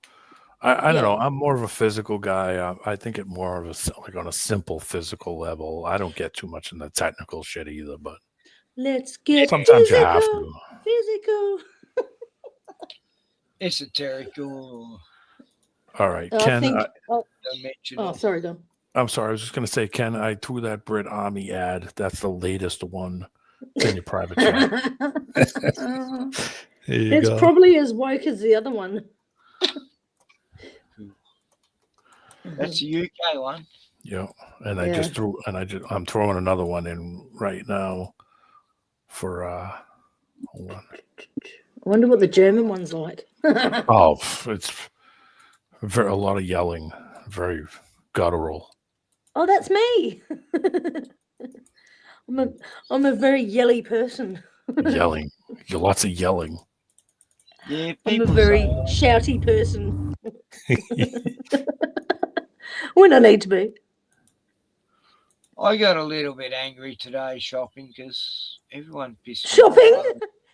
Yeah, shopping gets me angry. I hate it. It's real low, like, energy people kept getting in my way wherever I wanted to get something. They just stood there in front of that particular bunch of shelves, and you know, and they're very large and slow, and I get the cash register, and everything was just slow and retarded, and people. I was saying, I'm sorry, sir, because I was going, oh no, look at these people. It looks like they just climbed out of a cave, and what are they even doing in the shop? And I was getting very critical of everyone, and I'm going, I'm trying to get these certain items, and these guys who work there have got 2 trolleys in front of the very things I need, and I'm going, oh god, I just want to get these certain lollies, mate, but you know, I guess you're busy. And I go, oh, I'm getting chased out of the fucking aisle by fucking trolleys, and she's going, it's all right, Ken, calm down, and fucking breathe, Ken, breathe. And it was the Learn chemicals how to on breathe. the floor. They're using these chemicals on the floor that make you go mental, and it's a flickering yuck. oven. I don't know. Oh. Something triggers me every time I go in a supermarket now. I try to get in. It's other people's energies, man. Yes, That's what you're picking up. I try to get Where in does there, confidence come from? get exactly what I want, and get out. See, Ken? How you look? Sorry. Hey, go, man. Yeah, it is the energy. I hate crowds, and I was feeling So do really I. I was feeling so crowded, and it's like they're all doing it on purpose, and they were. Yeah, I feel that too. I'm just like, oh, get me the fuck out of this shopping centre. Oh, Well, you fuck. read slow on purpose, you know. No, they're just fucking ignorant, Ken. Oh, my God. They stand right in the middle of your aisle, and you're like, excuse me. And then they don't hear, and you're like, excuse me! Yeah. You have to fucking yell. Dumb fucking... Oh. Anyway, you're getting me fucking rolled up now. Play the video. Play it. It's weird because when I'm in my town, I don't have all the time in the world. But when I'm in Sale, I'm only on a 2.5 hour schedule. I got plenty of shit to do, and then these people hold. It's like, hey, you might have all day, but I haven't. You know, move along. Yeah, I'm on a tight ship here. Fucking Hey, move my it. life's more important than yours. Don't you realise that? Yeah. No, I'm Get out of the fucking way. Look at me. This could be you in just 6 weeks. Guarantee results fast. Get rid with my workout plan. It's the case guarantee. Quick hits. Good to see you, brother. Are coming out tonight. Absolute belter. Just a quick drink for the road, man. Oh, this is mad, man. You're feeling it. It's so good to see you. Fast fashion. What's up, my man? You already know what it is. And today, we're busting some fresh heat. Take those dusty craps off your feet, man. Yeah? Okay, this is the hottest drop of the year. Don't forget to subscribe. Instant likes. Are they taking the piss or what? Lots of things can give you confidence for a little while. But Yeah, confidence drugs that do. lasts a lifetime, there's one place you'll find that. What the fuck did I just watch? I don't know. So all the pressures from Chinese guys trying to sell you shoes. What And the fuck was that? women with black eye sockets around their eyes that are real It's like spun they're out in a looking. war zone and they're tripping on acid. Yeah, man. yeah. Look All at these that. Look at weird that last one, Ken. That's a 1980s Army U.S. commercial that I remember when I was a kid. Oh, really? Watch that one compared to the other one. That was the I Have Two Moms commercial, partial cartoon. Okay, go on. Watch out, 1980s one. Okay, that's what a commercial should look like. It should have more explosions and more shit in it. Right. Okay, I've got on history now. What I do, I open up a tab, then I go to history, so I don't have to open up.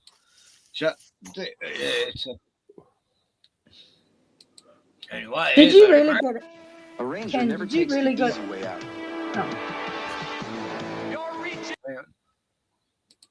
Sorry. So, What were you saying? Did I really? oh, did you really get a strike for playing that Big Les show? Yeah, but it was like I'd been playing it for months.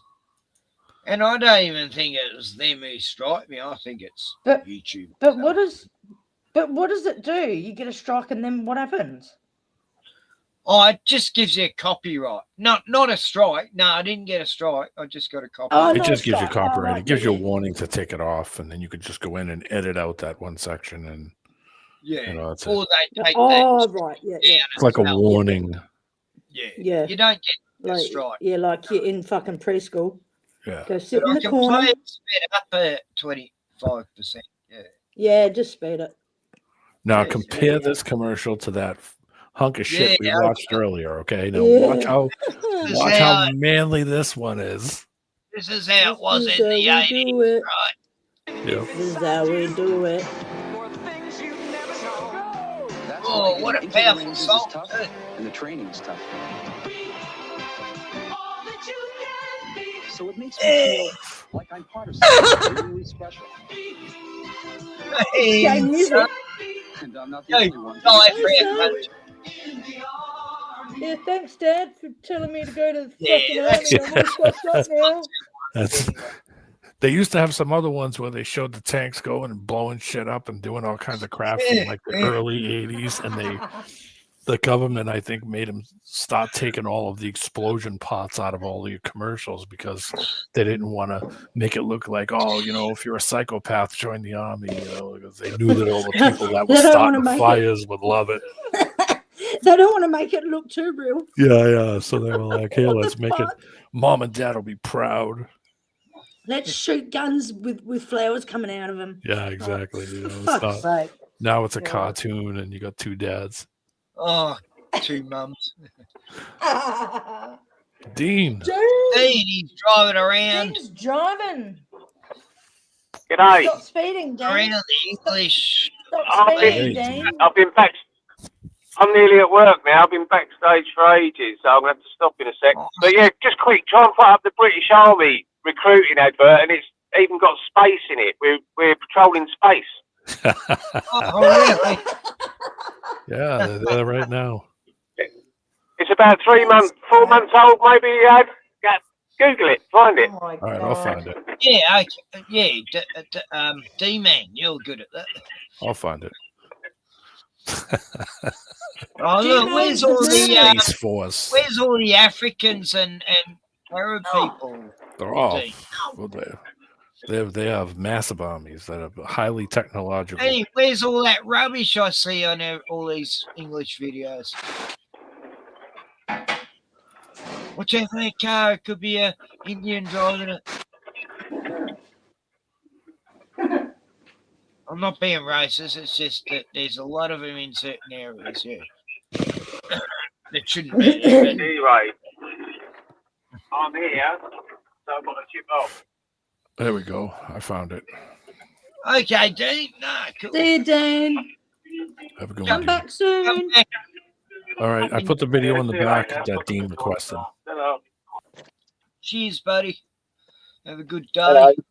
It's called the Royal Air Force Advert 2023, the Force Protecting Space. Good. Machine. It opens up the batteries. I'll make a copy day. I think Dean meant to hang up and he didn't. Yeah, not bad. Just mute. Not bad. Just mute him. Yeah. Dean, you're still on.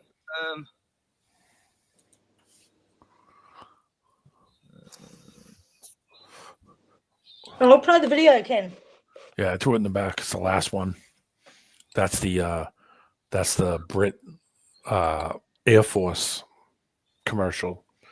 It's called Protecting Space.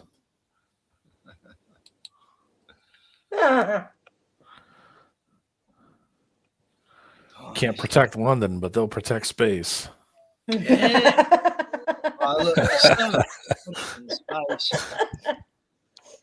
Oh, look at the golden retriever. Oh, I love him.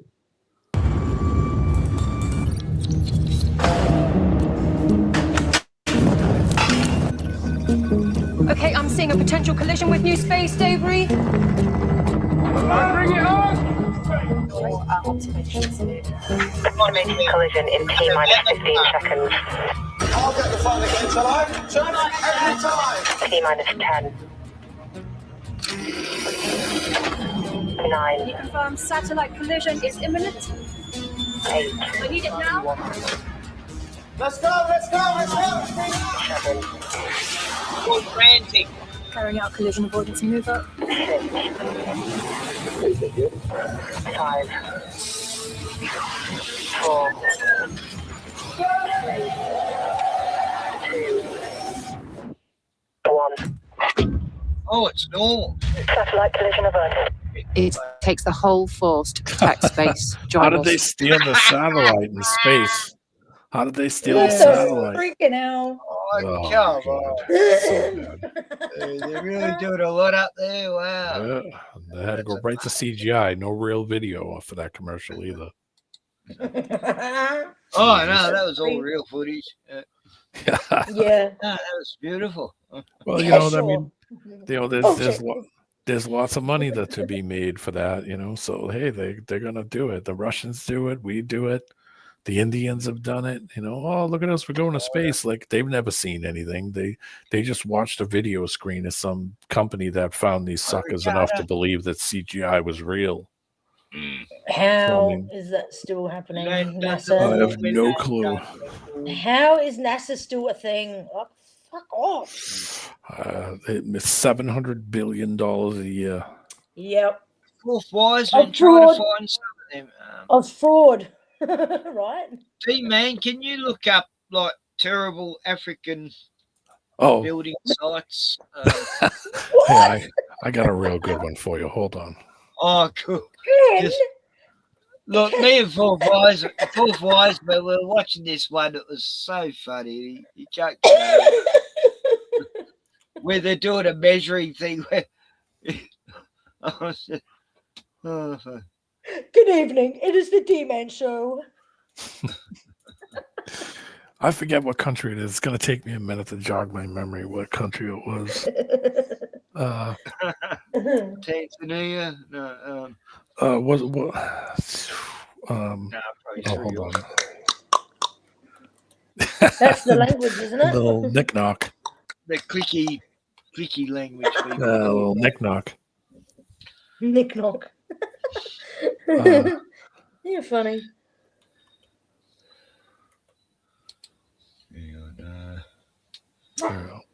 I looked up some stuff like this a while ago. Me and my friend absolutely lost it watching them. Bruno, why are you being growling? What's he barking at? That's a can't He be wants fucked more bark. food. He wants There it is. There you Food. go. Ghana. Yeah. Bruno, why do you want food? Food's overrated. Come on. He doesn't want food, Kenny. He wants your attention. food. That's what it He's is. nudging me and he's going, I want food. Yeah, he What's just cracking wants your YouTube? attention. Just like a child, Ken. When you're busy doing something, they want your attention. All right, Ken, last video. That's the this will show you in the world how advanced Ghana is within military technology. I'm taking you outside. I'm going for a ciggy. Here you go. This is some high end stuff. So.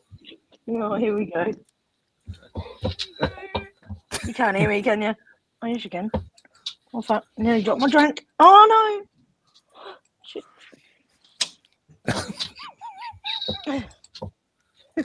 Jesus, this video is bad. Holy God. Bruno, you better, idiot.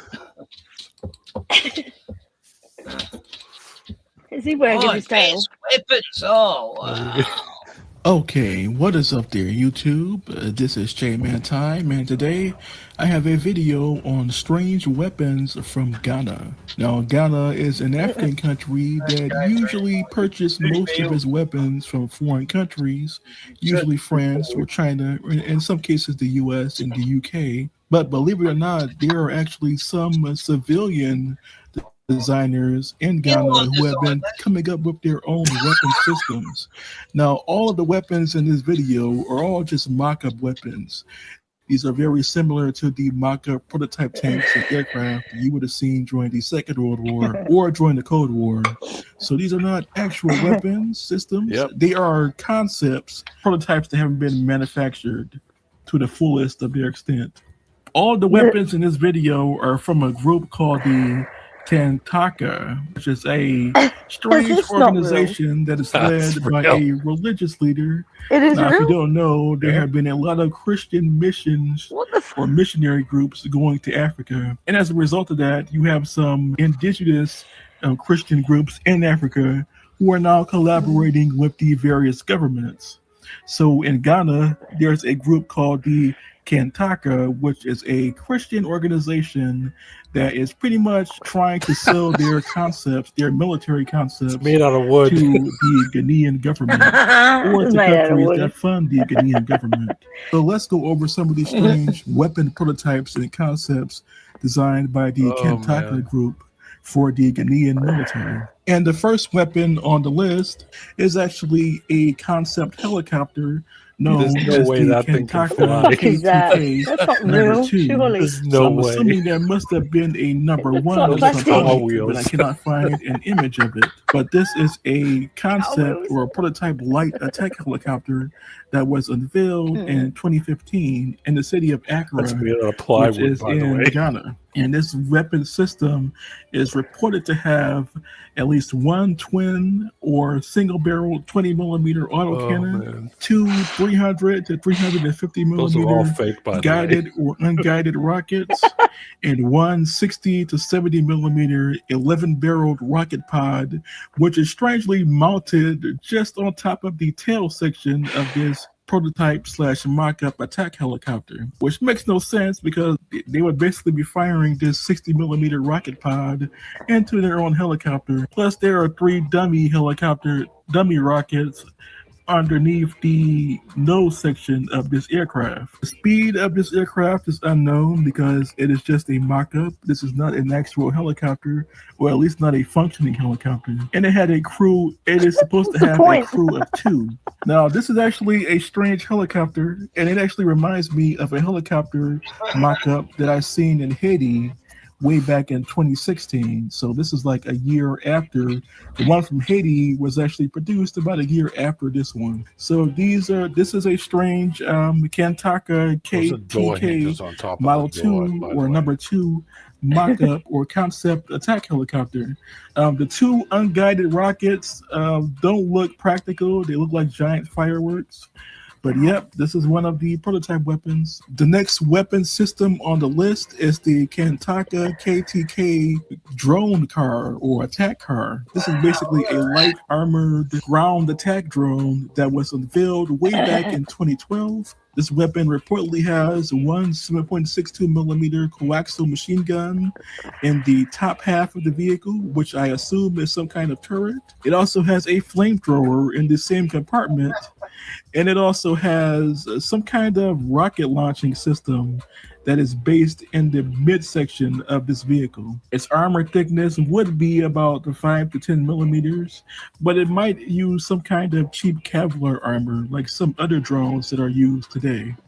Its speed is unknown, and it has pretty much no crew. Now, this is actually one of the more interesting or more practical vehicles. The flamethrower is kind of useless because flamethrowers are useless nowadays. If this vehicle was to actually go into production, it could be a cheap, ground attack drone, attack drone or vehicle drone, kind of like the ones we have in the US and in Russia and in China, but this one would be used by the Ghanaian army. But this vehicle seems to have been rejected, but every year the Kantaka company pulls this vehicle out and shows it off for foreign tourists in the capital of Accra. An interesting concept vehicle, but it doesn't seem like it's really going anywhere. The next vehicle on the list is a more practical, heavy armored vehicle, and that is the Kantaka SPG, or the Kantaka self-propelled gun. And this is a prototype or mock-up wheeled artillery vehicle or lightly armored artillery vehicle that was unveiled back in 2015. This vehicle's main armament is one 122 millimeter D30 howitzer. I believe it is a real howitzer and not a prop one. And it is also fitted with 2 fake or mock-up 400 millimeter rocket launchers on the side of the vehicle, kind of like the German Nebelwerfers used. It's like they watch these American sci-fi movies in the 80s and go, let's make that. And, it's all about made out of cut down trees and old planks from houses. They're like, we got this old shed here. Let's wrap it around this pickup truck and put these fake rockets on the side of it. And I'm sure most of them made of plywood, Yeah, they're all. Yeah, that's some heavy. During the Second World War, towards the end of World War II, the German military would have their Nebelwerfers attached to the sides of their half-tracks and some of their light armored cars and medium tanks. So this vehicle is kind of like a modern iteration of that Nebelwerfer system, or Nebelwerfer system, but on a wheeled vehicle in the 21st century. This vehicle's armor thickness is unknown, but I would estimate it to be at least 12 millimeters. And its speed is about 85 kilometers per hour, or about 53 miles per hour. And its crew was only about 4 to 6 at most. This vehicle is the only one that seems very practical on the list in terms of manned vehicles. So it would be nice to see the Ghanaian military or some Ghanaian arms company manufacture. It's like when they're building, they go, this will scare everyone, All the people get scared when they see this coming. And they probably do. They go, oh, look at that big thing. Oh. They don't realize that nothing on that thing works. It simply just moves, and that's it. It's all props. It's like a Hollywood fucking thing. Yeah, it's like, what did you make the barrel out of? Out of an old sewer pipe. And painted some red paint, PVC piping. Yeah. Painted it. Whatever they find in the village. Similar to what South Africa does with their MRAP type vehicles, or mine resistance armored personnel carrier vehicles that are used by the South African military.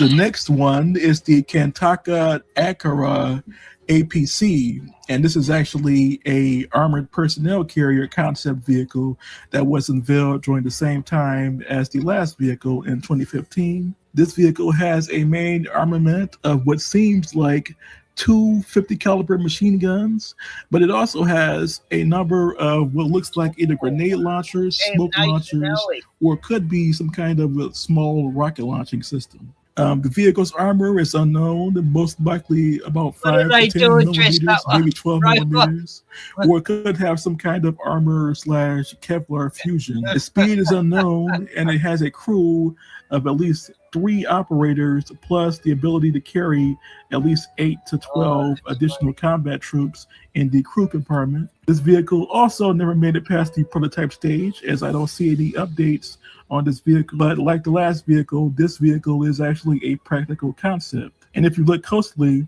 The Kentucky company or organization has also designed some kind of cheap body armor or some type of heavy-duty body armor for these hypothetical soldiers that would be using this vehicle or this armored personnel carrier. Next, the next concept weapon on this list is actually the strangest one, and that is the Kentucky Glitz Walker.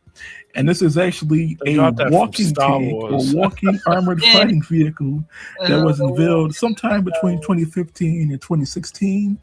Its main armament seems to be some kind of a 20 millimeter Gatling gun, or it could be a 30 caliber Gatling gun. There's no specifics on these weapon systems.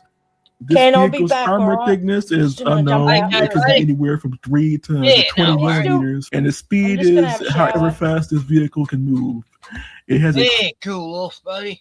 Seen a little bit. Yeah, I'll be back. Oh, it's nice and cool now, but I just want to get it out of the way so I don't have to worry about doing it later. Yep. I'll come back if you're there.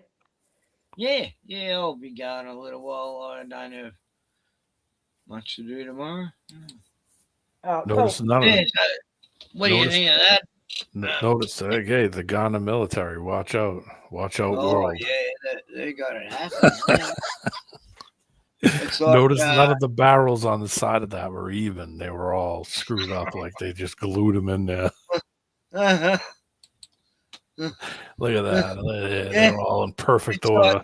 Like they really love Star Wars, you know. Yep. And they just got inspired by that. They're like, hey, let's we watched enough. Yeah, let's make a giant walker like Star Wars. Oh, the Empire's coming. Crew of at least 1 or 2 men, and this vehicle looks like, have you ever seen that movie RoboCop? It looks like a giant robot from RoboCop, but with a human pilot, instead of it being just a drone machine like in that movie.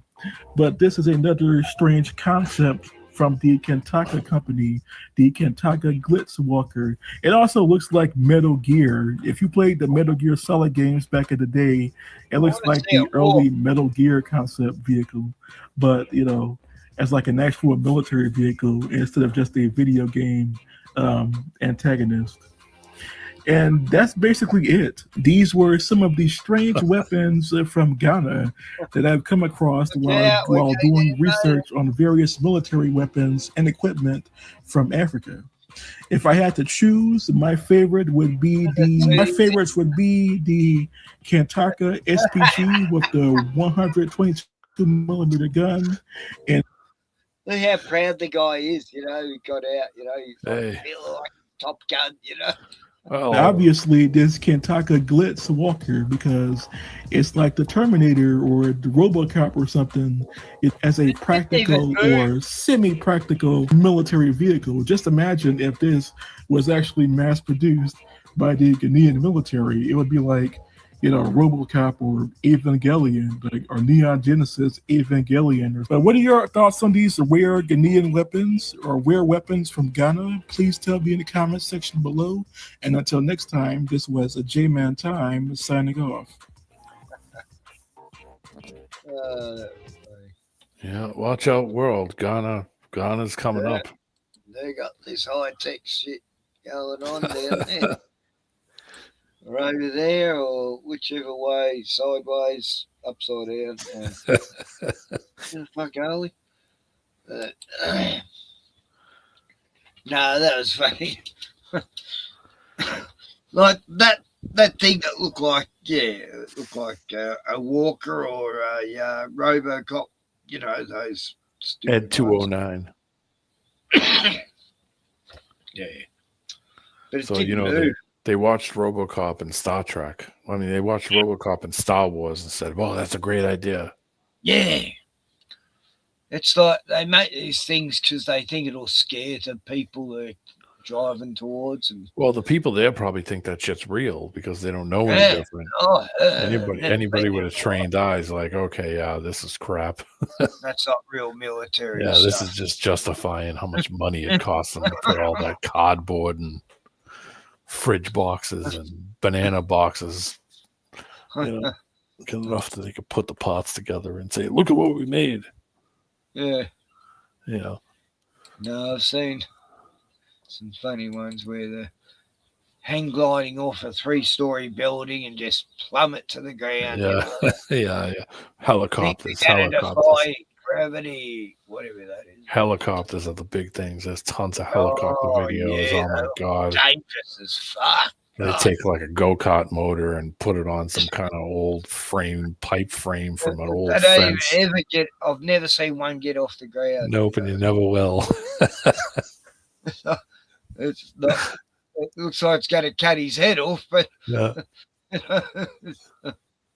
All it does is shake and kind of bounce around a little bit, and everybody's like, "Oh wow, that sounds great." They don't know any different.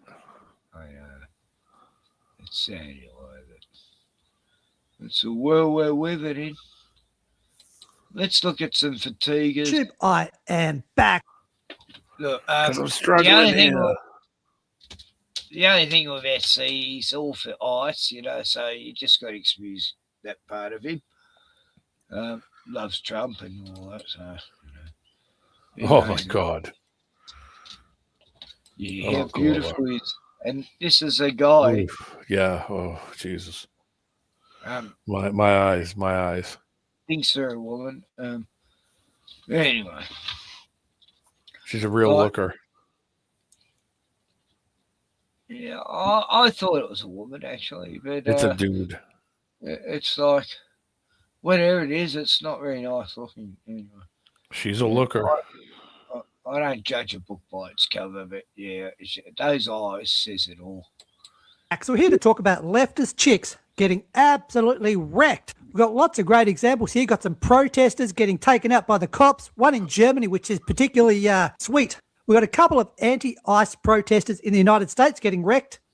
We've got a few of these feminist chicks. So if you're sick of these birds, hit the like button right now. And if you're new here, hit that subscribe button as well. Help me get to 310K. Because I'm struggling here, because YouTube's screwing my fucking channel over, not giving me any more views. I don't know why. But that's what's going on. And you're probably wondering, why am I showing a Gorlock up front? Because that is not a biological woman. I'm showing her because in comparison, biological women are looking just as bad these days. No one knows where the tits, stomach, and ass begin and end. We got no idea. When God was making this person, he just said, ship it out ASAP. Don't worry about the details. Yeah. So let's go to Germany. Here they are giving the business to a middle-aged female who's an Argentinian Marxist. Let's check it out.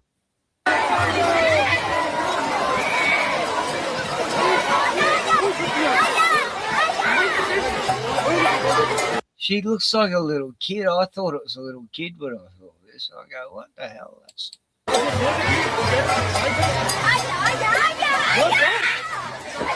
Oh, no, I can see it through Ein zynisches Mädchen. Ein zynisches Mädchen, Mensch. 2 Männer. Scheißenhausen. 2 halbstarke Männer gegen eine zynische Frau. Manometer. Schnell. That's the way you do it. That's the way you do it. Don't put up with their bullshit. Oh, fuck off. She's tiny and they're fucking wrestling on the ground. I don't know. No matter how crazy she is, Yeah, I mean, I don't like what they do. I mean, I understand they have a job to do and they have to do it, but I don't like the way they do it. That's the problem. No, like, that's a very frail person, Yeah. You don't just slam to the ground, Fuck. Yeah, especially somebody small like Even that. if A she's couple nuts, people you can get around behind her back and say, "Okay, come on, let's go." Yeah, it would have been easy. They didn't have to slam. Yeah. But I mean, think about the people you're dealing with too. Think about the people you're dealing with. Well, too. they never won't know hesitate who's to coming poke at your them, I eye guess, out. but a lot of people hate them now because of all the other lunatic ones and the IDF trained ones, and yeah. It starts getting ugly. When they say yes, take him to Russia, chuck him in a gulag. This isn't ICE, I don't think. This isn't. No, it's Germany. Yeah, Germany. Yeah, so Germany. this isn't even America, but they're acting the same there. Yeah. Like for a while and give them a taste of real socialism. ICE protester, again, getting wrecked. Oh, dude. You can't take my phone. You cannot. Oh, that's illegal, sir. That's given. Hey! Drop that shit! Hey! You need to get off She of wants her a way to phone! film. Get the fuck off! You stole her phone! Hey! Call 911! Someone call 911! I mean, what are the cops going to do when they show up? They're going to say to ICE, great job. Can you do it again, please? Someone call the police! This is that wimp ass whistle. Yeah. they got. It's annoying. It's annoying. I mean, they do I that stuff on know, purpose. it's like, you know, they want the drama. you Yeah, know, they want all the well, problems. Like, why would you? Listen, I've No, never no. gone into fucking protests or No. rallies or thought of causing any drama. Well, they Unless create. I see someone being treated wrong. That's the only time I'll Yeah. fucking go into a I mean, he doesn't have the right to swipe the phone out of her hand, but she doesn't have the right to go over and grab him either because he took the phone. See, they're causing a He's problem laid at the his same hands on time. him, yeah. That's what I'm saying. Is the whole thing sucks. It sucks the way they act, and it sucks the way that people react And to it. It's like they you're know just. they're going to act like that too. So they, Yeah. it's like a no-win It's like you situation. just put your hand on a cop or a federal agent. Are you fucking Yeah, stupid? no, Just fuck let him that. fucking take the thing and take another phone out of your pocket. Like, why are you using a fucking super expensive phone to be over there when you know this shit's gonna get stolen or broken or smashed anyway? Take a God, shit I watched phone. the video the other day. This woman just kept attacking these cops over Yeah, I and know. over. And they were being so patient. It was like, Yeah, because they have to. Because here, they know. they would have smashed her to a fucking pulp, you know. Yep. Turn the cameras off. That's it. Over. Probably killed. You know. See, that's the no, problem. they've Is that, stopped like I seeing said, it, you know, they don't care about body cam. They turn it off and as they'll soon kill as you touch a cop, if you touch any agent, Oh, you got and you every excuse. touch them, that's right. resisting Then it's arrest on. or assault. You know. That's it. It's on. It's Assault battery. is It's off. assault and battery. You know, but he committed battery by swiping the phone out of her hand. So he isn't any better than she is. That's why I say this whole But it thing doesn't sucks. matter in court or the judge watching. No, they're just going to throw her in Oh, no, jail. she grabbed him first. Yeah. That's it. And that's why I'm saying that it's shitty all around. I don't like any fucking part of it at all. I hate It's crappy all around. You know, they create the problem, but then when somebody does the same thing, there's a secondary standard for them that is not for you. See, that's the thing that gets me is like, listen, these guys have a job to do. Let them do their fucking job. If you get in their way, you go into jail. If they have a job to do, just let them do it. That's it. They don't seem to be arresting many immigrants, though. They are, but you're not seeing a lot of it on TV. They're only showing you these shit stirrers, and that's it. Not refugees, aliens. Yeah. Well, Boston, my whole hometown, they grabbed 200 in a weekend. And just 200 illegals in one weekend. That was just a Friday to fucking Monday morning. It's like, Most were holy probably shit. hard-working citizens, Well, still help illegals. the community, but yeah. That's it. Or the people that were arrested at one point. So criminal aliens. Oh, where right. They either If they didn't got a show up to record, court. yeah. Yeah. And that's See, it. it's same in Australia. If they got a record that sending New Zealanders back to New Zealand who were born here more, like they were here when they were 2 years old. They stole a bike when they're 15. When they're 45 with 4 kids and a wife, Yeah, they're yeah. sent back to New Zealand and Yeah, they don't know exactly. anyone there. That's fucked. Yeah. I mean, there's certain things about it that are stupid. But if you've been here for 30 years, That's happened to so many Kiwis here. Yeah.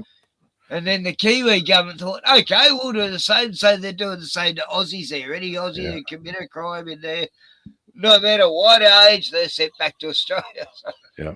fair enough. But guess there's some if you're there's gonna some do that people to them, do it back, yeah. there's some people in this country that have been here for 40 years and have never put any effort into becoming a citizen whatsoever, meaning they have no intent of ever doing it. They're just simply doing it because they can make the money here and send it back home so they don't have to work as long.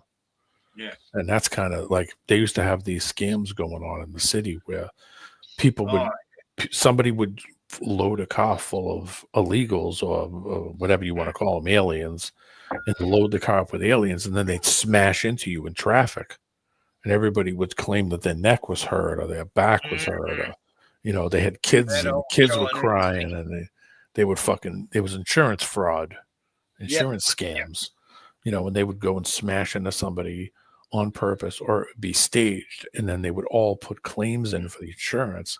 And then what happened was everyone's fucking insurance tripled. That's why in China, if someone's having a fit on the street or something, no one will help them because there's been so many. Oh, yeah. Yeah, as soon because as they touch the person, they'll sue them, you know. Yeah, they'll fall on the ground and pretend they're having a heart attack and shit. Or someone pushed them and they didn't. Oh, my God, it's ridiculous. I saw a guy in a motorcycle accident and would just drive the bike like a fucking idiot and smash in the back of a truck in traffic. And the guy was being a complete dick. He had these giant handlebars, though. He had to hold his hands like way over his head to get his hands on the handlebars. And I was like, look at this fucking idiot. And he came up behind me in traffic and was lane splitting. He was driving down the dotted part of the lane. And somebody cut across and he hit the back of a fucking pickup truck and almost tore his leg off.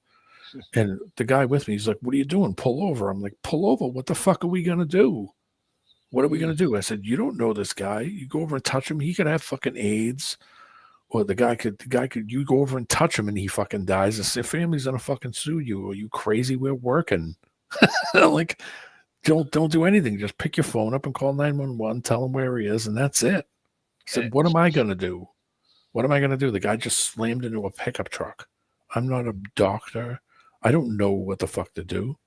I said, neither do you. I said, so, you know, I told him, I said, just shit like this when we're working. I said, mind your own business.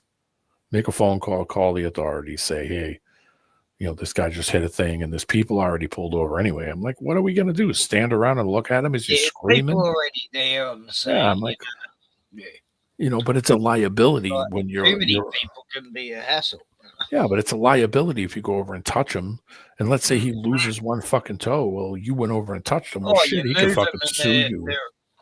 You know, paraplegic, you know, you can be playing for it. Yeah. Exactly. And that's why I was like, no, we ain't stopping. I'm going to keep on going. We got things to do. Like, what am I going to do? I said, if it was just something minor, then yeah, I'd pull over and just say, hey, you okay? You know, somebody spooked or whatever. But I've had to assist at some really bad car accidents. Oh, I've seen. I mean, that's what I do for a living. Is drive. It's just an instinct, you know. I just and I learned how to put pressure on wounds and stop the bleeding, and keeping calm until the ambulance is there. And yeah, it's horrific. I hate it, but it's like you don't even you get over the side of blood and all that. You just go into helping mode, you know. Yeah, you try, but I mean, I've always had that thing where I never panic, you know. And I always just go into right. We've got to do this. Yeah. You know, when we'd be working because we're driving, we're liabilities. So they look at us as, listen, if you get any kind of accident, just call the authorities, call them ASAP. Don't get involved. Don't touch anybody. We don't want any lawsuits. You know, that kind of shit. And then he was looking at me like, aren't you going to pull over? I was like, no, I'm not. I'm like looking in the side mirror and I'm like, no, people already pulled over. They're not going to do anything either except stand there. I said, do you want to stand there and watch a guy freaking out? I said, absolutely not. We got work to do. And he thought it was. This guy harassed me on the road. Oh, it was the 90s, I think. And I was driving me old HQ Kingswood Holden or whatever it was. It was a Kingswood. And I didn't give a fuck, you know, because, you know, the panels on that are really strong. And this sort of real, I don't know, uni student looking yuppie sort of fucky guy in his big fancy Lamborghini or something. What did he do? He was bipping behind me because I was going too slow. I was going the speed limit. And then he gets beside me, starts putting his finger up at me, you know. I go, oh, you think you're so fucking tough, do you, cunt? And he's doing the swerve thing at me car, like, what? He's pretending to fucking ram me, you know. So I just went, bang! Knocked him right off the road onto this footpath into a tree. And just waved at him as I went past. And fuck, that was a great moment. He wasn't laughing then. It wasn't a big tree. It wasn't, we weren't going fast enough for him to do damage, but he just didn't think I'd dare ram him, because he was pretending to ram me. But my car was, I didn't care if I got bumps. I've seen some road rage. I bet he won't road rage again. He was really road rage again. Hey, you fucking cunt. Yeah. And I just went, boop, stopped him off. They have thousands. That's a crime now, apparently. But no, he was threatening me. I just sort of gave him a little nudge to fuck off.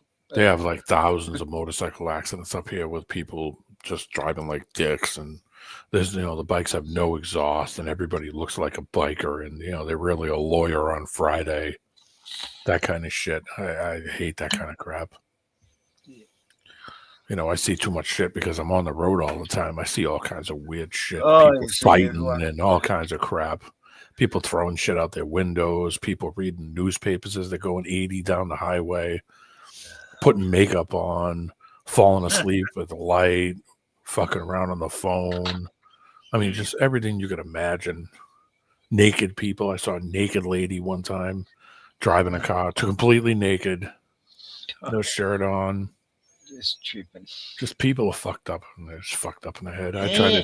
That is fucked. I just try to go to the supermarket, get what I got to get, and get the hell out of there as fast as I can. And then I try to avoid any of the big roads. The jibby jabby or something, the Jabberwocky. Yeah, everybody's a little off, these days. You got to be careful.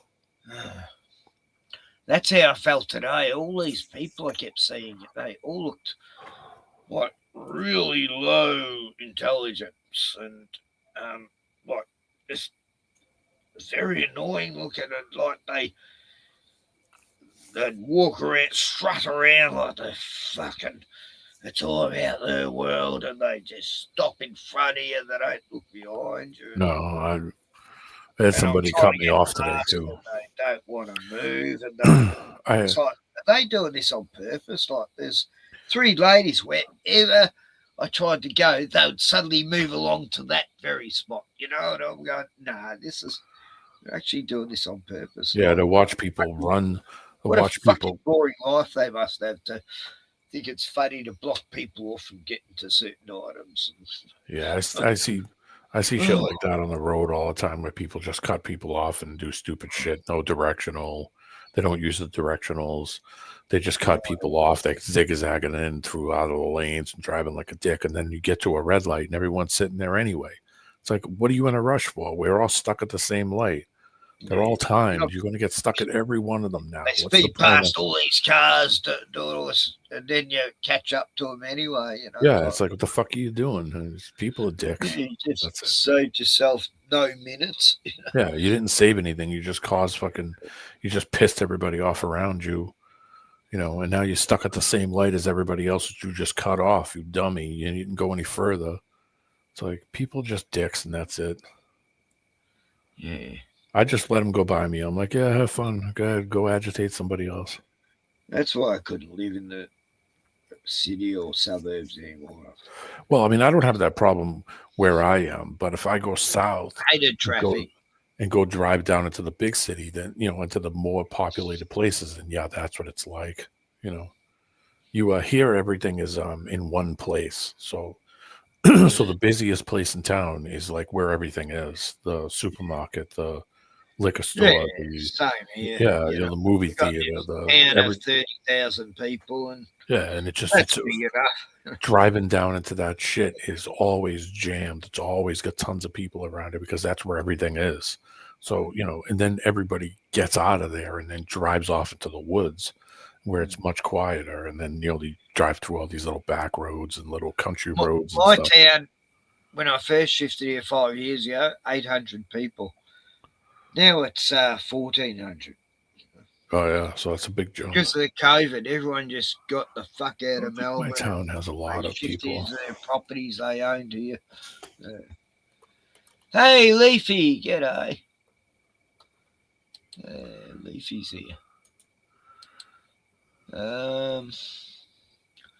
Yeah, no, it's just crazy. Oh, we're showing some low-cal people. Is the term from now.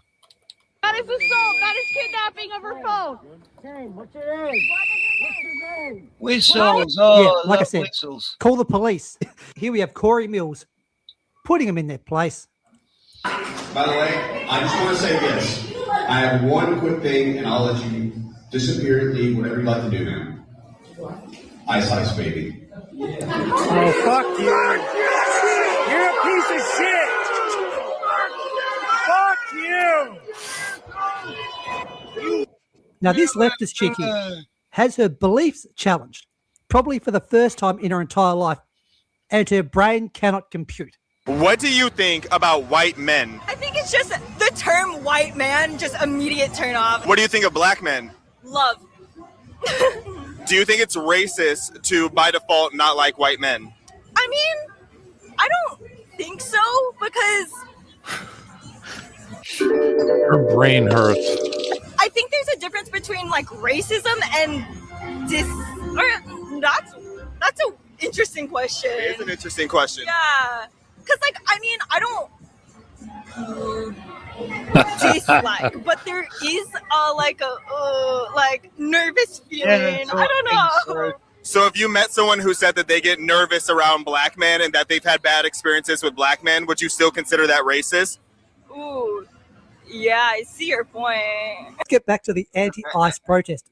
This woman here is given every opportunity to get out of the car, okay? She's been agitating ICE, and they gave her a warning 2 days earlier. They want to arrest me, guys, so... Oh, hey, don't shoot at my window!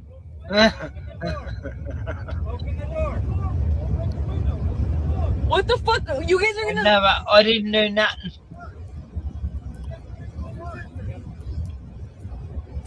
What the fuck? They're gonna break my window, guys, please. They're gonna take Get me out of the car. They're gonna try to arrest me. This is insane. I can't believe this is happening, guys.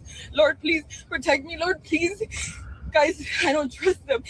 They're gonna break the windows. They're insane. You guys are gonna let this happen? What's insane about law enforcement stopping someone obstructing? There's nothing insane about that at all. It's perfectly reasonable.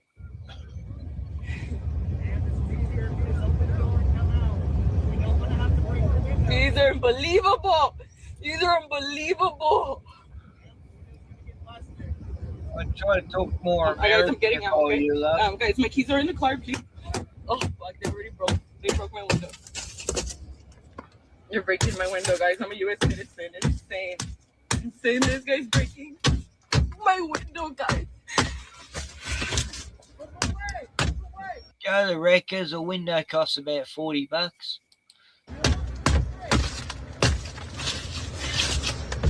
They're gonna try to arrest me. I was unlocking the door. She was not getting out of the car. She was Again, all the left has is lies.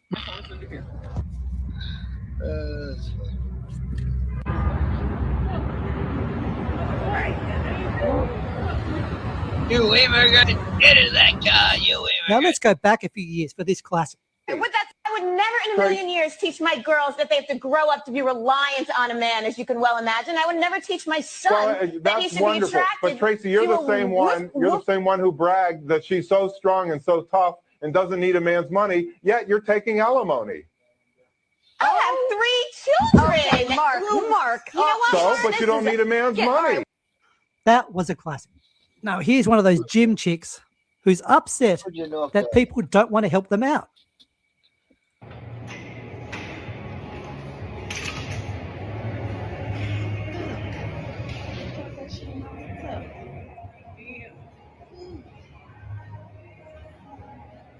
I mean, what do these women expect? The amount of times men have been entrapped in situations like this, Pick it up. Oh, it's not worth. It's not worth the pain. It's not worth the humiliation. Here we have a leftist Karen going on a rant, going full tard. MAGA, I want to punch you in the fucking face. I want to beat you up until you are a pulp on the ground. I want to curb stomp the shit out of you. If you voted for Donald Trump, come tell me in the comments. I'm going to find where you fucking live. I'm going to beat up your whole fucking family. If you have a 5-year-old kid, I'm going to pick them off too. You're choosing violence. You're choosing war instead of peace on American streets. You're so fucking racist. I hate every fucking one of you. So purports to be anti-violence, but then threatens to beat up people's kids? Really? Okay, that's liberal logic for you.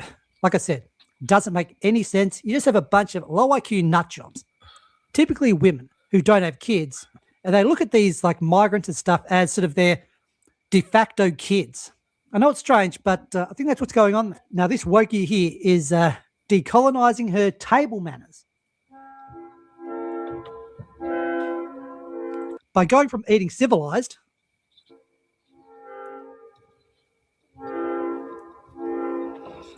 to eating the shit off their fingers. And I'm serious about that. They also wipe their ass with their hands as well. But, you know, I digress. But that's what's going on. The hell out of my stinking house. I don't know, man. Like I said, I think it's shitty all I around. do eat with my hands sometimes, you know, but yeah. No, Hey, it they're is good. nature spoons, so nothing wrong with that. But It depends on what food, you know. I don't like eating sloppy food with my fingers. oh, you don't want to eat your soup with you. No, stick your soup into But yeah, you know, like I guess they save on washing knives and forks over there, but yeah. That's too complicated. Plus, yeah. Like, knives and forks are a hassle. Like, I don't mind washing plates and bowls, and the knives and forks. It's like fuck. Never got to do this. Oh, eat with chopsticks. That's interesting. I've done that before. It's kind of fun. It's a I challenge. used to be able to do it good till I got arthritis in my hands. I was What an do you- expert. So, You got to clean the chopsticks too. So I don't know people that do that. They eat chopsticks. So or you you know, can it's just different. buy packs of them.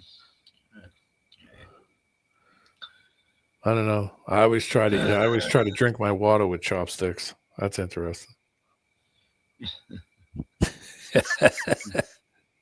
Water, what's that? I just drink Gatorade. Good on me plants. Good Gatorade's good for plants and stuff. Oh man. Yeah, it's Yeah, like I watched Idiocracy about 3 weeks ago.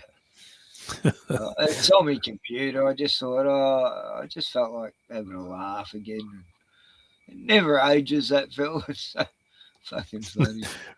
Ricardo Sunrock said, "Whisk me away to safety." I found a video about psychology of people who don't obsess over sports. That's me. You want to see that? That's pretty Sure. cool.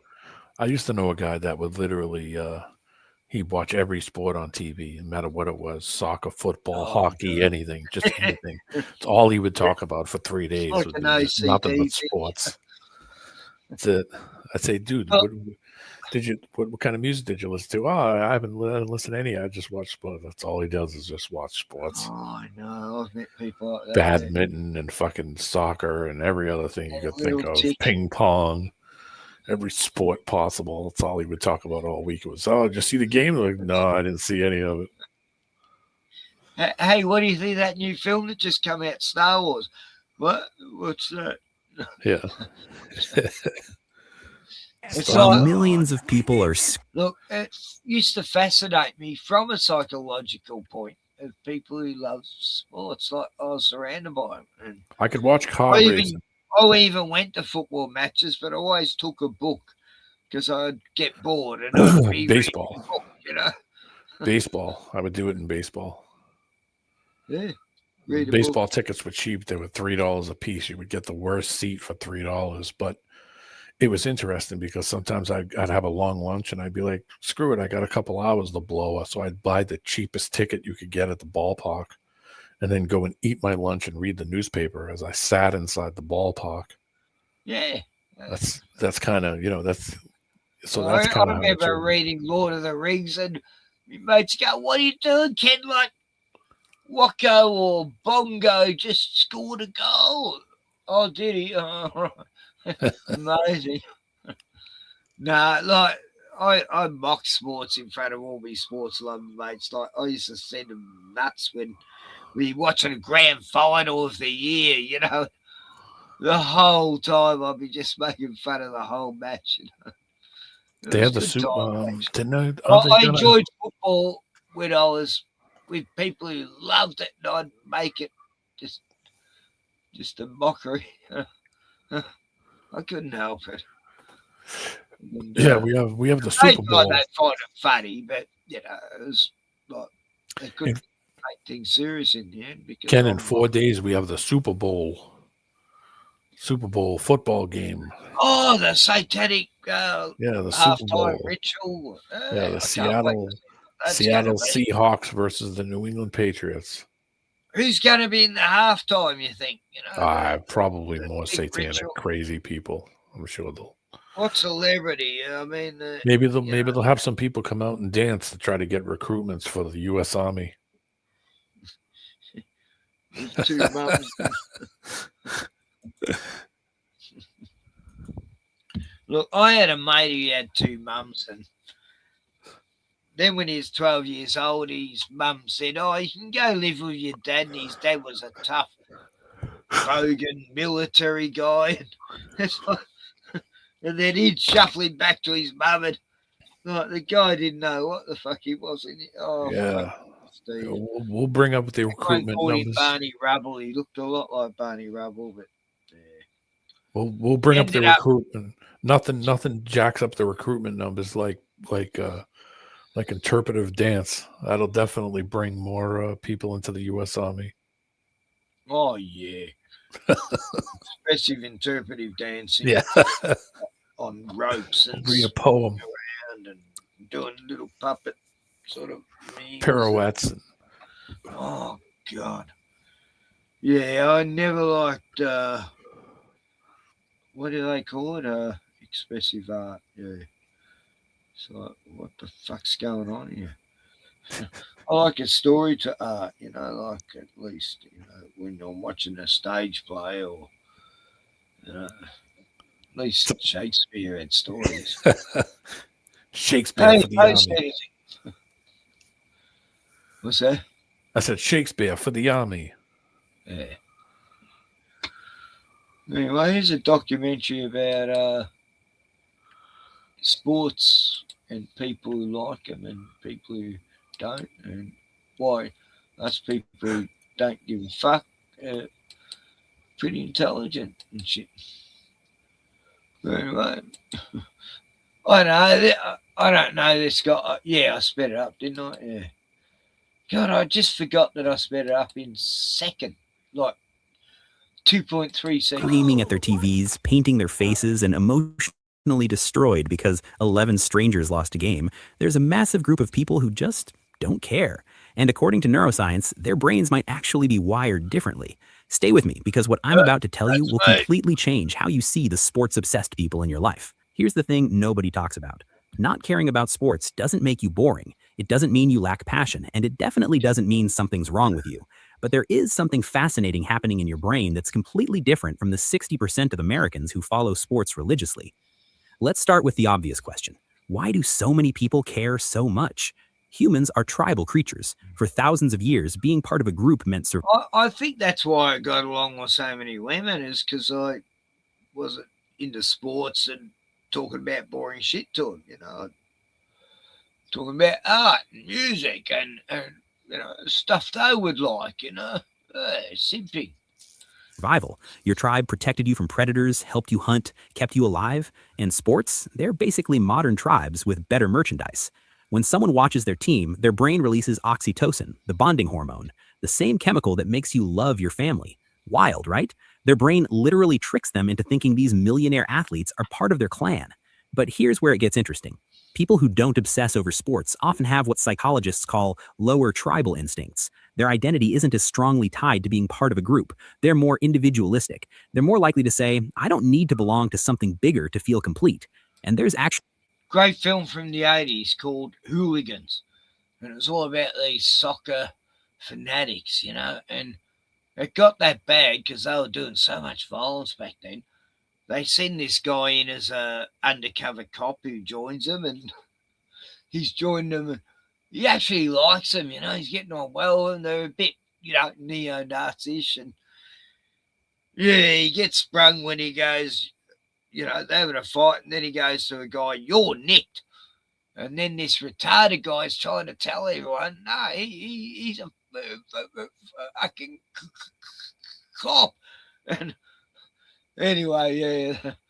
No, Hooligans, great movie from late 80s, I think it was. Anyway, actual research on this. A 2019 study found that people with low sports interest showed way less us versus them thinking. Translation, they don't automatically hate the other team just because they're not on their side. But wait, it gets weirder, because what happens in the brain of a sports fanatic during a game is legitimately concerning. You know that feeling when you're about to open a present, that anticipation? That's dopamine firing in your brain. Sports fans get that same hit during games. Every play, every possession, constant microdoses of anticipation and reward. It's literally addictive. Studies using fMRI scans show that watching your team activates the same reward centers as gambling and other highly compelling activities. I do that. And here's the kicker. The uncertainty is what makes it so powerful. You don't know if your team will win. That unpredictability keeps the dopamine flowing. It's intermittent reinforcement, the most addictive reward schedule known to psychology, the same principle that makes slot machines so effective. The mechanism is eerily similar to other forms of behavioral addiction. Your brain doesn't distinguish much between different sources of dopamine. It just knows it wants more. People who don't care about sports, their dopamine systems simply aren't triggered by vicarious competition. And this might be genetic. Research from the University of Chicago suggests that variations in dopamine receptor genes can predict how much someone cares about competitive spectator activities. Think about that. Your complete indifference to whether the Lakers win or lose might literally be in your DNA. But there's another layer. Sports fans experience something called burgeoning, basking in reflected glory. When their team wins, they say, we won. When their team loses, they lost. Notice the pronoun switch? People who don't obsess over sports are less likely to engage in this psychological distancing. They're more consistent in their self-concept. They don't need external victories to feel successful. Their self-esteem is more stable, less dependent on things completely outside their control. Now, before the comment section explodes, I'm not saying one way is better than the other, but I am saying there are legitimate psychological differences, and understanding them is fascinating. Here's something that sounds... I think it's bread and circus. I've always said that. Since I learned about the gladiator times, I go, yeah, that's like football. It's all, you know, to keep the... You know, keep people occupied. I think sport's great. It keeps people off the street causing trouble and shit. Sounds contradictory. Sports fans often score higher on certain empathy measures. They practice caring deeply about other people's struggles, even if those people are strangers wearing their team's jersey. So why don't non-sports people feel that same empathy for athletes? Yeah, horse racing. Yeah, I picked a horse by its name. You know, like for quite a while, I kept picking the Melbourne Cup winner, but I never betted on it, and I knew if I bet on it, it wouldn't win. But I went by names of godly names, and I went for a horse called Sately. Yeah, that come number one, and I'd go by names, you know, not by the numbers or how good that horse was. It was by the names, the colours, like. You were saying, It's about empathy allocation. Everyone has a limited capacity for caring deeply about things. Sports non-fans often direct that empathy toward different places: social causes, personal relationships, creative projects, intellectual challenges. A 2021 study found that people with low sports interest scored way higher in openness to experience and love of art and beauty. They're getting their emotional highs from art, music, nature, ideas. Their brains are seeking the same reward: meaning, connection, transcendence. They're just finding it somewhere else. And let's be honest about something else. For some people, not caring about sports is actually a defense mechanism. Maybe they were bullied in gym class. Maybe they felt excluded by sports culture. Maybe they're pushing back against the aggressive competitiveness often tied to sports fandom. Maybe they just never understood why grown adults... No, it was the opposite for me. I was excellent at sports. I could outrun any fucking kid. They wanted me in the school Olympics. I was in it for a short time, and I just hated the idea of sports. And oh yeah, I've got to prove I'm better than that person. It just seemed pathetic to me. I just never got this competition shit. And yeah, I was the fastest runner at so many schools I went to. Because, you know, I had to outrun a lot of bullies when I was younger, but yeah, then I learnt to fight. And but the thing is, you know, that wasn't why I didn't want to, you know, didn't like sports. It was just the whole fucking mentality of it. It was like this hive mind of stupidity. Go fetch the ball. Yeah, fetch the ball. There you go. Oh, good boy. Good boy, you got the ball. Yeah. Oh, it's like the dogs. You know, I've been a fun playing football with me dogs over the years and playing a football match. But I was good at football. I could score goals. It was nothing about that. I just didn't like the idea of trying to be better than someone else. You know, it's just stupid. And just the whole fucking fanaticism side, you know, like in Melbourne, it was People take the ridiculous. competition way too seriously. Oh, it was insane. Like, I go to football matches and me mate will want to bash an 80-year-old granny because she's barracking for the other team and he's screaming at her. I go, what the fuck's your problem? What? She's barracking for the other team? You want to smash her? You fucking... I was ready to smash him if he even went towards her, you know. Like, what the hell's wrong with these people? Ken, I hate to cut it off, but there is a psychological study, you know. Yeah. That's why I used to do it, you know. I used to Ken, love I hate watching to cut it off, but I gotta go. It's 5 a.m. I just realized it. fuck work, Glenn. Just bring them up. Say, look, I don't want to work anymore. I want to retire. I got 5 I don't years. like cold weather. I got Hot 5 years in to the go. summer. I got 5 years to go, and then I can do that. Oh, cool. 5 years. Oh, that's not too far. No, yeah, it's not too I quit like a few years before me working time. But me working years killed me anyway. Like, Yeah, mine too. My back is bad. I had a bad back. Yep. So I'm going to go to an Asian masseur next week and get like a half-hour massage. God, they're good. No happy ending or anything, but yeah. I've been to all these chiropractors, physios, and they're useless. It's like, what the fuck? I feel worse now. And then I go to these Asian masseurs, and my back feels great for a week, you know. It's like, I'm paying $55 for half an hour. That's pretty good. And these chiropractors want like $250, and I only pay like $20 or something. I get a cut, you know, because I'm on the pension, but they're useless. Like, I heard this guy is okay, he's able to manipulate part of me back, but then he left the area, went back to Melbourne because he had to help his son fight against this fucking Dockers and Union fucking bastards that were trying to kill his son in his restaurant. That's another story. The Docklands of Melbourne. Anyway, yeah, my new physio, this Indian lady, totally fucking hopeless. That's crazy. I found out I had a booking this week. Oh, Ken, you're meant to, you're meant to go see Mahaka Wukiyaki, and I go, nah. Didn't I just have a massage last week from her and it was terrible?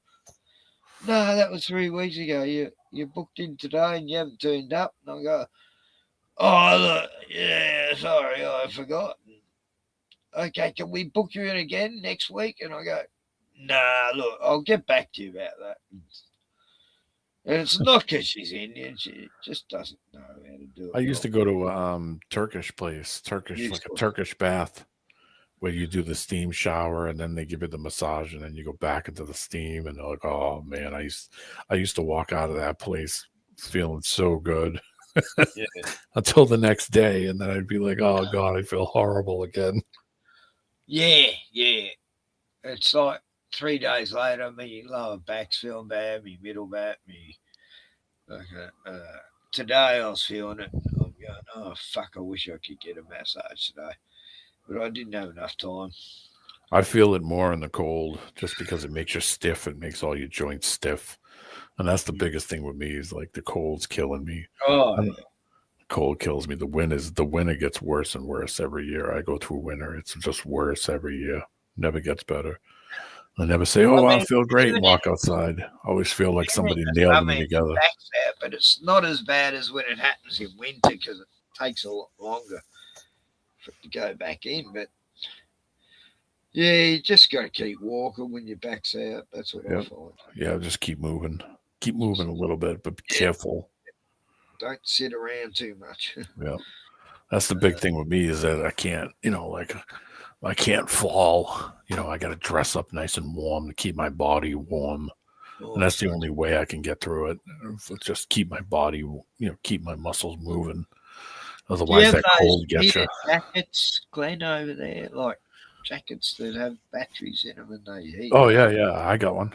It's a real tree. It's a real tree jacket. It's got a drill battery in the pocket. Yeah, it uses a cordless drill battery. I'm gonna get one. They're pretty nice. I got a real tree one. That's the brand I got. I got it at like whatever the department store is, Walmart. Walmart had them. I think they were like $50, and I bought one. It uses a drill battery. The battery you put on the end of like a cordless drill. Yeah, I've got one. Pretty nice, and it's got a pocket that you slip the battery into.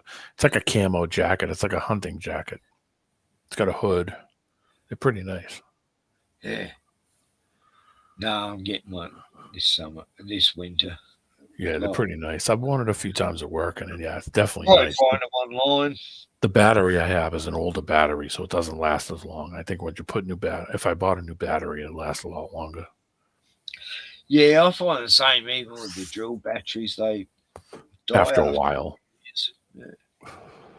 After a while, the charge gets. It takes the same amount of time to charge it, but it doesn't last as long. I got two, and both batteries are fucked. But I've got a new drill thing. Haven't even used it actually. It's still in its bloody box. Where is it? I just thought, yeah, well, this'll do me, even if it only lasts. But yeah, I bought a drill like 30 years ago for $25.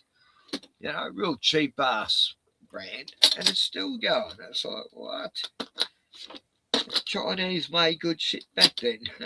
I don't know what's going on with that, but here's my drill. Oh yeah, I've got to go on screen. Here we go. Here it is.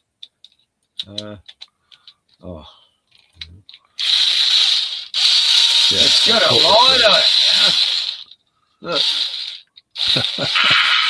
You head back in. It's got no bit in it right now, but that's the jacket I got. That's the jacket. It's a Gobi heat jacket. Oh, hang on. I got the real tree one. I have the real tree version of it where it's got different camo. It's like a hunting jacket. It's the kind of jacket you'd wear like if you were hunting or walking in the woods. It's got a heat pad built right into it that's electric. Oh, I want that. Yeah, they're pretty nice. Sometimes you can get them around the holidays. Certain times when they're selling them cheaper, and you can get them cheaper. I got mine for like, I think it was $90 or something, $89, something like that. This comes with a weapon, a little pick thing. You just, wow, that's. I don't know why it's in the drill set, but it's in the, there's this tape measure. Look, wow. There we go. Yeah. Made in Australia, right? I don't know, China. Aldi. I'm just kidding. I got it from Aldi. It's in meters. Yeah, right. Which I understand meters to a certain extent. I'd much rather feet and inches. The big tool store they have here is called Harbor Freight, and Harbor Freight is all like all the tools and all the stuff from China. Yeah. Nah, China's great for its many fucking crazy shit. Like, look, it comes with pliers. Wow. I haven't looked at this I didn't even look at it properly when I bought it. And then it's got all these drill bits, the bits for the screwdriver. Bits. And then it's got, I don't know what this is, but Torx. Hexagon. Yep, Torx. Yeah, and this guy said so you wanted to try Ukraine, hot summers and snowy winters. Yep, get that right.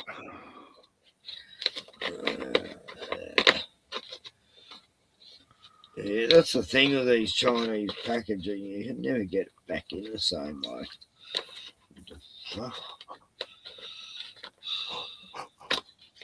Right, and then you got all these hex keys, Allen keys. Allen keys, that's it. Yep. Allen keys, and you got a USB thing for that. Oh yeah, there must be a charger. Probably the charger for the battery. I don't see it anyway. Oh, it must be here. Oh yeah, there it is. There's a USB at the bottom of it. Yep. Wow, that's pretty cool. Look how little it is. It's nice and light. You can charge it off a USB port too if it doesn't. It's a regular cable. Oh, this is great. Yeah, I should have, like, my little granddaughter, she'd have fun with that. Running around.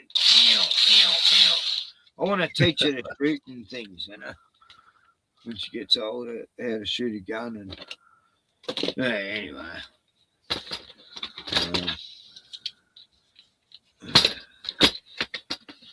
That's it. I'm good at putting puzzles together. That goes that way.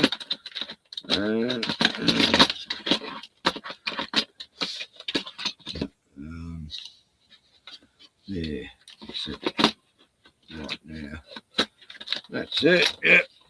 Getting all the pieces. There's me little Maxwell Silver hammer. Shit. Don't know why that's it. Like general tool things for stuff if you're going to do something in your house. General tools. Yeah. Stuff to fix a sink. Right. It's not in the same theme as a screwdriver, though. It's just weird. It's a nut driver. It's like a nut driver. Oh, right. I don't know what it is, but it's a good weapon to protect myself from home. Let's chop it up. Screwdriver. Yeah, $20 that cost me. That's nothing. Oh, fucking screwdriver. And the hex keys fell out when I tried to fold it, and then something else fell out. Bloody Chinese. Anyway, that was my show and tell moment. Well, let me run, Ken. I'll be listening. Okay. Oh, that's right. You got to go to work. Yeah, I got to work. So good to see you, man. I'll see you on the next one. Yeah. Good to see everybody in chat. Good to see you too, Wazzy and Jono and Jim Anus. Yeah, Jimmo and Jono and Geno and General Lowe. Ricardo, Waldo, Wazzy, God bless Australia. And Ricardo Sunrock said, I totally get what D-Man said about the winters getting worse I'm going through my 50th winter in the UK. Yep, they're all shitty. It's just getting worse every year. It's getting colder, and they say it's global warming. Oh no, they say climate change there. Yeah. So. All right, Ken. We'll talk to you later. Good to see everybody. Cheers, buddy. God bless, and don't let the bastards get you down. But I can't fold this thing. It just everything falls out when I try to fold it. That's it. You just have to snap it down real quick. Anyway, that's my Ark of the Covenant thing. Shit. Fix things, you know. I want to fix shit. I just get that out.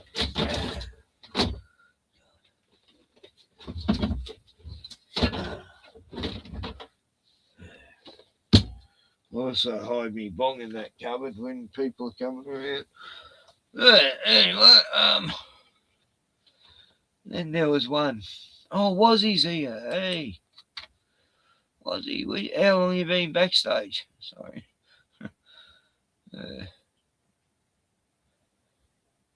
Yeah, probably warming in Ukraine. Wow.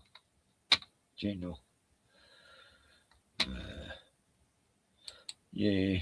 They wanted Ukraine for a long time, didn't they? The Middle Earth people.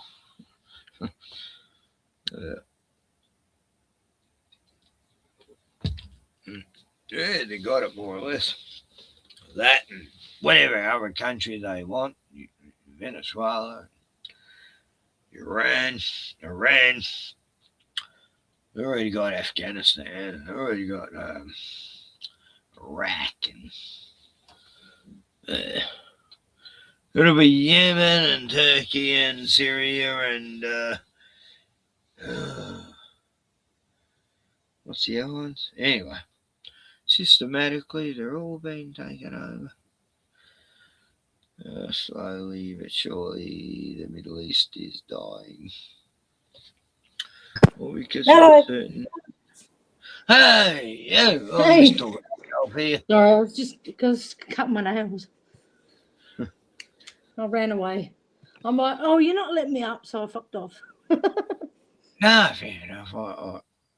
It used to tell me when people were here, and it doesn't now. I don't get that. Used to Doesn't make the thing pop up anymore? It used to go boop, like a boop sound. Beep. Or maybe you didn't hear because you were talking. No, that's the same. No? With anyone now. Yeah, definitely isn't happening. It's a new thing, so to try to disconnect people so they don't know people are backstage, and just like Facebook did the non-alphabetical friends list in your friends, and then they did the same with YouTube. All your subs are in non-alphabetical order, so it's hard to find them. And yeah, something of that. That's annoying. I know, I fucking hate it. It was 6 months later, they, oh yeah, I was watching why people don't like, people who don't like sports if they're smart and shit. What do you think of that one? Oh, I'm still showing it, but yeah, no, it was interesting. Yeah. I don't mind when they do the cartoons. I want to do vids like that because I'm a cartoonist. I want to do pictures and tell a story and shit. Yeah. Scream at televisions over a ball. gonna Your get the indifference photo might have a backstory, or maybe you just find it boring. Both are valid. But here's the part that explains so much about why sports fans and non-sports fans sometimes can't understand each other. It comes down to how you experience meaning. Sports fans find meaning in narrative, the underdog story, the comeback, the dynasty, the rivalry. It's compelling because it's unpredictable, real-life drama. Look, I've got these brother-in-laws, right, and I just never got along well with them because they had no interest in any of thing I had any interest in, and all they were interested in was sports, and it was like they just bored the fuck out of me, and it wasn't my fault. We had nothing in common. They just were sports fanatics, and Oh God, they were just so fanatic. It's all they talked about. Oh God. Yeah. Drama with genuine stakes. People who don't care about sports often find that randomness meaningless. They think, why would I emotionally invest in an outcome I can't control, performed by Yep. people I don't know, in a game that doesn't affect my actual life? Yep. They're not wrong, Yep. but neither are sports fans. It's just two different approaches to the human need for story and meaning. One group finds epic narrative in a championship run. The other finds it in a novel, a relationship, a creative project, a scientific discovery. Here's what researchers call parasocial investment versus direct engagement. Sports fans build one-sided relationships with teams and players. Non-sports people prefer investing emotional energy where there's actual reciprocity, where their care matters to the outcome, where they're participants, not spectators. Neither is superior. They're just different strategies for navigating the human experience. Psychologist Mihaly, who studied optimal experience, found that flow states, those moments of complete absorption, can be achieved through countless activities. For some, it's watching sports. For others, it's literally anything else. And here's what's really interesting. People who don't obsess over sports often report feeling more present in their own lives. They're not spending 3 hours every Sunday experiencing someone else's struggle. They're engaged in their own. There's something quietly radical about that. So what does all this mean? If you don't care about sports, you're not missing out on some fundamental human experience. You're just different. Your brain's reward system, your tribal instincts, your empathy allocation, they're all calibrated differently, and that's perfectly okay. The next time someone asks, did you see the game, and you genuinely could not care less, remember, you're not broken, you're not boring, you're just playing a different game, one that might, just maybe, have higher stakes. If this resonated with you, you're probably going to love why quiet people are actually processing information completely differently than everyone else, Oh, and why Kenny, that I might want be your that. biggest I'm gonna advantage. look at that Click stuff. one of these videos to find out why you think a little differently than the crowd. That's a good one. What's the channel? Psychology Simplified. Psychology Simplified. Yeah. Oh, hang on. I just took a screenshot. Thanks, mate. Wow, 2.5 million views. Wow. He's got heaps. That's a lot of views, and he's only got 127,000 subs. I'll have to check that out. He's doing well. Hey, he's doing well. Good on him. I just And he's watched doing- Biff's I just watched Biff's video. Yeah. What was Biff on about? About the button man. Oh, I was showing it. Oh, it's like he's covering subjects I was showing a year ago. I was showing the button man a year ago. Were you? Yeah, it's like all speculation. He says like a. Do you think it's bullshit? I think he's just a nutter who lives up Oh in no, the bush. not him. Do you think the story is bullshit? The button man. I don't think there's anything to the button man being a serial killer or anything. Because there's already a guy that's gone on his second trial for that couple. So how does that fucking work? Nah, I don't think he's. You know that camping couple that were having an affair? Yeah, but they found the guy who did that. Yeah, that's what I'm saying. So why even do a video? And about they were blaming the button man for it, you know. Yeah. No, I know the case, yeah. Yeah. It was over jealousy, really, I guess. So who people was it? Who love was the cats, guy? That's another one.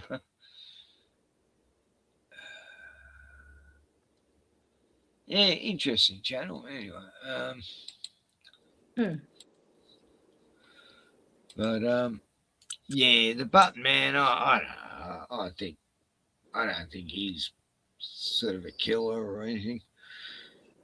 He's just a creepy guy. Who gets He reckons that they reckon that like he'll stalk the campers and then leave like buttons there, so they know that he's been there. Yeah.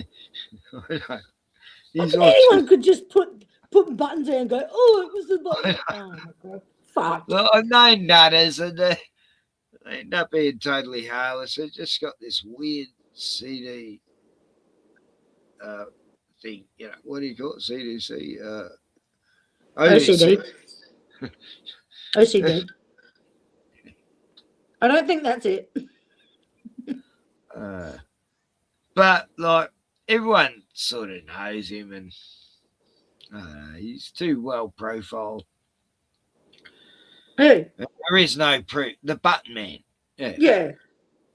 And there's no proof he's ever done anything except, hanging around campsite, all weird shit. Yeah. And it was proved he didn't kill that couple, so that's what I thought. Yeah, he could be just. They could be just. And the way the news covers him, though, that's what they do scary music and. Who killed the couple, though? Was it one of the pub partners? It was actually an aeroplane pilot. Yeah, used to fly the big. But did they know them? Yeah. It was a jealousy thing. But was it one of the couple's partners? Yeah, like one of the couple cheated on her hubby, and that guy wanted to kill them both because he wanted her or something. I remember covering it. So was it her husband or not? No. Oh. It was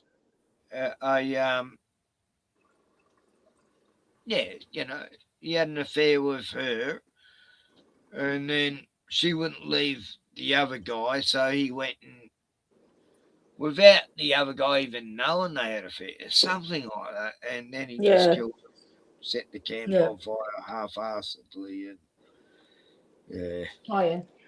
it all come out, like, that was a big mystery for, like, 5-6 years, Yeah, it was, yeah. Up in the Grampians where Desi is. Desi's up there, Same area. A lot happens up in Mount Buffalo and all those places. Who's in the chat? General Soros. Oh, yeah. Oh, he's her, the Penny Man, not the Button Man. No, it's the Button Man.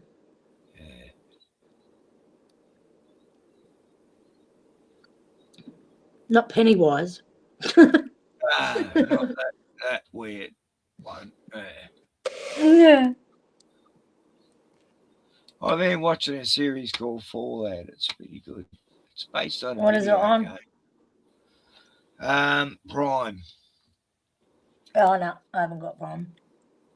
But I watched the first season like 3 years ago. It was great. And it's based off a video game? Yeah. How does that fucking work? It's a post-apocalyptic film, all these people live in a underground bunker, and this girl ventures out and meets it's like Mad Max on steroids out there, Oh, yeah. It's pretty good. The characters are great. Anyway. I was watching TJ, Melbourne's most notorious suburb, Reservoir. It's not as bad as other places. What are you doing tomorrow, Ken? What's tomorrow? Thursday. Thursday. I've got the cleaning lady coming tomorrow for an hour and a half. Yeah. She's gonna clean up the caravan a bit for me, and you pay her. Oh, it comes out of my old age, fucking carers, fucking package. Oh, yeah. It's a bit like NDIS, except we're not ripping off the system. Yeah. Yeah. God, what a fucker. I saw her out work for my brother-in-law. I'm glad he got all those privileges before he died, but yeah, he used to get taken to wrestling matches across the other side of the city. Go over to fucking whatever state and have a holiday, with all these carers with him. Oh, fuck. Must have cost thousands. Fucking, I don't get that. That's what pisses me off. No old age pensioner gets it either. No. No, it was a big scam. And they had like 10 Indian workers for him. Oh, fuck that. And like, I couldn't work with them. I'm sorry. Workers, like people there 24 hours for him in case he died. He used to die every week. God, when I was living there, it was like, oh, is that okay? Oh, no, he's just died. He'll be all right in a few seconds. Yeah. What? And then the doctor put a do not resuscitate thing on him. And he didn't did even he? agree to it, you know.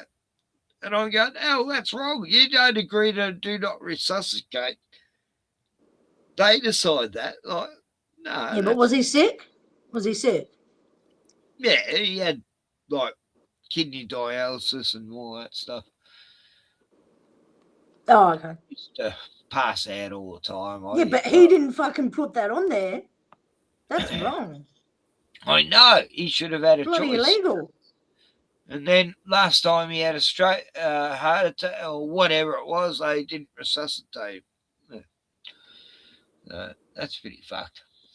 Yeah. Yeah, you gotta watch that when you're older. They'll just fucking slap it on you. They don't give a fuck. And whatever you do, kids, don't donate your organs for science. You know, that you might die of an ingrown toenail. You know? Yeah.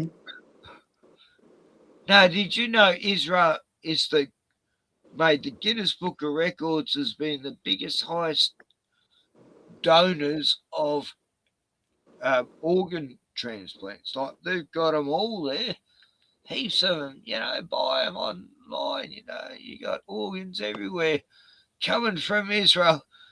I wonder where they get them from. It might be Palestinians or something. Anyway, Ken! Be careful what you say. That's a story that just come out. It's mainstream, though. Yeah. Jimmy Really? Dore covered. Anyway, Daily Insight, he's always good. He 6-minute video. Let's see what he says about what. In 2025, Abd el Fattah was arrested and imprisoned a number of times in his home country of Egypt. He faced various charges, including organising a political protest without authorisation, inciting violence against the military, and spreading false news undermining national security. Human rights groups have stated that he had been unfairly detained for a total of 12 years. Basically, he went up against a repressive and authoritarian government and was swiftly punished. But never fear, the protesters' wishes came true. He has since been released. He was given a presidential pardon in September 2025. As a dual national who was granted British citizenship in 2021, he flew to the UK to be reunited with his family. Oh, it's a heartwarming story. Even Prime Minister Keir Starmer was celebrating. He tweeted, "I'm delighted that Allah Abd el Fattah is back in the UK and has been reunited with his loved ones, who must be feeling profound relief. I want to pay tribute to Allah, his family, and to all those who have worked and campaigned for this moment. Allah's case has been a top priority for my government since we came to office. Oh, how wonderful, helping exemplary UK citizens reunite with Britain." Well, perhaps Mr. Abd el Fattah isn't quite as pure of heart as first thought. He made a series of social media posts from around 2010 to 2014, which have raised some questions about his character. This is his X account, which he has used as his personal megaphone. In 2011, he wrote, "I'm telling you that I hate white people." It's strange that he'd want to move to the UK. He also wrote, "I'll switch to something else, advocating killing police, hating white people, assassination plots." Although I believe he claims this tweet was sarcastic or ridiculing the charges against him in Egypt. Yeah, right. Here's another one from 2010, replying to a now deleted tweet. "But it remains fairly correct. The problem is rooted in white people, and the Palestinian problem is rooted in Jews." And just one more.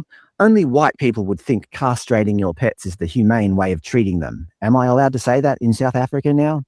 It's hard to tell if he was just trying to be funny or if he honestly thinks all this. To be fair, these were all written around 15 years ago, so perhaps he likes white people now. Here's another one about police. It was a retweet, but I've always been pro-killing police. Again, it's hard to tell if he's being serious, but why say it at all? This one from 2009 makes his intent clearer. "Call me when you plan to get a tooth for the tooth. Courts are useless, man. It's time we started killing police officers." I guess he's referring to Egyptian police officers, but does that make it any less wrong? He clearly doesn't like Israel and Zionism. In 2013, he articulately tweeted, F Israel. And Zionism is turning killing and stealing land into an ideology. Hence, it makes perfect sense to see Zionists as my enemies. After all these historical tweets came out, suddenly Keir Starmer was less effusive. The BBC reported, Starmer regrets welcoming British Egyptian activists to UK after abhorrent posts came to light. Oh, the entire British government couldn't do a quick character check? Not when the Conservatives gave him a passport in 2021, and certainly not when Labor demanded his release in 2025. To be fair to the PM, he did send out another tweet a few days after welcoming Allah back to the UK. He wrote, as Yvette Cooper sets out in her letter, the historic tweets by Allah Abd El Fattah are absolutely abhorrent. We are taking steps to review the information failures in this case. So never fear, the PM is taking steps. To be fair to Mr. Abd El Fattah, he did say that he was sorry for what he said. The Guardian reported, British Egyptian rights activist Allah Abd El Fattah apologises for hurtful tweets. I won't read the whole thing. Yeah, they never face consequences, do they? Yeah. Oh, No. but yeah, the anti-Semitic thing though is getting a bit ridiculous as far as what you can say and what you can't. You know, to say genocide is anti-Semitic. Yeah, but you know, certain people are actually doing a genocide right now, and no, that's anti-Semitic to say that, even though it's 100% proof. No, that's been the most horrific thing I've seen in my entire life, actually, is the last 2 years. Let alone the COVID thing. Yeah. I never thought people would be treated like such fucking scum, goyim as the COVID times, but and we have the Gaza genocide that everyone's ignoring. I've been watching that shit for over 20 years, so I was pretty passionate about it before all this stuff happened. And I know who rules the world, you know, who's the Antichrist.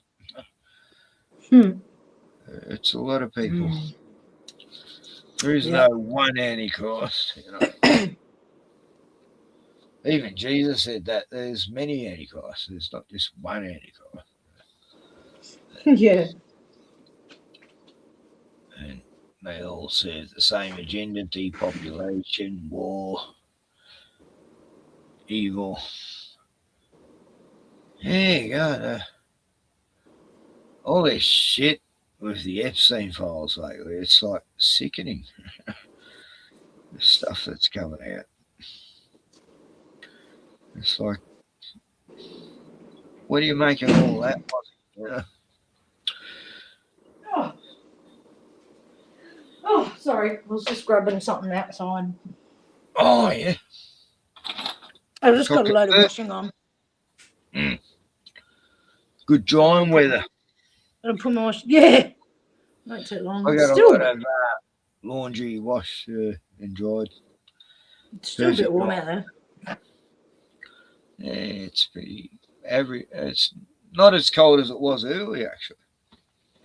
Now it's gone. The sun's gone down. Seems to get colder when the sun's going down than after it's gone down. It's 23 now. It's 20 here. According to this temperature thing on my computer, I don't know how to write it. My phone always says different than what it says on the computer by about 2 or 3 degrees. Yeah. Have you got a temp gauge in your caravan? No, I want to get an old thermometer, you know. So there's no internet. I know how hot it is. But then again, You know how hot it is, don't you? Really, you don't need to look at it. Yeah, Yeah, fucking I hot. guess. Yeah. It's fucking Oh, hot shit. today. Huh? I can normally tell what temperature it is just by how it feels. Yeah, it's just fucking hot. I know when it Right, gets Tim? past 30. And I knew yeah. today it was like almost 40 in town. But 30 just seems hotter now. Yeah, 30s. You're frozen, Kenny. Am I? Could be your end. Oh, You yeah. back? There's this Nipah virus. Oh, yeah. I saw that. They're going to fucking try again. Yeah, good luck with that. Yeah, good luck. Exactly. I mean, the people who didn't believe it then would now because they saw the consequences afterwards and Yep. their loved ones just fucking carked it. Yep. Oh, craziest times, you know. There's this guy I knew, healthy as him and his daughter. They did road works. He was in charge of constructions on some road works. And his daughter was 20 years old. She'd been doing it for like 2-3 years. Healthy girl. He goes, has a jab because he couldn't keep his job unless he had it. Same as her. Within 15 minutes, she went into a coma. Bedridden. Oh, sorry. I missed just a bit of what you said because I was just getting in the basket. Sorry, that's all right. Keep going. Anyway, it's perfectly healthy 19-year-old. That's right, she's 19. Had the jibber jabby so she could keep her job on road construction with her dad. And yeah, within 5 minutes, she went into a convulsion and bedridden ever since. You know, perfectly healthy girl. Oh, just someone I know. Yeah. Oh, really? Shit. Back in those times, you know. Awful. And then the dad's telling us what happened to his daughter. And I'm visiting these friends who had all plans on going to get it. The jibby jabby. And then after he tells us this story to me and them and my stepdaughter, we're going to say, you guys still going to go get that after hearing that? And they go, oh, yeah. So, wow. What the fucking world am I living in? I know. Just see what happened to his daughter and he's still going to... That's what I gave up. That's what I thought. No, everyone can go get it. I don't give a fuck anymore because you're all dessert. Yeah. I stopped trying. Plus, I lost 2 channels, 3 channels because of that. You know. They kept trying to cut me out. Even the police said, you know, when they arrested me, you know, stop doing live streams, Ken, you know, and we'll leave you alone. And go, well, isn't it everyone's right to do live streams on YouTube? Like, no, I'm not going to stop. They go, oh, no, we're only suggesting that. We're not telling you have to. Who said that? The cops, you know, when I got arrested for YouTube vid, you know, 4 years ago. Did you? Yeah, I got videos of the interview and everything. Yeah. Cop report. Serious? What for? Well, I was making a lot of fun about a certain premier who ran this state at the time. And so what they did, or what he did, he got everyone who was making fun of him, the cops, to go through all the videos. Like, they had to go through 200 of my videos to find something that I did wrong. And what they got me on was stealing wood from the forest, you know, dead wood that I'd cut up. And that was it. I got fined $100. It was just a scare tactic. What a joke. Oh, fuck, it was. The cops were even laughing about it. I go, this is Dan Andrews. It has nothing to do with the fucking wood. No one's ever fucking bothered. The council used to wave at me taking wood. What the fuck? Yeah. You know, I'm just trying to help with forest fires, you know. Oh, God. And my stepdaughter was arrested too because she was in the video. Oh, my God. 8 o'clock in the morning, you know. I didn't even have time to have a piss or a shit or a coffee. Oh, no. I would have been screwed. I'd be like, I need the toilet. And they kept me phone. It was like, no, I've got all my plants on there that I'm showing on video. Like, I've got all the videos of these marijuana plants.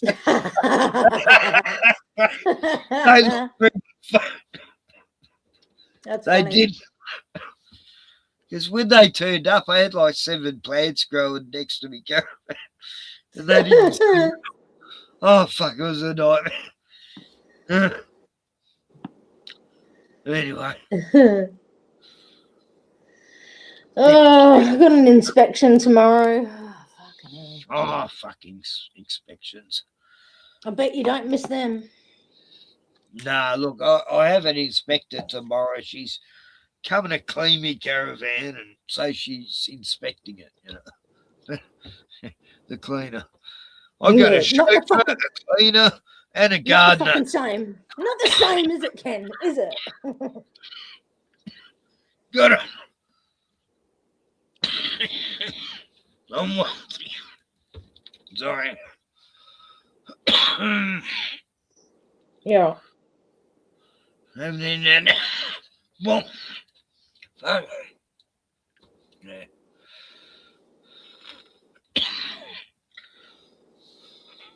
Keep drawing. Did you just have a billy? 4th of No. January, Oh. Wednesday, shopping day.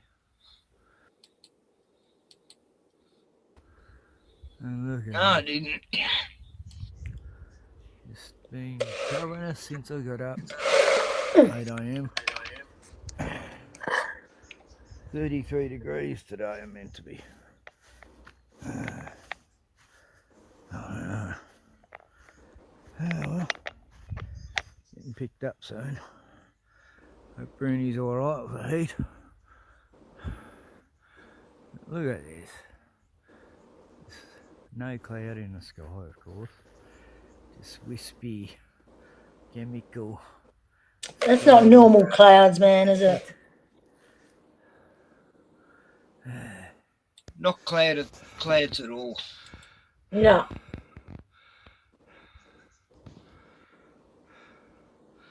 And God, is my lungs suffering. I can hardly breathe today. I had to breathe so much. But Doug come, did the lawns yesterday. They were getting pretty long. Yeah. Didn't have any chemtrails yesterday. It was beautiful. Okay. Beautiful morning besides that. Yes. Rockman out.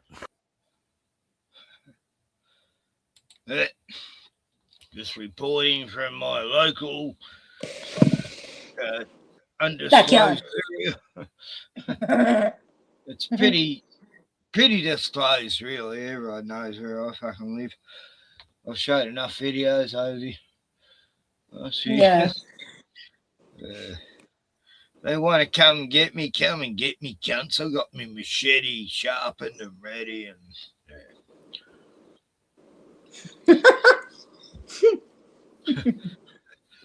nah, it's not sharpened, actually. You got to sharpen it. So, fuck no, summer. This is.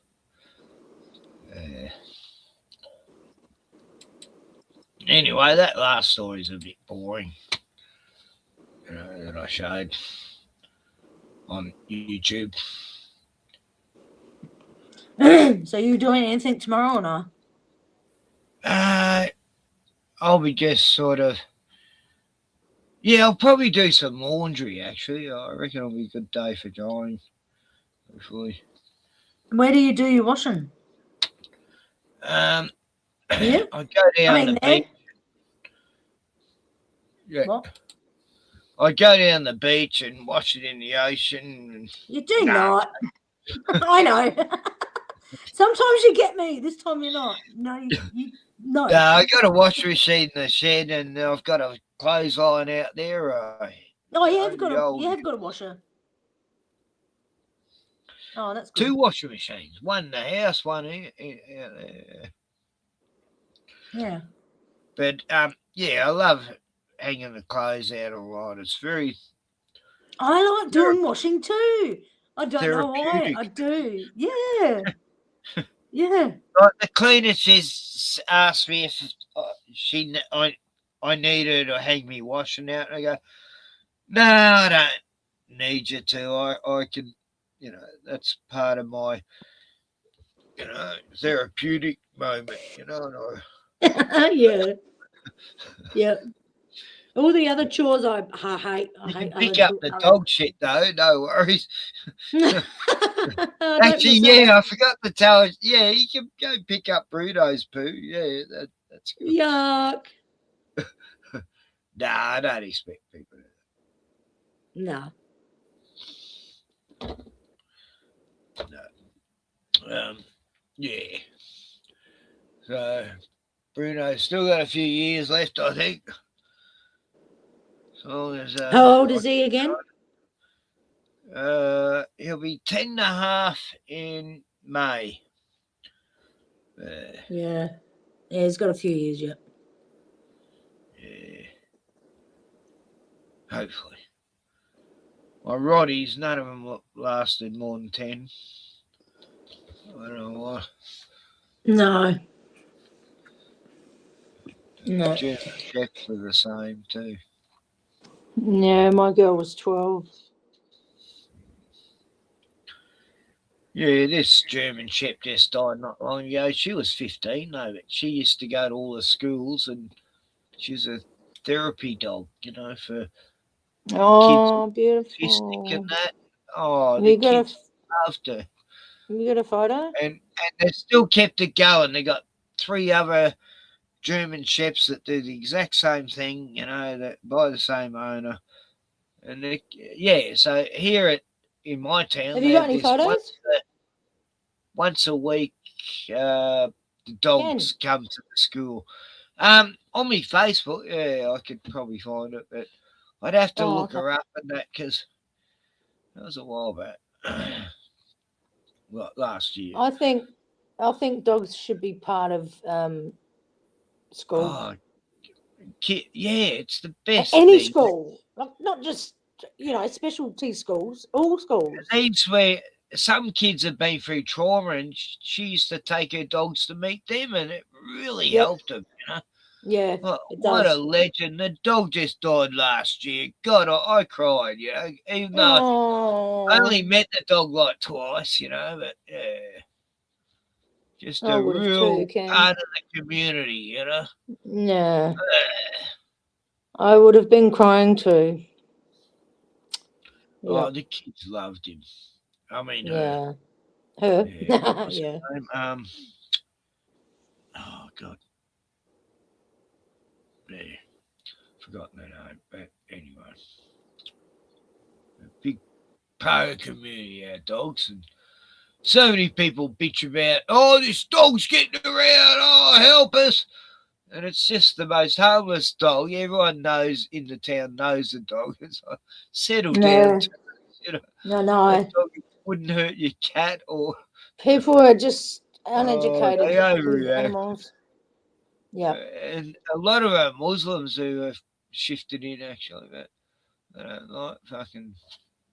dogs. Yeah, dogs are not their pets, mate. That's why they don't know any different.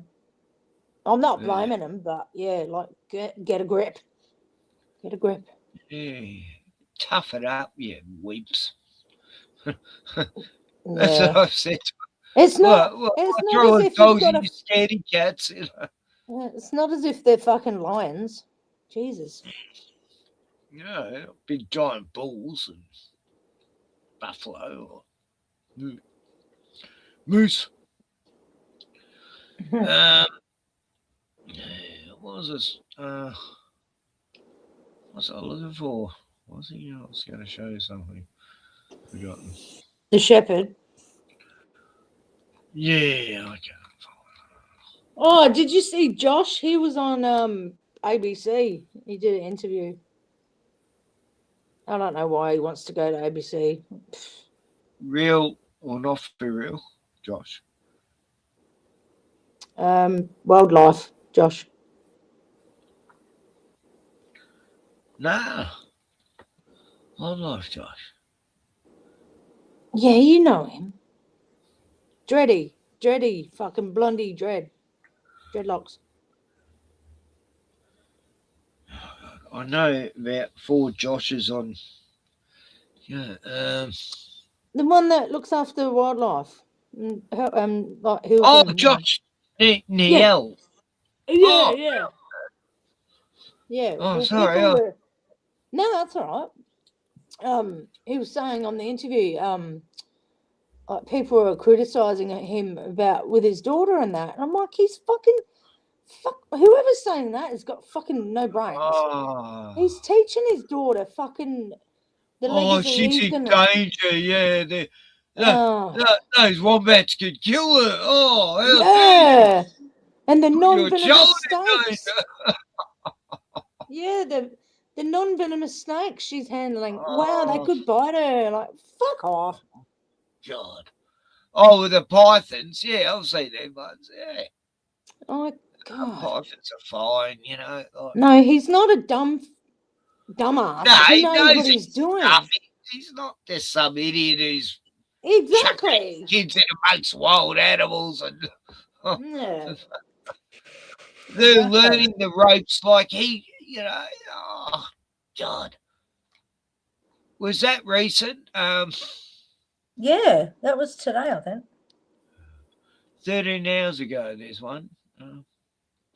Yeah. Yeah, that's probably it. Okay, let's hear him. I haven't heard him do.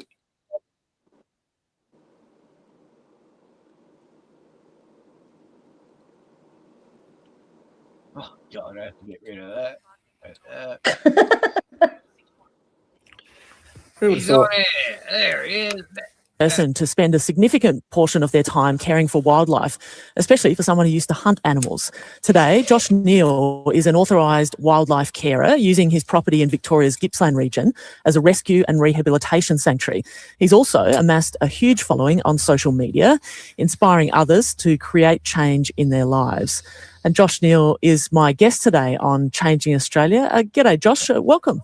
Good morning, Sally. How you going, legend? Very well, thank you.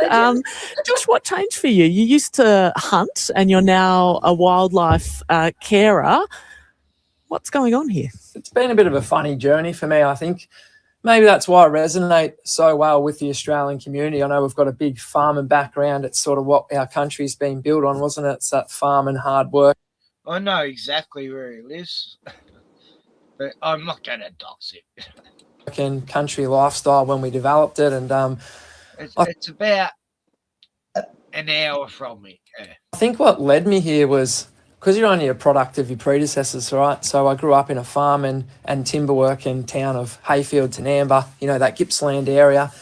And when I was growing up, I had this perception of the animals that occupied the land, and the farmers are very compassionate people, don't get me wrong like that, but when you're managing things like kangaroos and wombats in our area, you got to understand that when you're a farmer, I think a kangaroo eats as much 7 kangaroos to 1 cow. So if you have a mob of 200 kangaroos on your property, and that's a lot of extra cattle you could be running, that's a lot of food off your table for your kids, and it's your lifestyle. And especially with the wombats, you might spend $100,000 building a big dam, and water is your life source out here on dry country.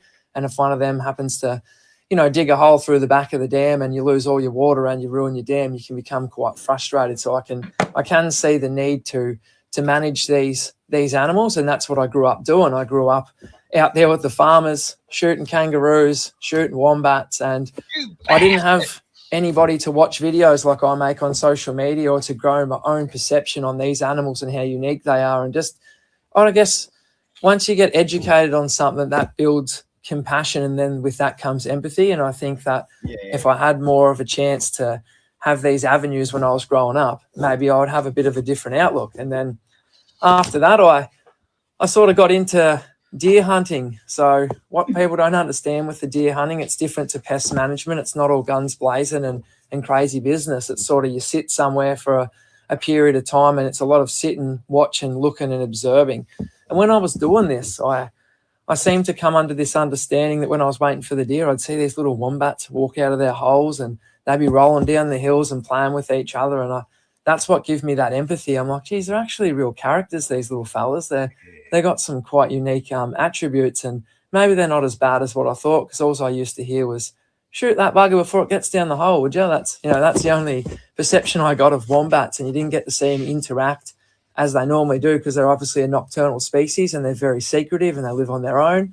And then that was much the same with the kangaroos. You'd sit there and watch them all come in a big family mob, and their little infrastructure or their hierarchy that they had, and their little joeys bouncing around. And I don't know, I think that sort of led me into, because I'd always interacted with animals on the land. My mum grew up in a little farming district, and part of their curriculum before the Wildlife Act was, instead of taking like a baby home from primary school like kids do these days and take care of a fake baby, they used to actually take home joey wombats, joey kangaroos from the old wildlife shelter down the road from their little school and take them home and look after them for, 2 or 3 days as part of their curriculum. So that was always instilled in me to look after animals.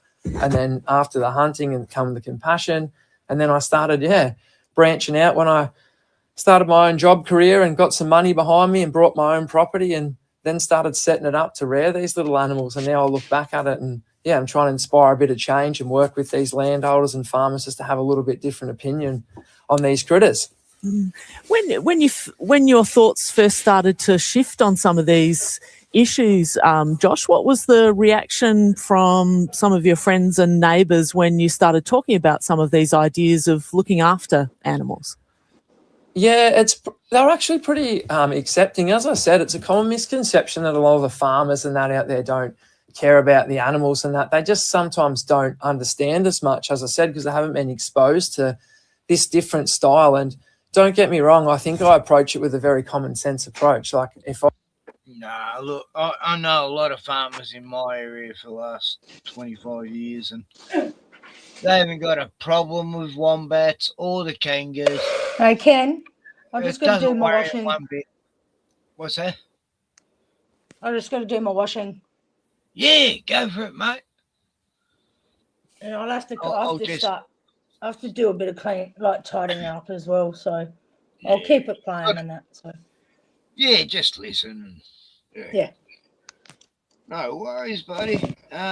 Just saying about Josh. It's great he was a hunter and he changed his whole way of living. And I always admire people who, they suddenly have empathy for the actual animal, and that's an amazing thing. Because I've known hunters who, they ended up not wanting to kill anymore. Like, wow. Never thought I'd see them change like that, and it's beautiful.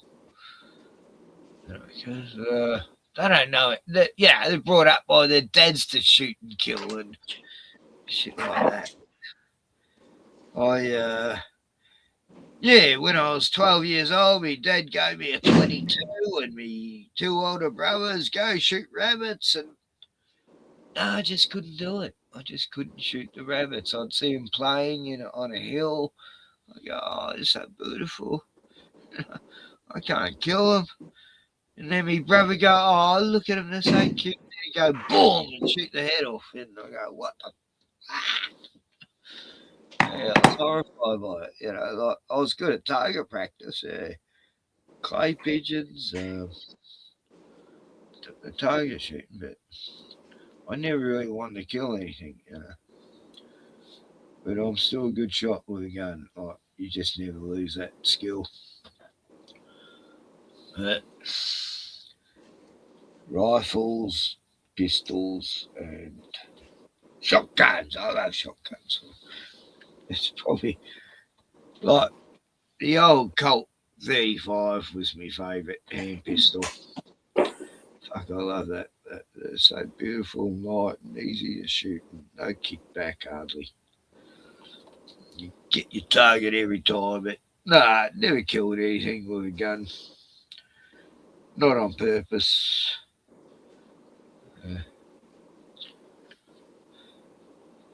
I'm a very green person. Obviously, anyone that knows me or follow me, I do so much for wildlife. I'm rearing these animals now, putting so much time, effort, and money into getting them back into the bush. So I don't want to get upset with the farmers that have these other views. I'd rather work with them. So things like I've gone to my friends now and said, like, you know, how we used to shoot the kangaroos back in the day. I still don't have a problem with that where the research is, but I just think of how many times that we unethically did it. Like you would shoot a kangaroo and keep driving on. And now I think that most of those kangaroos we shot that were females would have normally had a joey in their pouch, or, you know, maybe we didn't go and check on them and they were wounded instead of dead. And like, it's pretty hurtful for me to be able to sort of admit to that to back in the day. But when you don't know any better and you just think that that's the standard and that's acceptable, that's what you believe in. You don't think you're doing anything wrong. I never did anything horrendous to animals. I never had like a bad background in that space. But I look back at that now and think, geez, that probably wasn't the best thing. So going and approaching those farmers and having these conversations, it's like, you know what I've learned, guys? Remember how we used to go out and cull the kangaroos and we'd shoot the big ones first? And because they're the easiest to shoot, and everyone wanted to shoot the biggest kangaroo. And now I look back at that. When you shoot your big males in a mob, those 3 or 4 big males you might have in your mob, what they do is when the younger males come in to encroach on your farm, you know, because the females are there, you got to get in and get as many girls as you can. But the big males would stand up and go, well, not today, young son. You're out of here. Go and find your own mob. So they would shoot the big male kangaroos, and then the next week they would wonder why they had 15 more kangaroos on the property. That's because there was no one there to hold out these big, the big males weren't there to hold out all the young fellas coming in to encroach on the mob, and it would actually increase your number of kangaroos. So things like this now, you have these conversations, and then because you become relatable and approachable, they actually want to listen to you instead of if you walked up and said, you're a farmer, you're murdering all the kangaroos, how dare you? Well, that creates that division, doesn't it, and that tension. So I think I've been accepted fairly well, especially with a lot of my friends, and now they want to ring me up and go, well, there's wombat down the back of the shed. How do you reckon we get him out? Because the bugger's digging under the shed. Don't want to kill him if we don't have to. So that's a sort of a big win for me in this space. Josh, you've now got a big following online. You've got 1.5 million followers on Instagram alone. What's the message you're trying to communicate, and what do you know about the profile of your listeners? Are they here in Australia or are they elsewhere?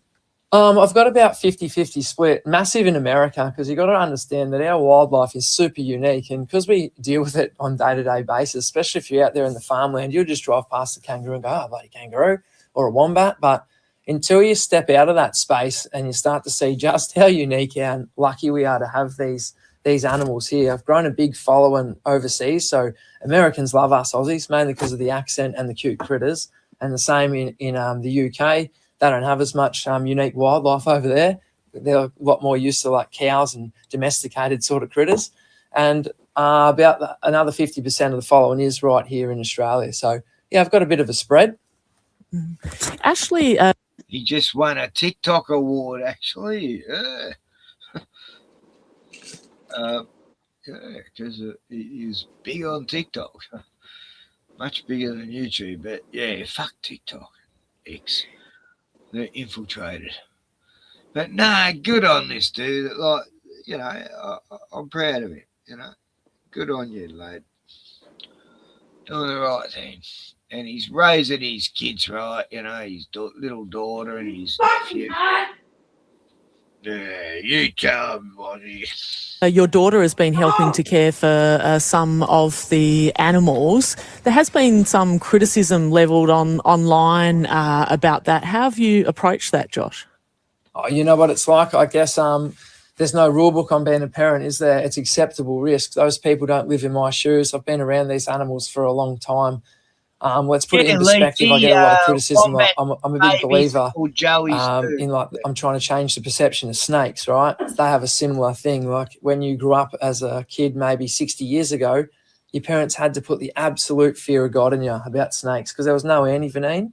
And if you were trying to look after your kid, because that's what you know, as a parent is your primary concern, isn't it? Your health and well-being of your kid. So if they were going down the back paddock, you would say, if you see a snake, you're... Oh, fuck, when Kiva and Amani are out there in the backyard on a hot day, it's all I'm doing is watching out for snakes, yeah? It's my biggest fear for them. The kangas turn up every day. Nah, they're no worries, but snakes. But no, I've been very lucky with snakes. I haven't seen one here for 4 years. Yet people around the corner have had them. I mean, they've probably been here. I just don't see the snakes. But yeah, fortunately, the grass is very low all the time. And yeah, the biggest fear is, you know, the kids getting bit by a snake. That's all it is. All the other wildlife, nah. Oh, except for sharks, of course.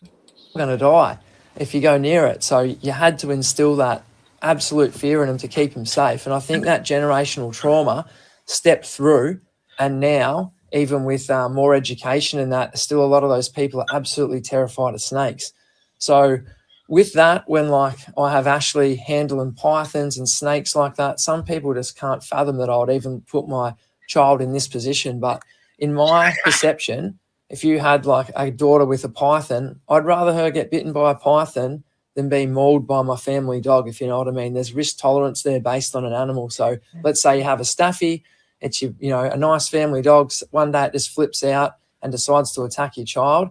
I'd much rather the repercussions of a snake, like a python bite, Ashley, than her to be mauled by like a family dog. So it's mainly just risk tolerance, and that's up to me, I think, and you know, managing that. And yeah, I don't do anything too silly that I don't think most people in the country wouldn't do with their kids. But yeah, a lot of people looking in other situations, like maybe city people, they just can't understand that because they're so scared of wild animals and not knowing the traits and not being educated enough to read the signs and that sort of thing. They can't understand why I'd put my child in that position. But yeah, that's just my opinion, and I think she's going all right. She's having a ball. Josh, just finally, what have you learnt from this journey that you've made from hunter to wildlife carer? I think that you got to not worry about what other people think, and you've got to really take the time to generate your own opinion. So whatever you're taught, as I said, you're only a product of your predecessors, but just take the time to sit down, analyse a lot of the stuff yourself, and don't be scared to form your own opinions and you know, drive that bit of change. You know, it's so easy now with so much technology at our fingertips. Like I said, I wish when I was growing up, I had someone like myself that I could have watched all the cute little wombat videos running in and out and rolling on their backs and being playful like little bush puppies. And maybe I wouldn't have shot as many as I did when I was a kid because I didn't have that education or empathy. So just trying to drive that change and just trying to shift that into people. And that's my advice for up and coming people in this space. Find something you're compassionate at, really enjoy it, and then drive a bit of change where you can for the positive. Just the Australian outlook, isn't it? It sure is. Josh, really good to talk to you this morning. Thanks for making some time. I appreciate it. No worries, legend. I better get home and feed some of these wombats that just come off night shift. So sorry if I wasn't as quick-witted as I normally am. Always a pleasure with these guys. Maybe I should have done that for a living instead of being a sparky. Easier to spin yarns, I reckon, than do night shifts.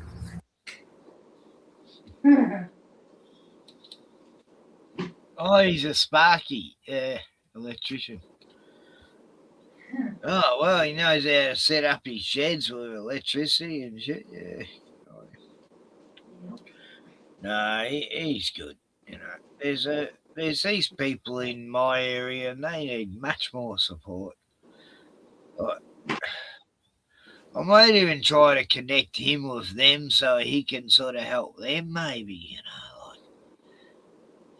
all they do is, you know, it's all like donations that keeps them going. And they've got 80 acres where all they do is rescue joeys, you know, that are orphaned.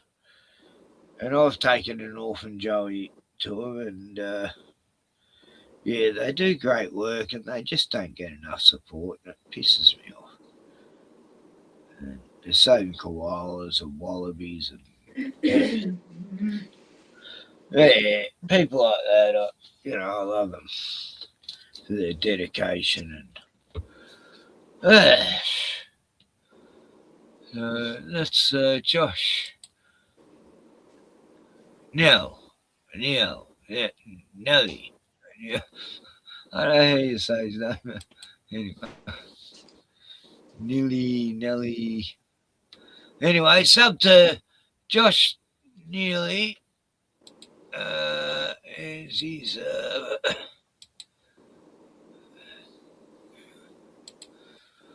there I'll go his page so people can get it, and there he is, you know, just sub to Josh. Daughter helping dad catch venomous snake. Just anyway, I hadn't seen that one. That was a year ago. Oh, she would have been young then. Oh, she's so cute, his daughter. She loves her life with her dad, fucking with the animals. The wife's just as good. She's great.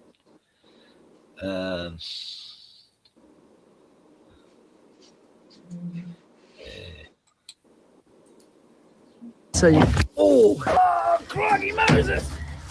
Looks like the day if I can catch Gypsy, that we're going to take her back out and release her where Stormy was. So get another wombat back out in the bush, hey? So Rocco's come out, but he's not going back yet because he's still got a bit of growing, haven't you, little boy? Rocco's funny. But if you have a look in here. They had Rocco for about a year. Rocco was hilarious. He used to just pole drive people, just trying to knock them over. He's just a maniac. This big butt. Hey? That's Gypsy. See how she won't come out. Oh, she's growling. Ooh. Oh, see, that's how the wombats will defend themselves. They'll put their butt in there. That's that hard pad. So you, and then they thump it up into the roof. Look at that. See that she lays down a bit to encourage me to climb up on her back. And then she'll thump her butt up into the roof like that. Listen to the growling. Rocco, can you have a word to that woman? Look at her pushing her butt back up. Crazy, isn't it? Which means she's ready. She doesn't want to come out. She's very defensive. And she's a big wombat, so she's ready to go. Whew. I just don't know if I'm ready to wrestle her. Can you have a word to this girl so we can get her out and let her go? How good. Oh, what a brute. You'll be like that soon.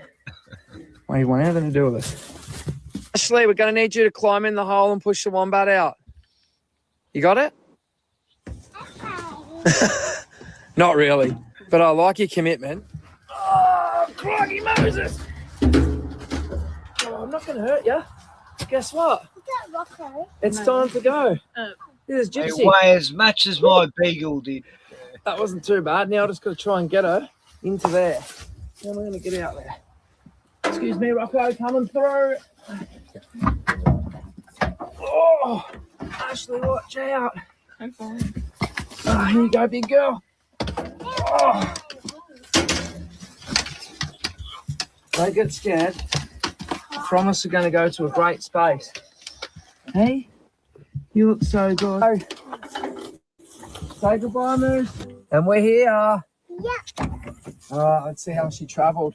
Yeah. That's the first thing we're going to do, Ashley. What's this? Is the medicine? Yeah. I'm going to put some on her because that's going to give her a massive head start. That's a cynectin that stops mange. And mange is something that always causes our little wombats heaps of trouble. So we want to give them the best start, don't we, Ashley? If we can give them that, we should give her a bit of protection while she's out on her own. So we have to give her... Very good. What's that? 0.1 of a mil per kilo. Right, I'm just going to sneak a bit of this in and tip that just down her back there. Look at that. Non-invasive. It's good stuff, good stuff. You all right, Ashley? You all right to carry that down for me? I'll just kick back. You good? You all right? Oh, you're looking strong. Show me your muscles. I can't really. All right, well, I'm not carrying you as well. Oh, here we go. Oh. Okay. Yeah, that's why we're sending you down, just to make sure it's safe, because I didn't want to fall down. Make sure you don't slip with that cave. All right, I'll try not to. Jeez, I've got to start breeding skinnier wombats, I think. You good, brother? Yep.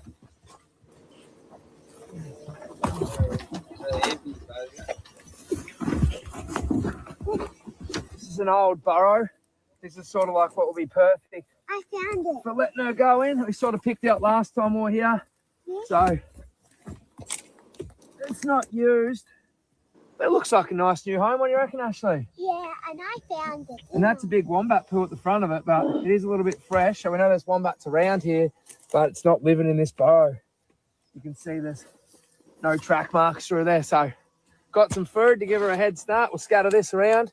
And who knows, generally they don't even go down the hole, but it's good to offer them a hole for them to go down. So last time we were here, I threw some of her poo down the hole a few weeks ago to try and promote that smell, and hopefully she'll think it's her home, hey? Yeah.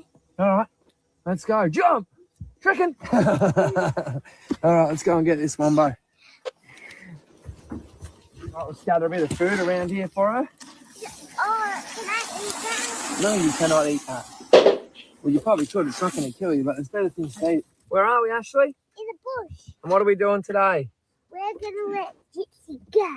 Back out into the wild. So Gypsy we've had for about 2 years, maybe just a smidge over. She grew up with Stormy. Stormy, we've let go about a month ago. She's come out to the same area. We actually thought Gypsy had left the farm and got out and escaped, but she just dug really deep down in one of the holes in the soft release pen, which, isn't it, Ashley? Yeah. That's what they're out there to learn to do, and she doesn't like being around people as much anymore. She's in very good condition, so it's time for her to go, isn't it? Yeah. So is there anything you'd like to say to her before we let her go? I love you so much, and thanks for playing the games with me and doing fun stuff and chasing me around.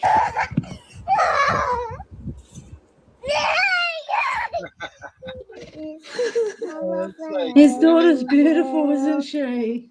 Oh, she's great. Oh, so good. Pretty much when for the last 2 years Ashley's Just 5, like so her you've got to dad. understand that nearly half her life she spent with this wombat, so a bit special to her. So we've got a nice hole here, we've set it all out, you know, so we think we've got it all sorted. All right, you let her go. Open the fence, open the gate, be free. Be free. There you go. Come on, this is your new home. Look at her, she's like, whoa, this is a nice place. Oh my God, is that a new hole? How good's this? Good to see that she's not super stressed. Is she just eating those pine needles already? Yeah. Oh, yeah, good. Oh, see that? Even for us then. Look, she's gone down the hole. Every time we let a wombat go, they just go off into the wild and not in their hole. When do wombats come out, Ashley? Nighttime, and they're nocturnal. That's right. So we've come out here in the afternoon, not long before dark, so it gives her a chance to get a feel for things and, you know, wander around. Look at her. Hello. How good is that? Not stressed out too much. She looks like she's just sussing everything out. Back down the hole. She's like, oh, I love this place. Like, oh, I want to live here forever. And she actually is. Good. She's a real tool. Well, we wish her the best of luck. Yeah. I'll miss her. As I said, it's bittersweet moments like this, isn't it? When you spend all your time and effort growing them up. One day I might be able to let you out in the wild, you reckon? Oh, anyways, I'm doing very good. Yeah, she You're does. doing very good. Well, how long until I can let you go in the wild? Never, Mum because, doesn't want to let you go, does she? because I'm doing very good because I'm not crying this time. Yeah, I know you are. You're getting better and better at it, and that's a big important part for us. Cried Look at the her last go. one, yeah. So good to see that. Yeah. She's my little hunter. She's my bag.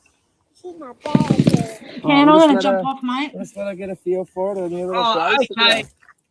Yeah, it's like, oh, Okay, Wazzy. Thanks I'll for say joining. goodnight. No worries. I'm gonna get into these dishes. Oh, it's hot Um, over there. It makes you more tired. Oh, it's not bad now. It's quite nice in the house now, so hence why I'm doing all my stuff now. Yeah. Yeah. It's 19 here, so that's not bad. I think it was 23 last time I looked. But that's outside, so it's cooler in here. Yeah. But yeah. Oh, Catch you next you one. have a good week, and I'll try to stream in a few days. You're not doing tomorrow night? What's tomorrow? Thursday. Yeah, I mean, I never know. All right. It just depends on what Well, mood if you're I'm in. there, I'll jump. I'll be in the chat, or I'll come up again. I try not to have a schedule. I just want to be spontaneous and Yeah. That's up to you, isn't it? yeah, I don't want to be That's cool. regimental and army-like. And if I go on at 5:01 p.m. on a Roger, hey. Reggie! And I'll these catch you later, people- man. Okay, cheers, Wazzy. You have a good night, Cheers, buddy. mate. Thanks Have for a joining. lovely mate. evening. Love you. Love you too. Take care, mate. Yeah. I'll Cheers, keep bud. you on anyway. Yeah. I'm going for a smoke. How long have I been going? I'm paying $67 a month for this shit. I'm going to stop paying for it, but yeah. Yeah. I can only find 2 accounts to join up with. I used to have 5 that I could join up with, and that'll get me 20 hours See you, free. Lucy. All right, mate. I'll catch you. I'm Okay. still listening, though. Yeah. Ah. Cheers, was. Cheers, kitty. No worries, buddy. That's. And then there were 1. 11 watching. Wow. Anyway, did I finish? Anyway, that's Josh Nearly. It sounds French almost. Anyway. Very interesting. XJW Panda does some great videos about the Jehovah's Witnesses. Fuck, he does them well too. He's a great mocker. I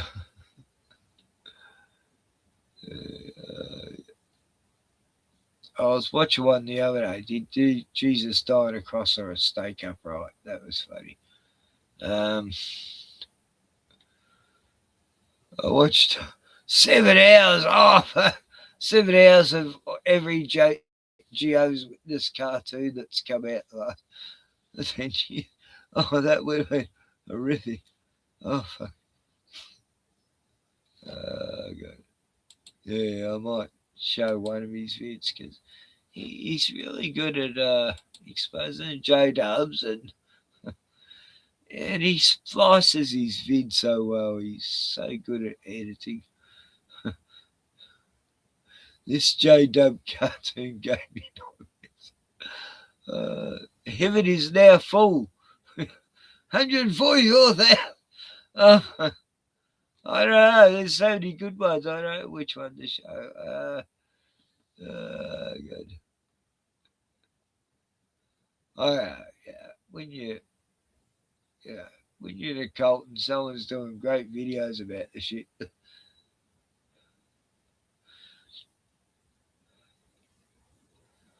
Oh, this one.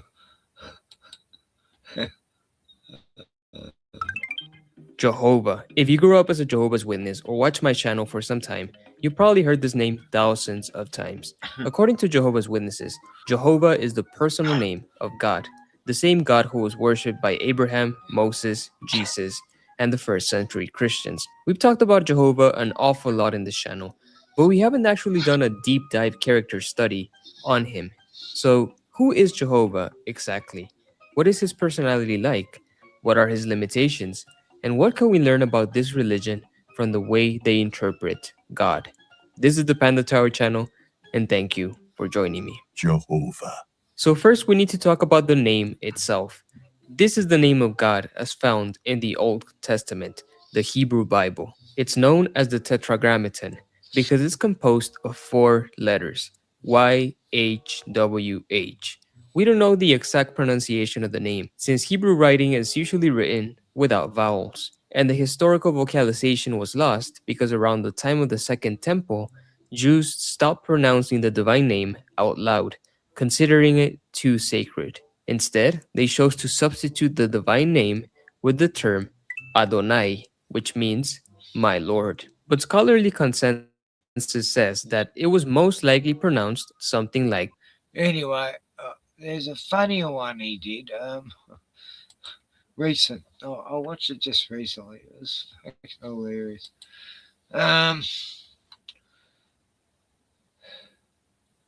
Which one was it? She's on the cross.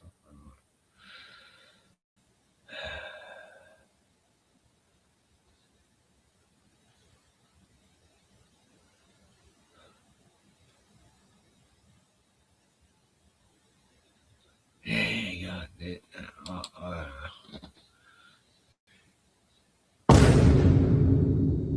The governing body is pleased to present the following video for your enjoyment. It's time to eat. Duh. Take these things away from here. Roll camera. And they want more. And they want more. It's not sexual fornication. Stick epic. Yeah. Now that's interesting. Boom. These despicable apostates. We never. This is all the governing body of Jehovah's Witnesses. He's just blasted all the best stuff. Oh, this will be great. I haven't seen this.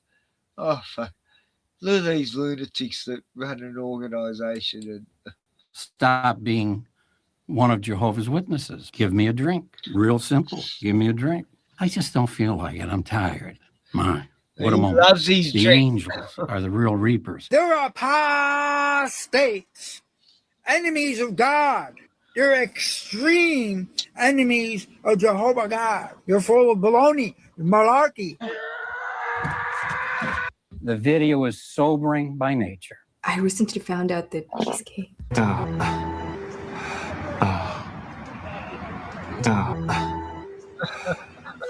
What is all of this? So far, they haven't returned to Jehovah. Let's watch the following video. Welcome, dear brothers and sisters, to our update. This is what I've been saying for a long time.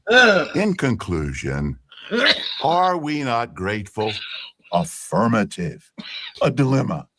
A quandary. No. And may Jehovah be with all of us this evening. Jehovah. I don't know what to believe anymore. Whoa. Hold on.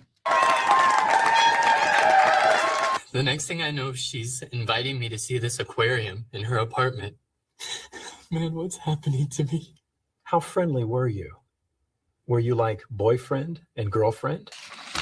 There isn't a lot of real substance.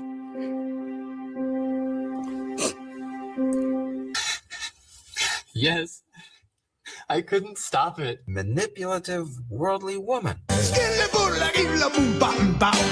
I view heterosexual non-abhorrent pornography too, just to let you brothers know that. On behalf of the governing body, I would like to address the young ones. JW Broadcasting, please watch. No! My dear young friends, I love you. I've waited for this forever. I've never been so happy. I've never seen anything like this. I have long said, the better the university, the greater the danger. So sad. So let's work hard to have unity of mind with Jehovah's organization. Would you like to come? Okay. Yes. No. Save it, okay? I'm tired of this. Ow. I can't. I can't. You have no idea what you're saying. Acceptance and tolerance to a fault. This is not optional. Bro, does he have to get nasty? Please think about this. How timely. Jehovah loves you, young ones. Welcome, dear brothers and sisters, to our program. What a blessing that we love you all very much. I'm not smart enough. None of us are professional actors. Are you a homosexual? And know that we on the governing body love you all. Good job. We're very excited that it's convention season once again. And get the spiritual food that we need. You are going to love this year's convention. Why is Jehovah taking so long? Avoid being presumptuous. That seems unbelievable.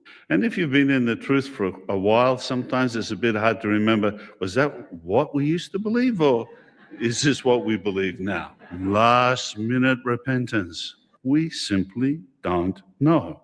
We can't be dogmatic. And we shouldn't be dogmatic because we don't know. Wow, that's a lot to take in. And we thank Jehovah for that. Well, knowing this, then we are not embarrassed about adjustments that are made, nor is an apology needed for not getting it exactly right previously. The governing body is neither inspired nor infallible. He was willing to run into the fire for Jehovah and for his organization. Your family will starve. Why won't you smoke this cigarette? Are you afraid? Are you chicken? As a caution, we don't want to be theatrical in our speaking. That means we wouldn't want to use extreme gestures or dramatic expressions. Did someone tell you that about us? I'm pregnant. Really? Again? Really? It just makes me so angry. What a disappointment. What a beautiful sentiment that is. It hurts. We're not a democracy. We're a theocracy. And this sister wouldn't shut up. She just would not shut up. She had her mouth on when I think you're an idiot. You're boring. Oh, yes, we do, honey. Oh, my word. See how wise Jehovah is? We love you. Jehovah, the great timekeeper, is never late. I bring you warm greetings from the governing body. We want you to know that we love you all very much. Think of the empathy of Jehovah's organization. Sheep, the warm greetings of the governing body. We love you all very much. The governing body loves you deeply. The governing body loves you very much. We're very proud of you, and you can be sure that Jehovah is proud of you too. Some may immediately think of the animated series of videos entitled Become Jehovah's Friend, featuring Caleb and Sophia.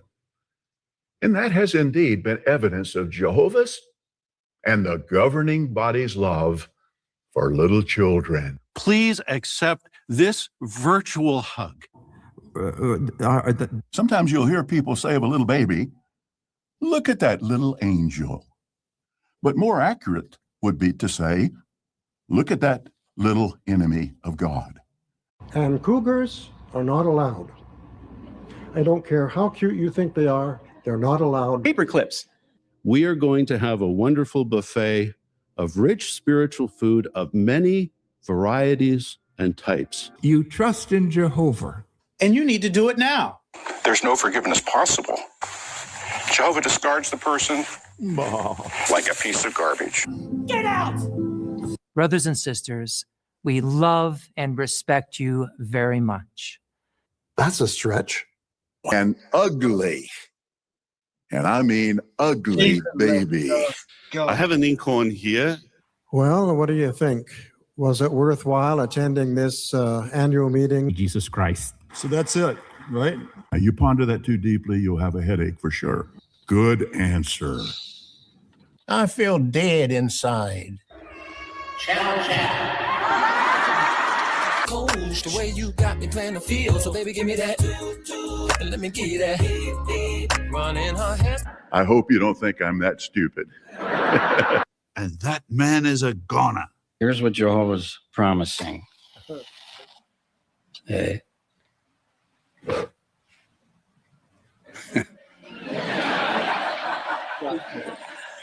That's Jehovah's enemies. They're going to vanish like smoke. Whatever. Sexual relations. It's not pornography.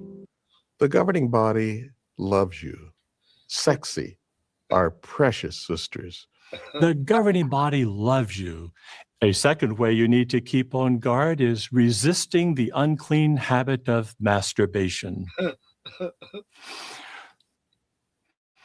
They're on the express route to sexual immorality. There's fondling, caressing, stroking.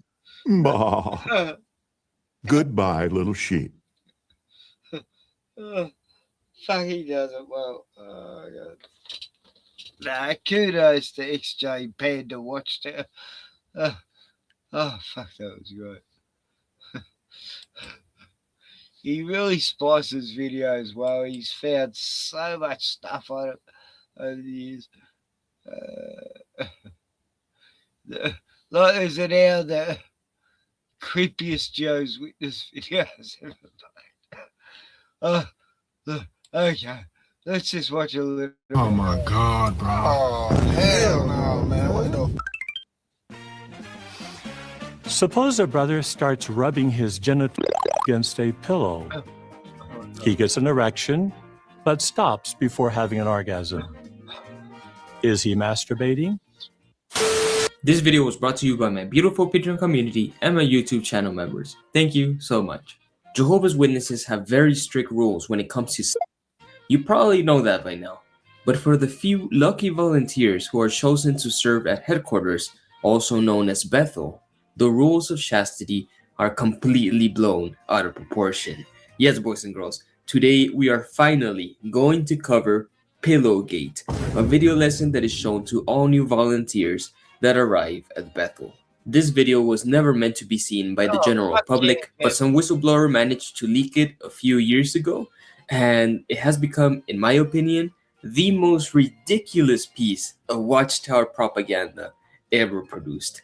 It's insane. So as always, we're doing the cringe challenge. So if you cringe, you lose. And when you cringe, let me know the exact moment you lost it. There's zero chance of you not cringing in this presentation. So get your pillows ready, boys and girls, because we're going balls deep into the wacky world of Jehovah's Witness rules. The first section of the video is actually for the ladies in the audience, so get ready, ladies. We welcome you, dear sisters, to Bethel. Oh, thank you. The purpose of this discussion is to bring to it. your attention matters of great importance regarding your relationship with Jehovah and with others. Feel about us, yeah. In a world that is alienated from Jehovah and that is controlled by a spirit bent on making Jehovah's people unfit for sacred service, we want to admonish you to continue to keep your path clean before Jehovah and his organization. Keep your cock clean. No, it's all about the hours you put into door knocking. You know, you ain't got time for sex and shit. So the stage has been set. Ralph has to immediately summon the devil to stoke the fear into his audience. And they're going to mention the devil a lot in this. The advice he's about to give is not a general guideline of how JW should live their lives. No, it's a matter of life and death. Us versus them. God's people versus Satan's world. We live in a wicked world that actively tries to mold everyone into its ways. Satan's world delights in practices that can make us unclean and unfit in Jehovah's eyes, even in seemingly small ways. Unless we take strong measures, we will be influenced by the world, even in subtle ways. The spirit of the world is powerful. So, how can we maintain our clean standing before Jehovah? Attraction to the opposite sex is normal and something that Jehovah created within us. Yet, in our imperfect state, there are things that we have to be aware of. The governing body loves you and wants you to experience the immense joy that comes from serving Jehovah with a clean. I'm sure when you're having sex with a hot woman, you don't want to be thinking of the governing body, you know, loving you. Oh, fuck. This guy's creepy. Conscience. Dear sisters, please avoid short skirts or dresses above the knee, tight-fitting, revealing, low-cut, or otherwise immodest clothing. If you do not give thought to what you wear and how you groom, you will likely be influenced. Yeah, look at him. He's dressed so covered every inch of his body with stupid tie and stupid Target shirt and suit. Yeah, Yeah, women, don't go for the trends or dress whatever the trend is that year or that decade. By the world's fashions. This applies not only when at meetings, but also during times that allow for more casual dress and when we're working in our assignments. Why should you sisters be particularly mindful of this? Because such immodest dress You're a can be lower harmful class, to Christian brothers and even some sisters.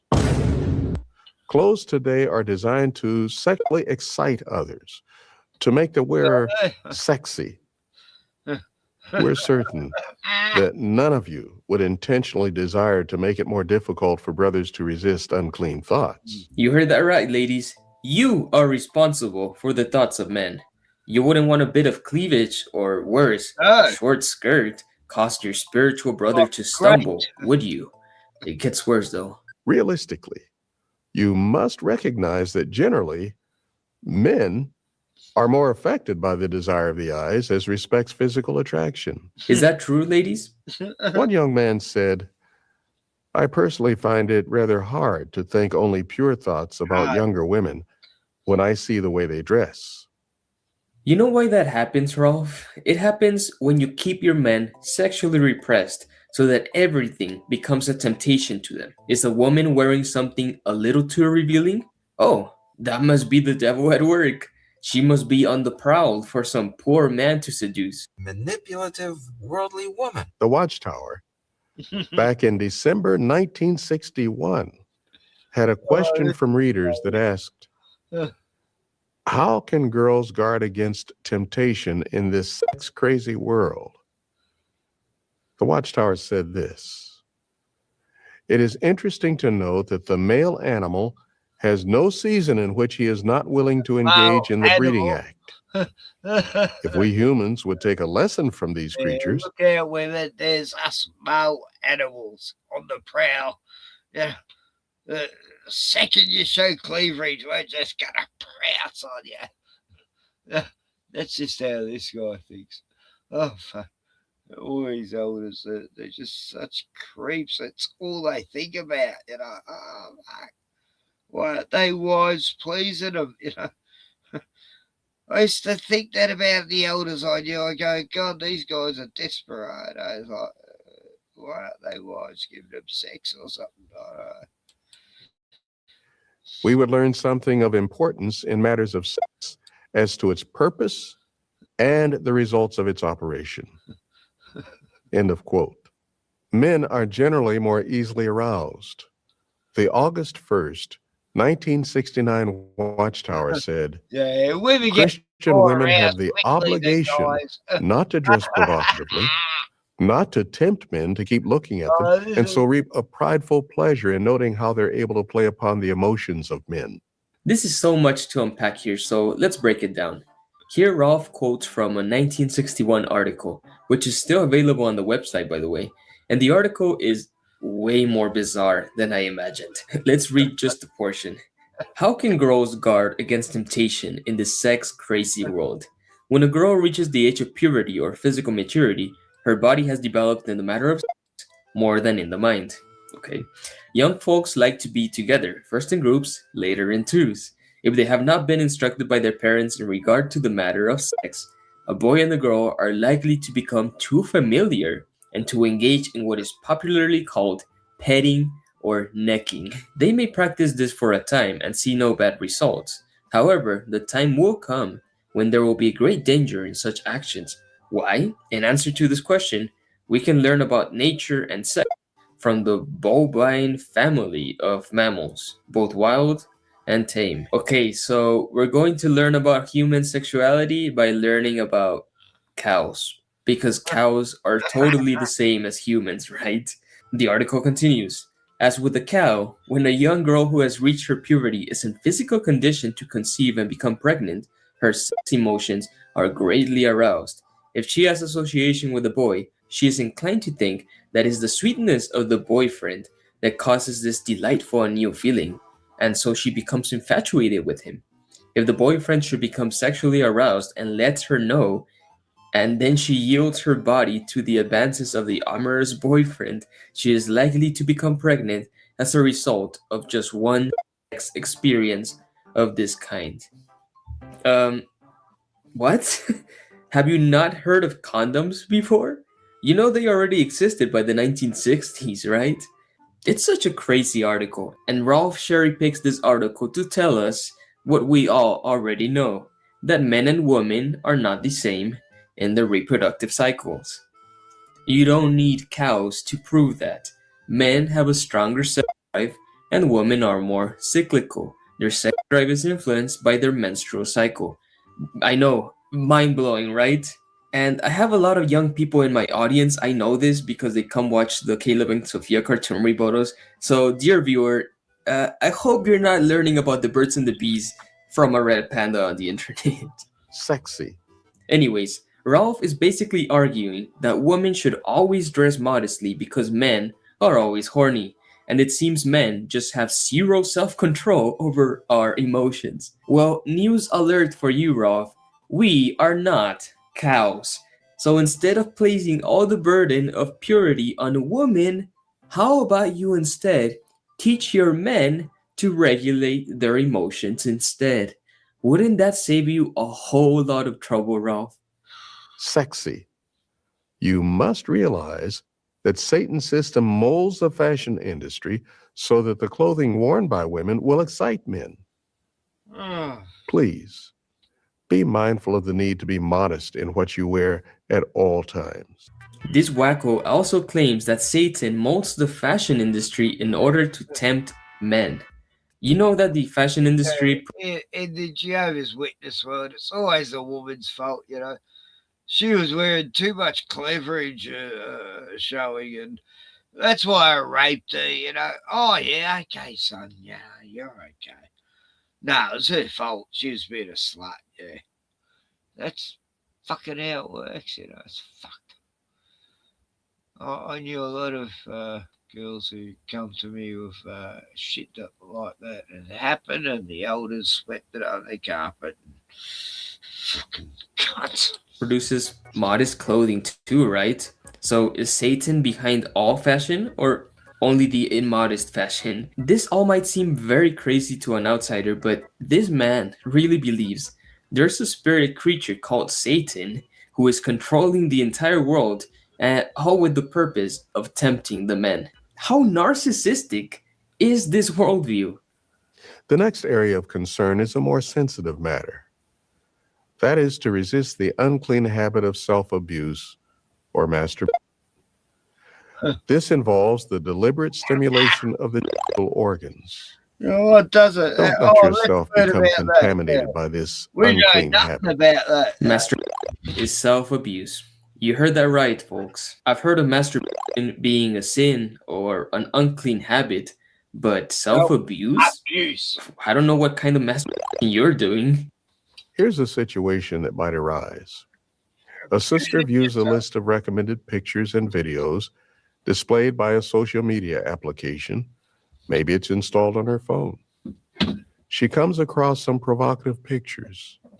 She doesn't open the pictures, but she lingers over what they call thumbnail images, which are small images reduced in size.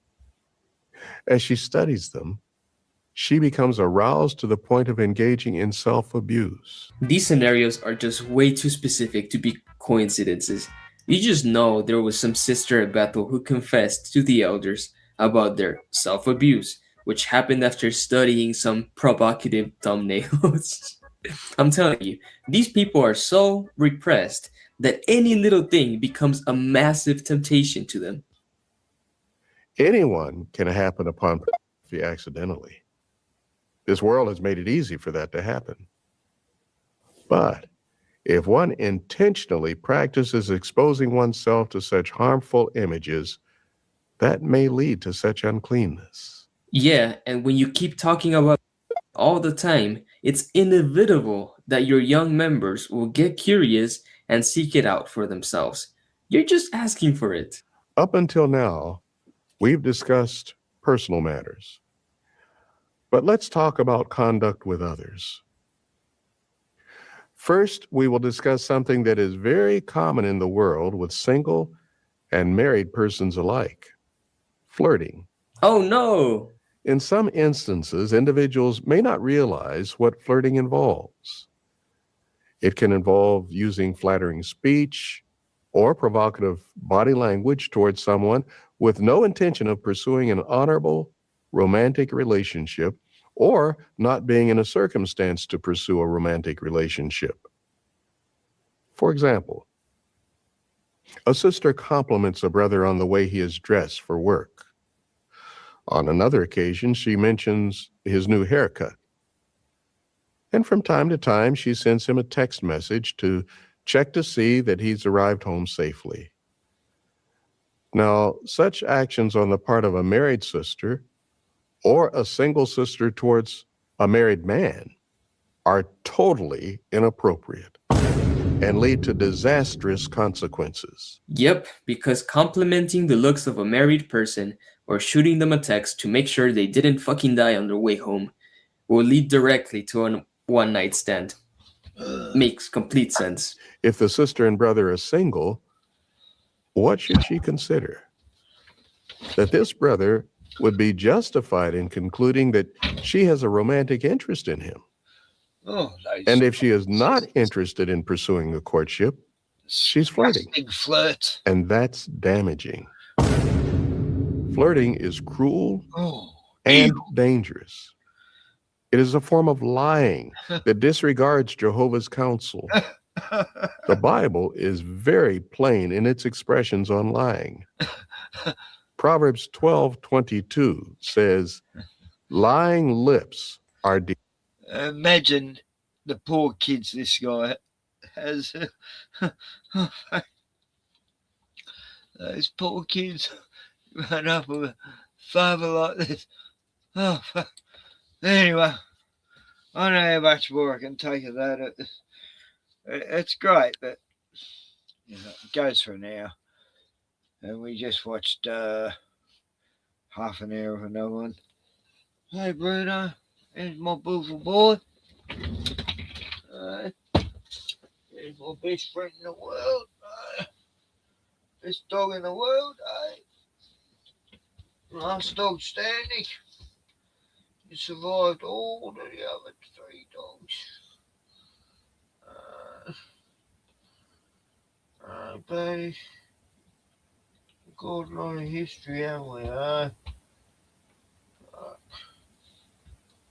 2018, I adopted you, didn't I? I think it was, or 17. I've got to give my puppy dog some attention sometimes, even when I'm streaming. You know, look at him. Look at this beautiful dog. He's just here. There's his paws. We can't see him too well.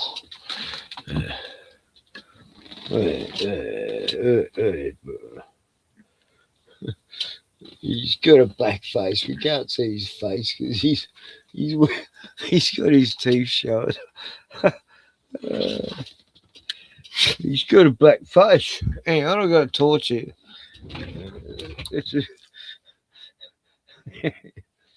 There's bro. These two. You know, he's got to stop being racist with that black face. How do we get that off you? Everyone's saying, look at Bruno, he's got his big, look at his teeth. Look at his beautiful teeth. Those teeth. Look, Bruno's got the biggest teeth. Oh, yes. He's a savage dog. Oh, he's such a savage dog. He's so scary. People get terrified when they see Bruno. He's such a savage dog. Best dog in the world.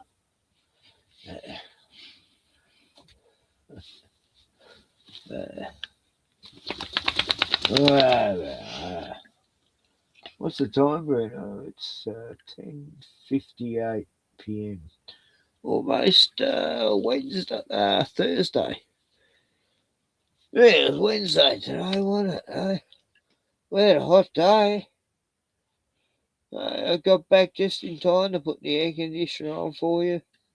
Run the house, but it was still a bit too hot and shit. No, buddy.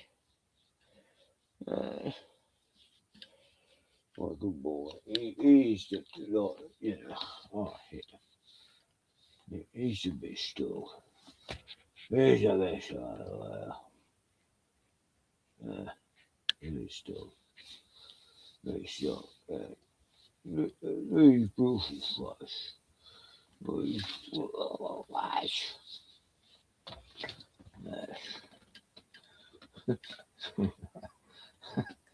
Hey, booze. We're living through the apocalypse. You know what I mean? We're surviving, aren't we? We're getting through this apocalypse and shit.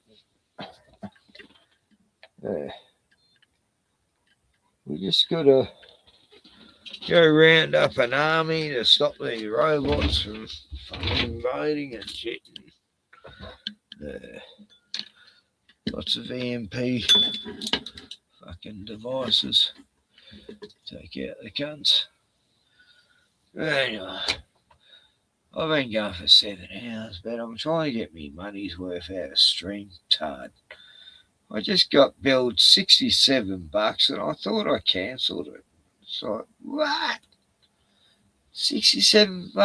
That's nearly 70, and that's a lot of money to stream, Get fucked. Oh, hey, one more beer left.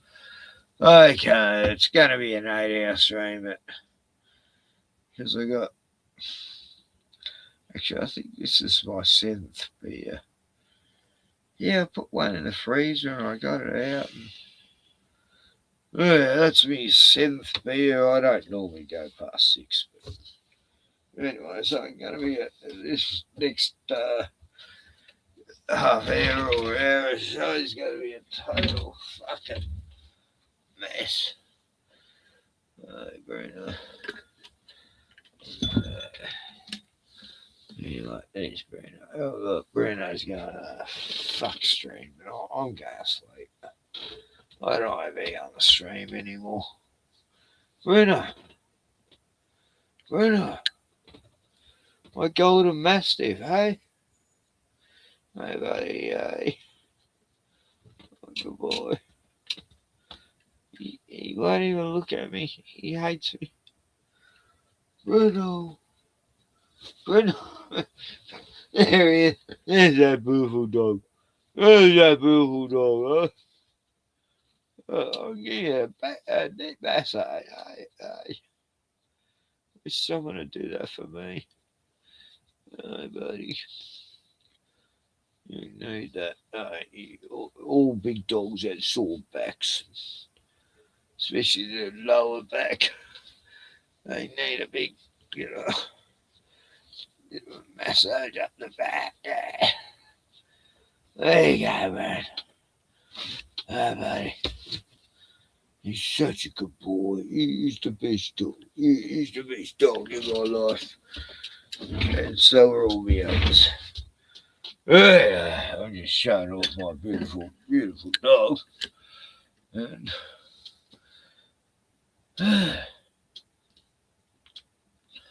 it's 11:02 p.m. on the eastern coast of Australia in a undisclosed location in Australia. Shit. Anyone still here? 7. Yeah, I know. You gotta wake your dog up every now and then just to. No, he's probably having a nightmare, and I'll wake him up and he's feeling all good now. Straight back to sleep. Good night, Bruno. No, he sleeps about 12, 13 hours. Right.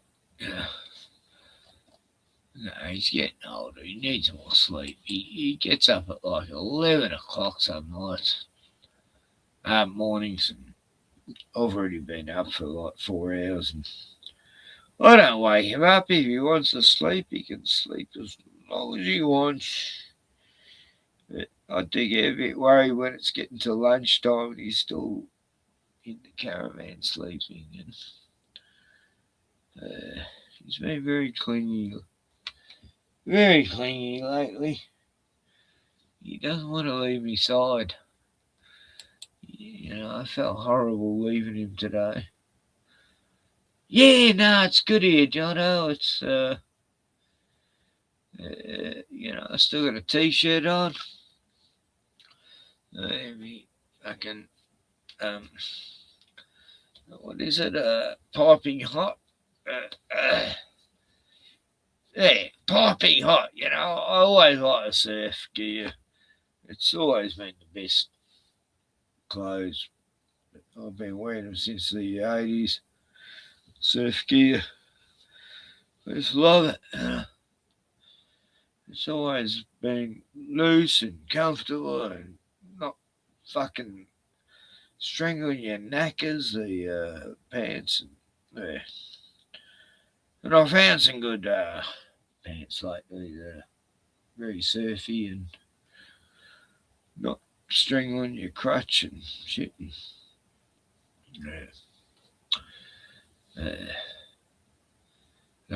Temperature's good, doing very nice. God, this video has. I'll just show a tiny bit more about religious lunatic fuckwits. And this poor deluded guy. Detestable to Jehovah.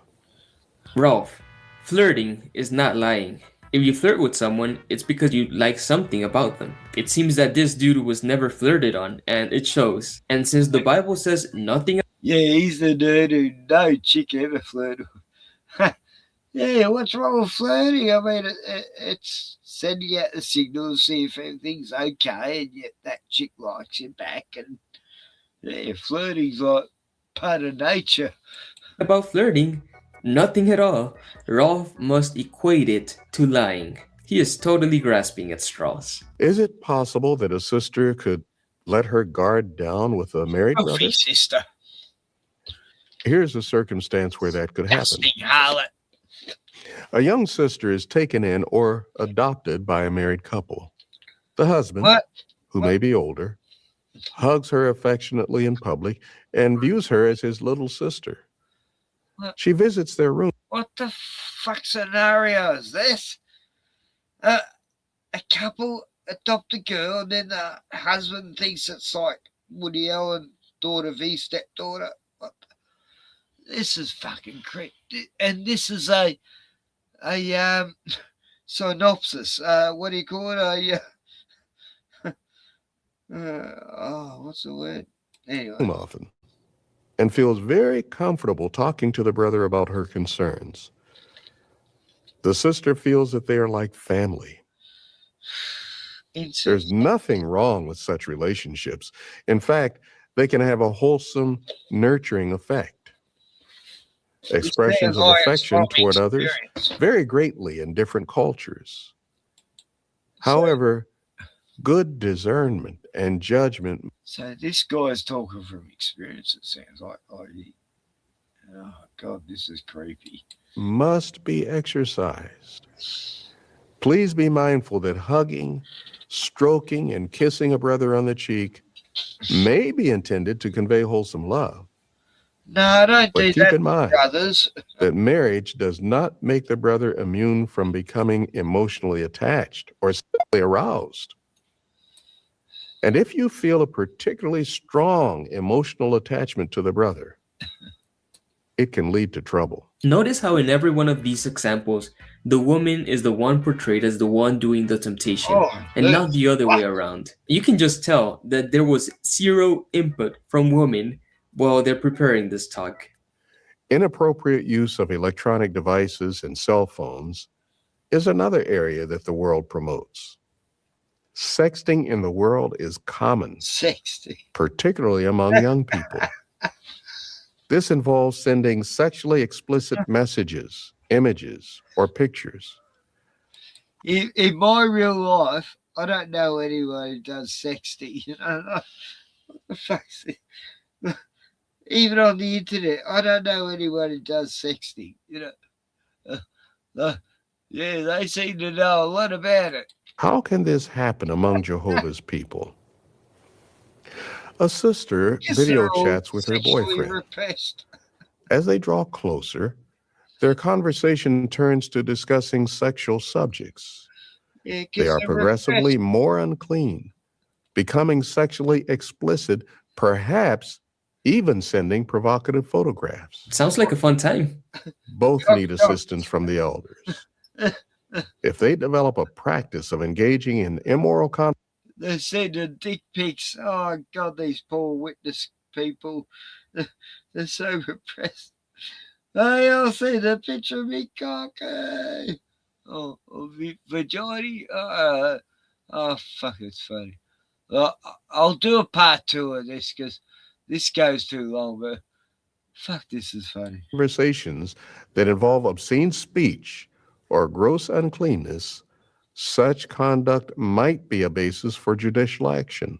Ooh, judicial action refers to a situation where a serious violation of God's laws has occurred and a judgment needs to be made to determine whether the individual qualifies to continue as one of Jehovah's Witnesses. How sad for matters to reach that point. In other words, sexting between two consenting adults can lead you to be dismissed from your position in Bethel. Not only that, you could also be disfellowshipped from the congregation, shunned by your entire social circle, all for the crime of sending provocative messages to your romantic partner. They don't even have to be nude pictures, just a message talking about sex can get you disfellowshipped in this religion. Wow, Ralph, where do I sign up? Please turn to 1 Corinthians 6:18. It reads, "Flee from sexual immorality. Every other sin that a man or a woman may commit is outside his body. But whoever practices sexual immorality is sinning against his own body." In recent years, we've been that the sexual immorality is not quite what this fuckhead. Oh God. Anyway, I think I'll end it there because it's just insanity, you know. Oh, fuck. Oh God, that's the shit I grew up with. Fucking hell. No wonder every person I knew back there was totally sexually fucked up. The women and the guys, you know, just so repressed, and they seek partners outside the religion, and I never blamed any of them. I go, yeah, go for it, you know. Find some normal guy or, you know, normal chick. That's what Sean did. He went outside the religion, found his partner. And, yeah, chicks I knew in there who were, the elders' kids. They suffered the worst. Fuck. Yeah, the shit they went through because of the fucking obsessed, maniacal, control freak parents. God, if Sean's here, he knows. You know, we could tell so many stories about the people when you went through the worst shit because of that religion.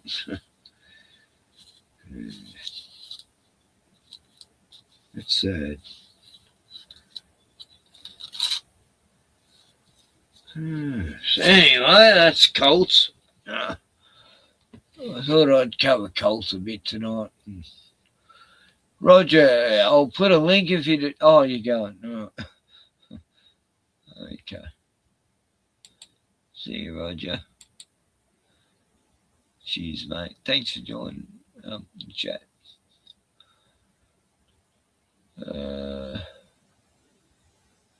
Oh, yeah, I had the piping hot wetsuit. in the 80s. I had the best wetsuit. I used to do scuba diving in Queensland, so you had to have a good wetsuit, made in Australia.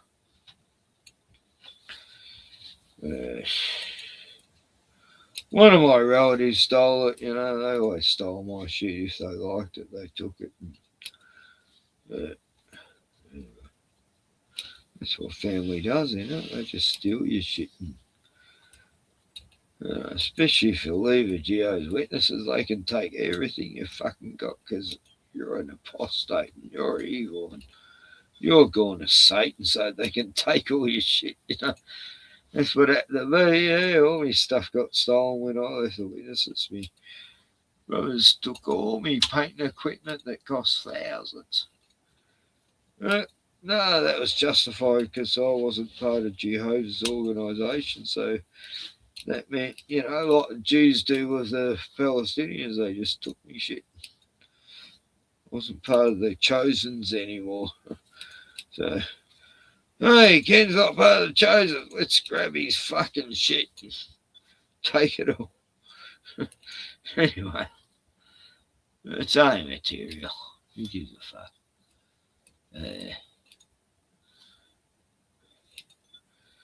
I'm not that invested in material things on this earth.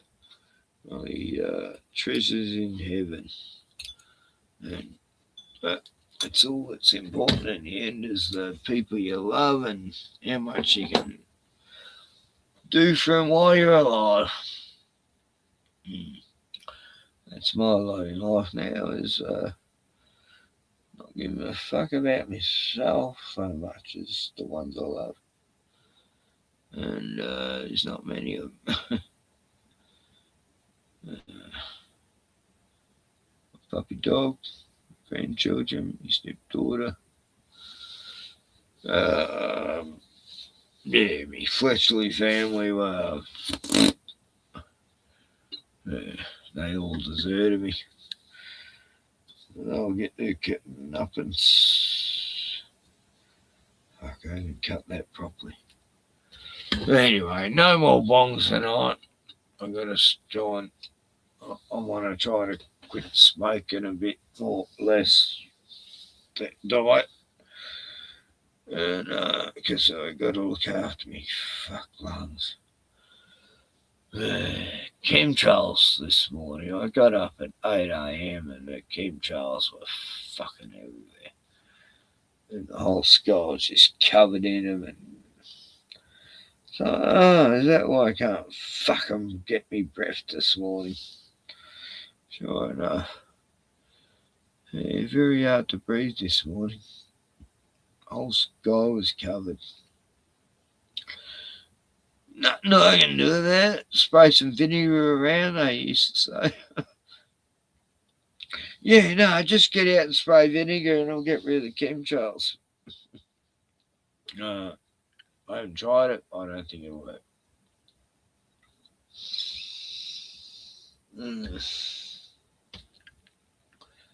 Anyway, welcome to 2020 fucking 6. Can't believe I'm living in the year 2026. It's like, wow.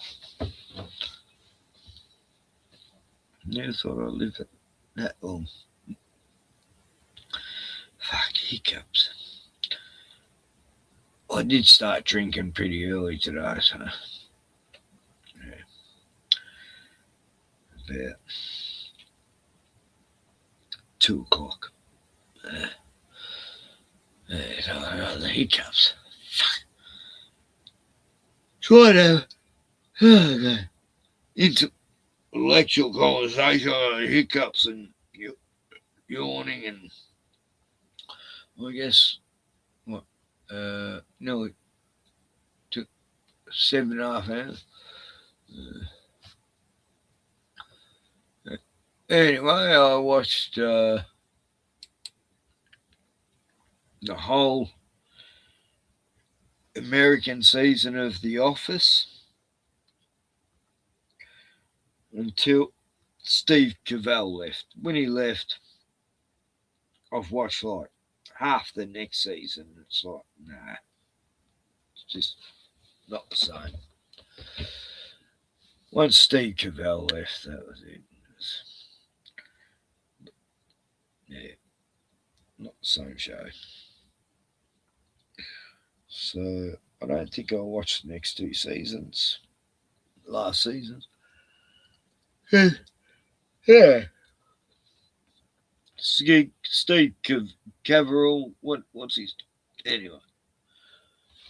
Great guy. Great comedian. He definitely made that show work. And I didn't, I loved the UK one. I never wanted to watch the American one, but I did. And I appreciate it. I thought, yep, now Australia's done one. And it's the worst shit show you could ever fucking imagine. Oh, God. It's like, I woke up in the middle of the night to Prime show me that show, and I go, what the fuck is this crap? And it's like, I woke up the worst, and it was the fucking Australian version of The Office. Like, why did you do this to me? My brain will never get over that fucking horror of an abomination of a fucking show that, it's like one of them shows you're watching, you just want to go to Melbourne and just kill everyone who was involved. Anyway.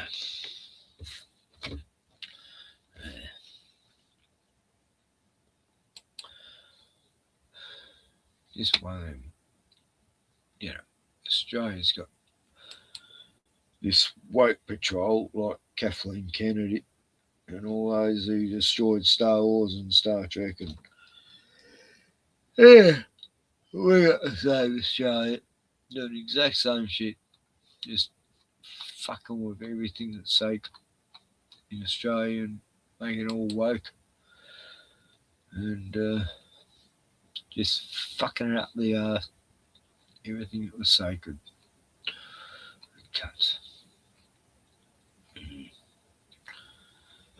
Anyway, we've watched some African war machines, army recruitment videos.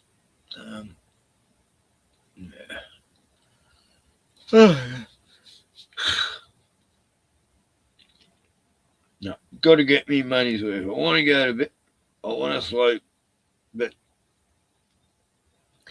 I'm paying $70 a fucking month, and I'm not meant to be. That just happened. I forgot to cancel it. I can do with just 40 hours a month on 2 accounts, but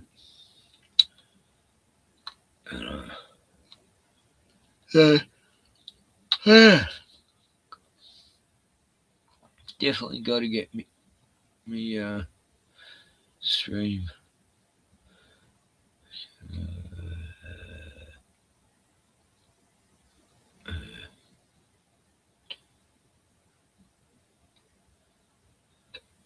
Fuck. Where's my video?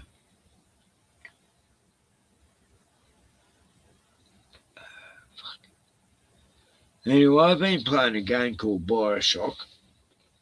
I've played it for many years. I love it.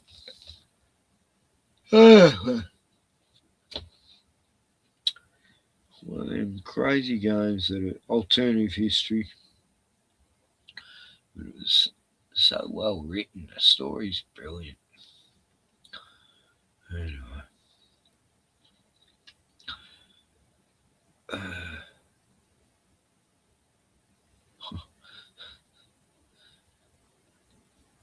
Yeah, the new Star Trek show, Starfleet Academy. Yeah, it's turned out to be the worst Most hated show ever.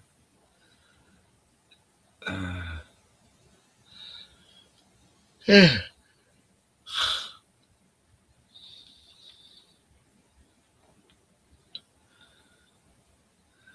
Trying to find what I'll watch some good stuff today.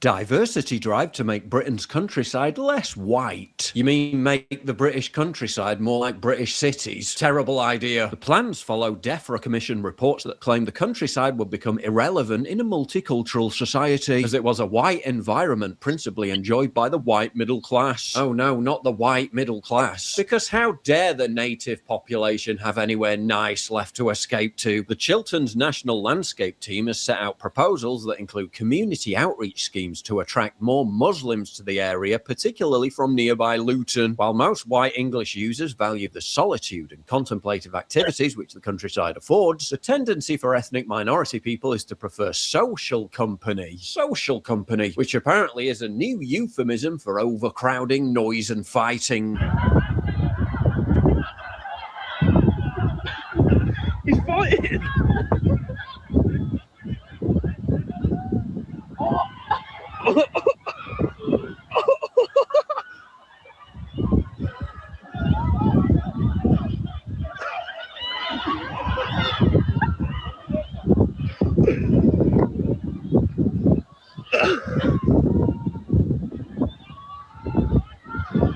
They're even mandating that dogs should be kept under tighter control as some groups are scared of them. In other words, forcing people to keep their dogs on leads in wide open countryside because man's best friend might offend Muslims. Producing marketing material and community languages in order to reach people or communities with protected characteristics such as people without English as a first language. Yeah, apparently refusing to learn English when you live in England isn't a failure to integrate, i.e. their fault. No, it's a protected characteristic. We don't need to imagine what making the British countryside less white would look like, because we've already seen numerous examples of it. Vast amounts of litter everywhere, even human feces, as well as drug use. My toes are a bit busy. I swear someone's smoking ganj. It definitely smells funny. But yeah, let's take vast tracts of unspoiled countryside and make them more resemble crime-ridden inner-city dumps. And they think this represents an improvement. People keep asking me why I still look like I'm in my 20s. All right, that's a bit of a stretch. 30s. Not bad for 43 though, eh? But no, it's not a filter. I'm not selling my soul to stay forever young. It's Tiege Hanley. I know skincare doesn't exactly scream manly, but this isn't some 12-step routine with scented oils and crystals. Tiege keeps it simple, effective, straightforward. I use their level 1 system and it's got everything you actually need. Daily face wash, exfoliating scrub, AM moisturizer with SPF, PM moisturizer to recover overnight. Takes less than 2 minutes a day, that's it. Your skin looks cleaner, smoother, younger, and you don't have to think about it. Tiege has different systems depending on what your skin needs, but if you're just getting started, level 1 is the way to go. Right now they're offering 40% off your first box, plus a free gift. Either a silicone body scrubber or nail kit. Solid quality, nothing over the top, and only available for a limited time. Click the link below to check it out. Because aging gracefully is one thing, looking like you haven't aged at all, that's better. So thanks to Tiege Hanley for sponsoring this video. Many communities in modern Britain feel that these landscapes hold no relevance for them. The countryside is seen by both black, Asian and minority ethnic groups and white people as very much a white environment. Yeah, major cities are increasingly seen as not very much a white environment. What are you going to do about that? Make them less diverse? White people, at least those who can afford to, are fleeing towns and cities in their droves, only to be told the countryside is racist because white people people live and like to visit there, and that the wondrous onslaught of diversity must be visited upon every corner of this green and pleasant land. The research showed that ethnic minorities believe visiting landscapes was associated with white culture and see the English countryside as a white space to which they did not belong. That's funny, because when I visit Luton, I don't feel like I belong there either.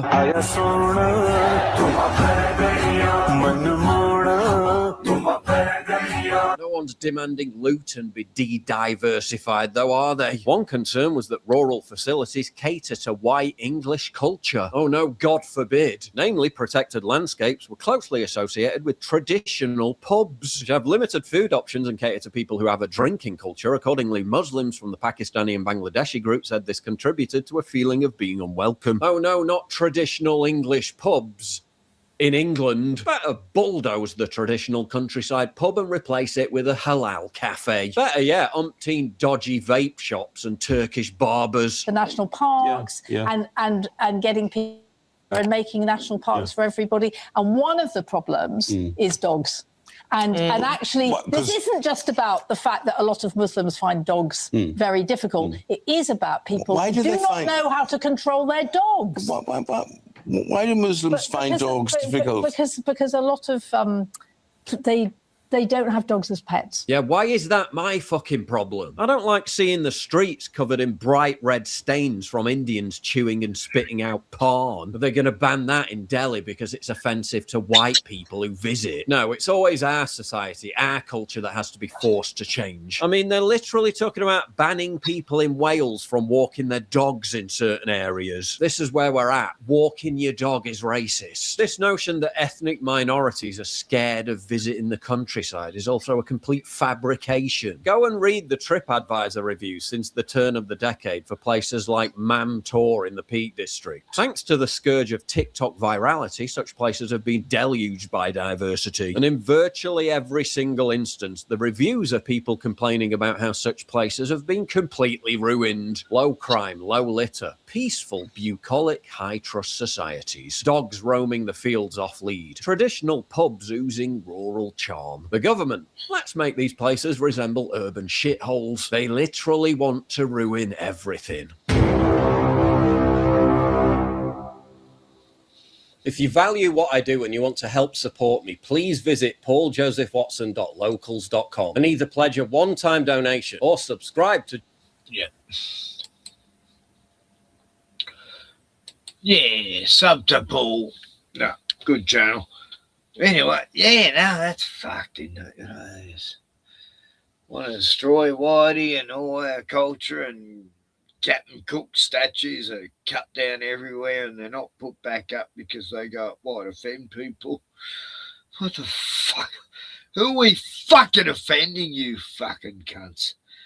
God. Most Muslims don't give a fuck, really. It's just like this white culture. You know, when you get an influx, of course, it's going to cause shit of any sort of shithole country people they bring in. But, you know, if it's a few, you can educate them, make them good people and productive. But, you know, when you got a whole onslaught of fucking people are taught that we're all cunts and take all the fucking, you know, everything you can, you won't be charged for any crimes. Government says, hey, get a machete, go home, invade. We're not, you know, you can do it, you know, about 20 times before we put you in jail. Yeah. The country's going to shit. Good night, Wazzy. Thanks for being here, buddy. Jono. So I've had 7 beer. I'm on my 7th beer. What else can I show? You know, we got to end on a positive. No, we can't just have a story about ethnics chewing this fucking horrible shit, spitting it. Roger's doing a stream. What? What? You didn't tell me you're doing a stream, Roger, when you were here just before. But no, kudos. Pillargate, Jimgate, Sky News. Oh, do we have to look at fucking Sky News to get news? Fucking hell. Okay, Billy, this was just out. New news. And just before we get to our first guest, get your popcorn out because Bill and Hillary Clinton are going to testify at US Congress about their dealings with Jeffrey Epstein. Now, I personally can't wait to hear how the former president explains this topless photo of himself in a dimly lit hot tub. And this picture was, of course, released as part of the Epstein files. But, gee, this is a stunning capitulation by the Clintons, who have defied committee-issued subpoenas and even the risk of imprisonment by the Trump Justice Department. They have avoided this like the plague, but both changed their minds ahead of a planned vote in the House of Representatives to hold the two Democrats in contempt, which could have led to criminal charges. But look, I've got to say, you've got to wonder. I mean, the Democrats, they could have released these files years ago, right? But none of them actually did. And now they're going, they're going after Donald Trump. They're claiming that he was in on it. Well, again, did anything. The Dems had their hands on these files. So I would ask, what are they hiding? And then there's Microsoft billionaire founder Bill Gates. In an email written by Jeffrey Epstein in 2013, he claimed Gates contracted a sexually transmitted disease and sought to secretly give his then wife, Melinda, antibiotics. Well, here was Gates on those allegations in an interview with Nine this evening. It's factually true that I was only at dinners. I never went to the island. I never met any women. And so, the more that comes out, the more clear it'll be that although the time was a mistake, it had nothing to do with that kind of behavior. And Melinda, his ex, is now smiling all the way to the bank. Whatever questions remain there of what I can't even begin to know all of it, those questions are for those people and for even my ex-husband. They need to answer to those things, not me. Well, and I am so happy to be away from all the muck that was there. And as for this slippery creep, Andrew Mountbatten Windsor, it goes from bad to worse. Days after these images of him were released in the latest trove of the Epstein files, on all fours over a female, it's reported he's now been booted out of the Royal Lodge at Windsor. Do you blame the royal family? They want this bloke out of mind, out of sight. But this just goes to show the degree of the relationship between him and Jeffrey Epstein. Yet he repeatedly denied it over and over that he'd had any form of contact with the late pedophile. Remember this disastrous interview he gave where he denied sexual assault allegations against him? She was very specific about that night. She described dancing with you and you profusely sweating, and that she went on to have bath, possibly. There's a slight problem with the sweating because I have a peculiar medical condition, which is that I don't sweat, or I didn't sweat at the time, because I had suffered what I would describe as an overdose of adrenaline in the Falklands War when I was shot at. Adrenaline. Look, it's all very cringe, isn't it? And it makes you wonder, who's next? Oh, what a shit show that fucking Sky News is. Oh, yeah, they didn't put much shit on Bill Gates, did they? He just come to Australia. Okay. What a one-sided Jews news. Sky News. It's Jews News. Anyway.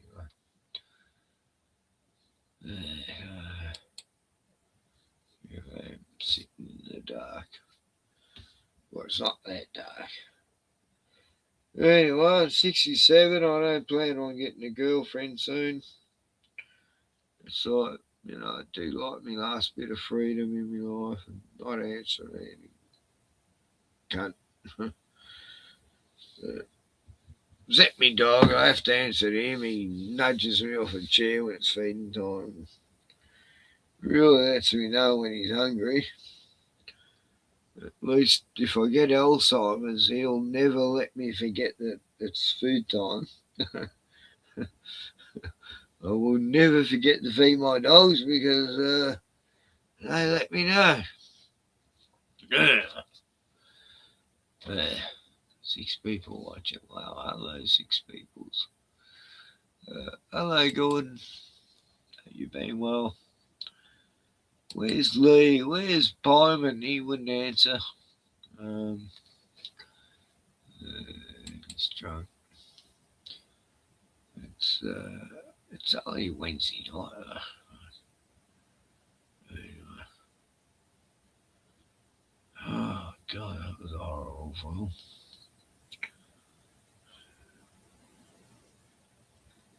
YouTube-ish. Anyway,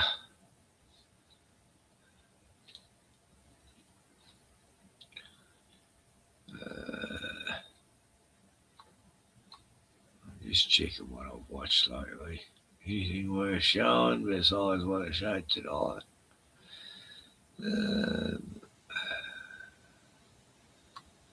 Oh yeah, show Rescuing, didn't I? Don't get a girlfriend when you're 67.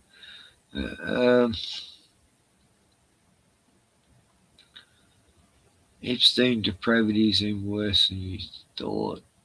The eating humans, Jimmy Dore.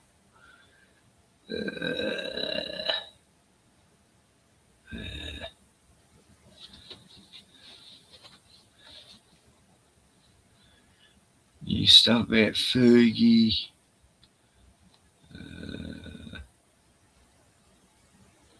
Corey Feldman's an idiot. There's something about Corey Feldman, but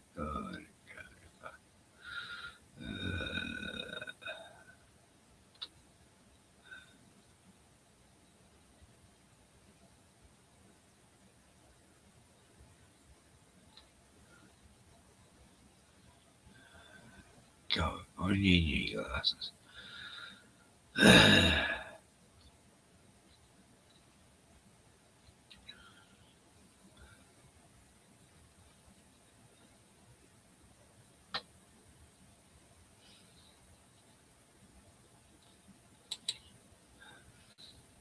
Disclaimer. This is a work of satirical fiction. Any resemblance... Okay. Show a bit of what's his name? Dollar Vigilante, Jeff. to real places or situations is purely coincidental and exaggerated for comedic effect. The story intentionally contains factual inaccuracies and absurdities as part of its artistic expression. Hope is addictive. Yeah. I don't mean to be mean, but I got a lot to fit into this, and I wish you wouldn't have brought us in yourself. But the hell, I gotta believe you when you say you don't need my vote. I voted for peace, I voted for reach, end results somewhere in the Middle East. I voted for Russia and Ukraine on day one. I voted for justice for every and each victim of COVID and Epstein. And Joe Biden's threatening Civil War 2 or World War 3. But it seems all we got was another old white female jokes in the same damn rings. Betray your base for power and fame, or you might get JFK. Don't lose your head, would be a shame to see the beautiful ballroom splatter painted. Yeah, we know the stakes are high, with some big bold choices to make. And honestly, man, thanks for us. For real, we're proud of you, that's great. But since then you've been crashing out and cashing in, it's tough to take. You out on serious now, I suppose for me it all comes down to your friend Epstein. Are you still talking about Jeffrey Epstein? Like, how am I supposed to pretend Elon didn't already call your bitch ass out on this? Like, fuck yes, we're still talking about your fucking pedal pizza ring. Every fucking politician in our fucking country seem to be all implicated in, like we're just all supposed to think it's normal for our government to sometimes dead on little kids. And bro, no, don't pretend you know what Bohemian Grove is. The baggiest pace next to ever being you. Pretend you're one of us, but you one with them above the law like Joe Biden. You said you lock him up for real by pay. Jeff and Apples walk the street, talking about the sky so neat. Yeah, good song actually, that one. I think he plays the rest of it at the end. Let's see. Where's my fucking mouse? It's over there. He's just showing off. Oh no, they just do the Acapulco thing. Anyway. Weather weapons causing storms. Globalists with secret forms. Jeff and Apple's what a pair. Whisper plots while breathing air. Apocalypse is on its way, but they still find time to play. But they still find time to play. But they still find time to play. Hey, doing there? Apples? We're pretty good. How's it coming along? I don't know if I'll come with you. It's a little hot, but I smell something here. What's going on? Just checking that out. But anyway, are you talking about Jews? Secret police? New World Order? You got it, Apples. Yeah, the house is coming along. Max Egan's here for at least through to Acapulco. We'll see after that. Trying to get him to build a shed here. Because I keep saying he misses the shed. He's a little like Bubbles from the Trailer Park Boys.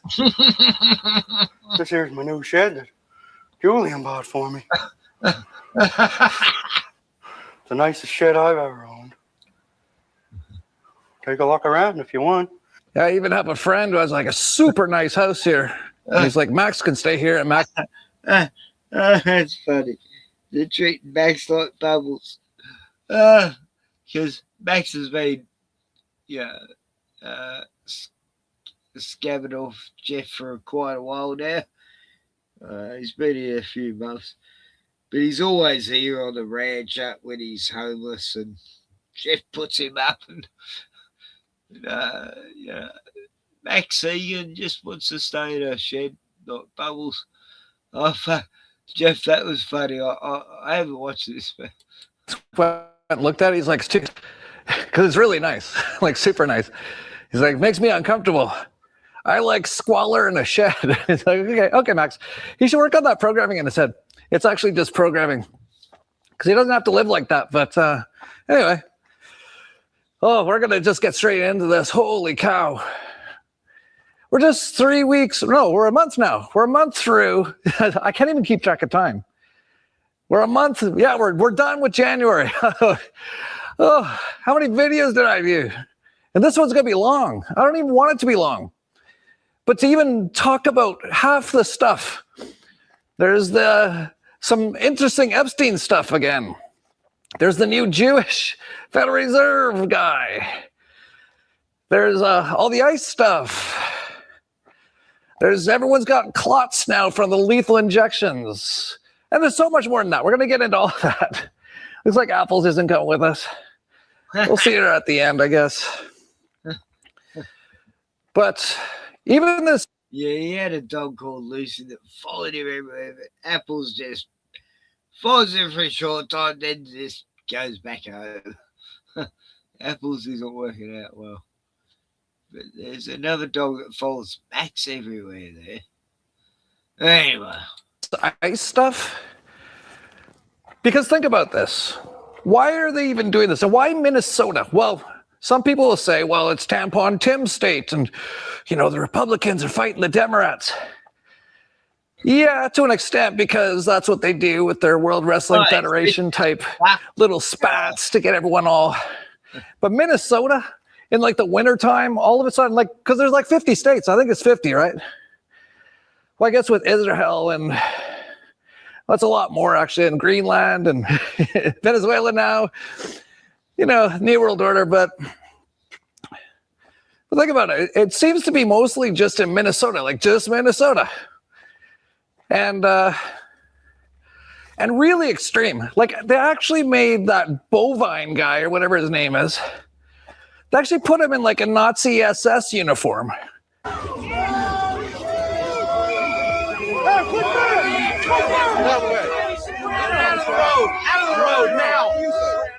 And they're just rolling around, beating people up and stuff.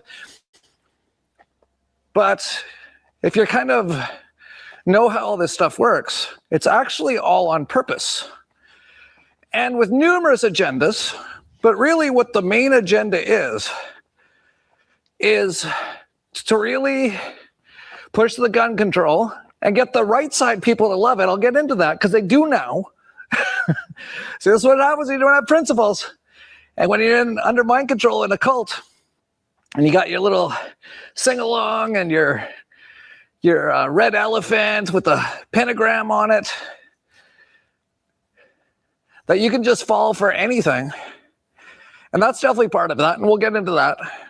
But another huge part of it is the digital ID. Because what happened with the pretty guy? Well, he had a gun, but he didn't have his ID. You know, we should have Palantir tracking everyone, and then they don't actually need IDs. We'll just know who everyone is. And that's what they're doing. And I'll get into all that. There's so much to talk about. In my last video, I don't know, was it my last video? I don't even know. I've done so many interviews since. I'm doing like one a day lately. Something's going on. I'm actually. Yeah, anyway, let's see, what videos did he show?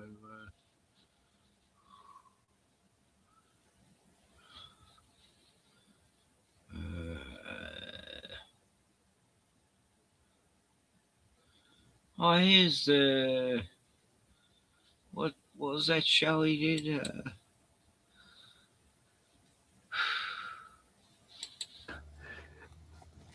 Pretty and good. I should say it's not like all Jews are evil. Not all, but many. You know, the whole situation is just statism on steroids. What was that? Girls Gone Wild. I remember those videos too. That's well, you just take guns. It's like, can't walk in with guns.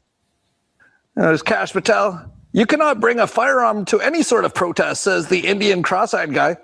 That's interesting. I wonder what those founding Masonic fathers would think of that. MAGA, make America. With angelic expression and tell you a lie.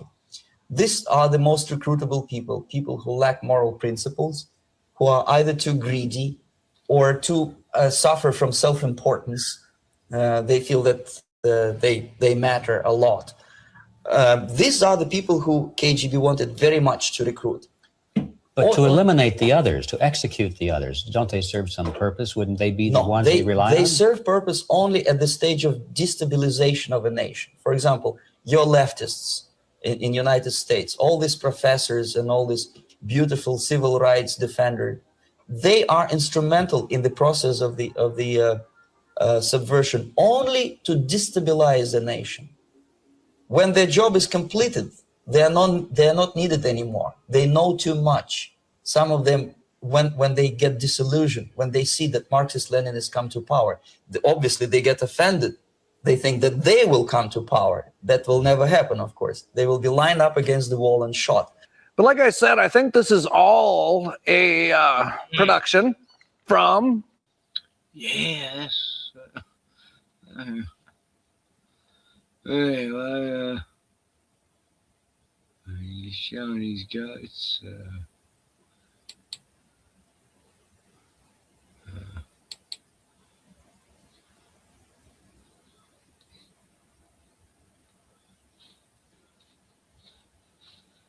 Hey, Bruno.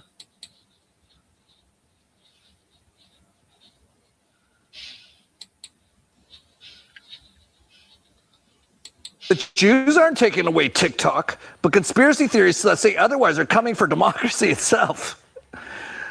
Yeah, when the Atlantic says something isn't happening, that's how you know for sure it's happening. There's been so much with TikTok now that it's been taken over by Larry Ellison. TikTok's new U.S. joint venture expands data collection to include precise location tracking. It goes straight to Palantir too, I'm sure. Well, I guess they did it just in time because actually some real information's actually finally come out about the Epstein stuff. And it actually implicates basically every president ever. All the royalty, Prince Andrew and all that. And really like crazy stuff. Like, for example, in the documents that were just released, Donald Trump's accused of raping a 13-year-old. Donald Trump had specifically asked about me because I remind him of his daughter. And she said, well, she's 13 as well. So he knew the first time that he saw me. But he comes over mad because I was crying, and he said that I should be thankful that someone like Donald Trump took my virginity. He basically didn't say took my virginity. He said, I should be glad that someone like Donald Trump popped my cherry and not some pimply little 14-year-old. And I just was like, what if I said, what if I get pregnant? Not even talking to him. I didn't want to talk to him. I was talking to Tiffany. And he said, well, you'll get an abortion then, bitch. And then just walked away. Why the Jeffrey Epstein case would be of interest to anybody. It's pretty boring stuff. It's sordid, but it's boring. Yeah, and apparently he somehow had the baby killed via abortion or otherwise. I'm not sure. So, yeah, not a huge surprise. He was Jeffrey Epstein's best friend. This is what makes the whole thing so insane. But there's way, way worse stuff in this latest release. And this is all the stuff I've been talking about for years. Like, it's not just underaged teen girls, like 16, 17, whatever. And it's not even just 13-year-olds. It's like toddlers and babies, and they like torture them and eat them. And this is what I've been saying for a while. This is quite well known if you know what's going on. But this just came out. Male Epstein victim was allegedly raped by President Bush and witnessed a baby being dismembered. Epstein filed. Go to the conference, brother. So what do you think? Do you think they'll attack Iran on Monday? I didn't mention that. Yeah, so Monday is 2/2, so you got the 22, and it's also the 33rd day of the year. Right. So Monday would be a good, just coincidental time. Yeah, this video is probably going out on Monday, so people might be watching this and they might be attacking Iran, and you might just say, "Oh, it's because it's 33rd day." Well, we'll see. I mean, it's just interesting that they've gone there, and all of this posturing, and it just happens to be the 33rd day of the year. And we know how they like their numbers, you know. Oh, yeah. 33,000 people dead in Iran and all that sort of crap, you know. Yeah, I got to say, I watched I've been watching all your videos, but your most recent one, but the one before that, they were awesome. Like, there was so much information there I didn't know. Like, I didn't know they said that 33,000 people were killed in 2 days in Iran. And of course, it's all BS. But as soon as you see the 33, you know, right? Exactly. You know? Like, I was, for a minute there, I was thinking maybe there is something. And anyone want to guess? It's the New England Patriots versus the Seattle Seahawks. Anyone want to guess why it might be the New England Patriots? Now, we know you're living in a tough neighborhood, so we wanted to...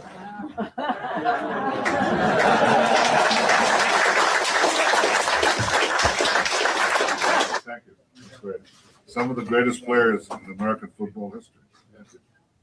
They're sitting with you right now, and we have two great quarterbacks in this room, but they don't know the skills that you have.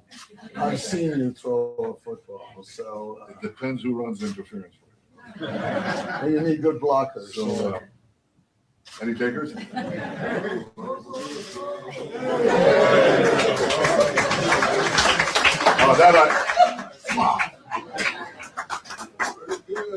Yeah, they're all in the big club. Yeah, sorry about showing Satan then. Yeah. No, it's like, I try not to show that person that caught the football then. Yeah, what a demon.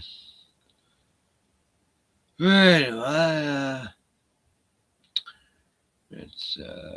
was going to go 8 hours. Oh, it is 8 hours. Yeah, okay, I can go now. What song can I end it on? Something positive. Don't want to leave on a low.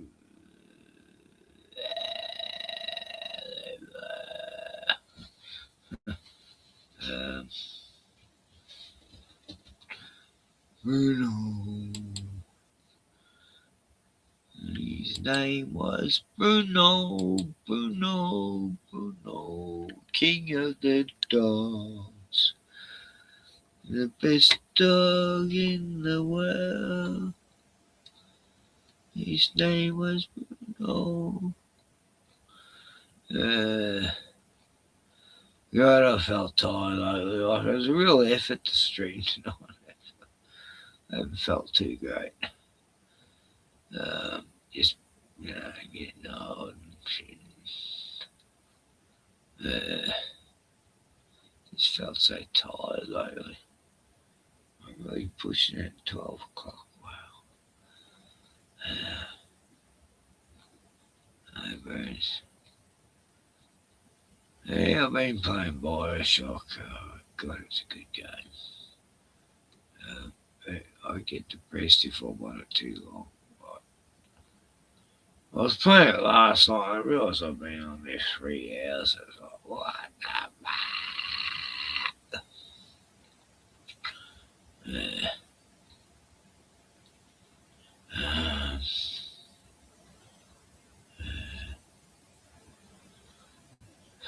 Dan Andrews very ill. Right. What a pretender.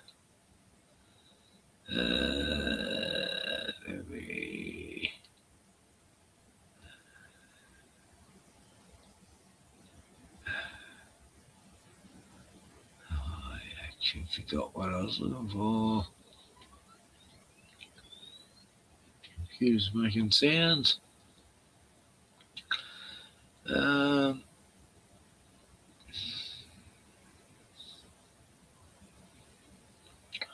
Maybe I was looking at something that's not actually in the history.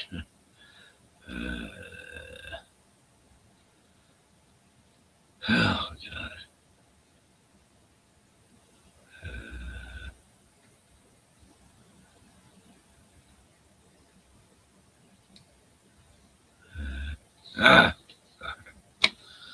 Anyway.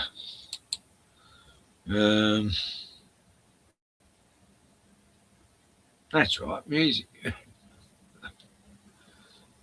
Couldn't find music. Not even showing the suggestions up here. That's fucking mental. Fuckers. YouTube is fucked. Yeah, Bruno.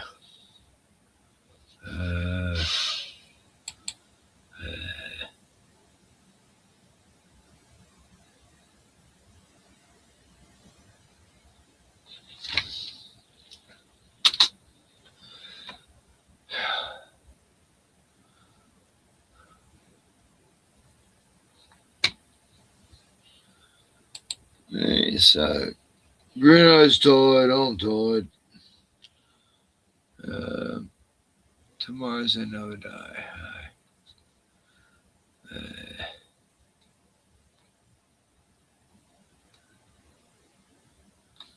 This might get me a copyright. I have finished off of this song quite a few times. It's a good song. It's like Aussie as you. Although I do like this song. Yeah. Stormboy. Yeah, I'll finish with Stormboy. Okay, good night, everyone.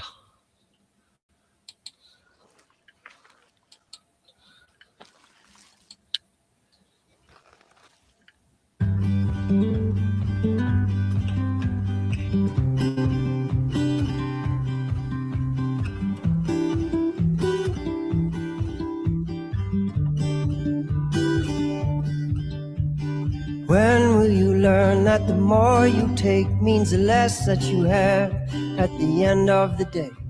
Stillness of the mind is so hard to embrace. Freedom of the heart is what we crave, and we sit by the river with a cup of tea. Watch the movement of the tide in the gentle breeze. Pelican drifting slowly, looking for a feed, like Mr. Percival to Stormboy, you to me. Kookaburra calls just like he knows, and I'll call right back. Yes, I'm home, he's been with me. He's watched me grow through those rainy days and those rocky roads. And now everybody smiles in the setting sun and sighs with contentment when the day is done. Hand in hand with the one you love, feeling blessed by the magic of the moon above. And we sing, Sha la la la la la la la.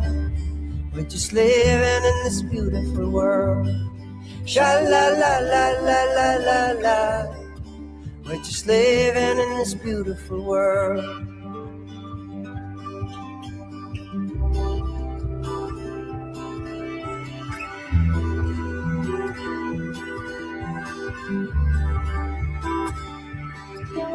It's time for fire, smoke and leaves, the only mosquito repellent we need.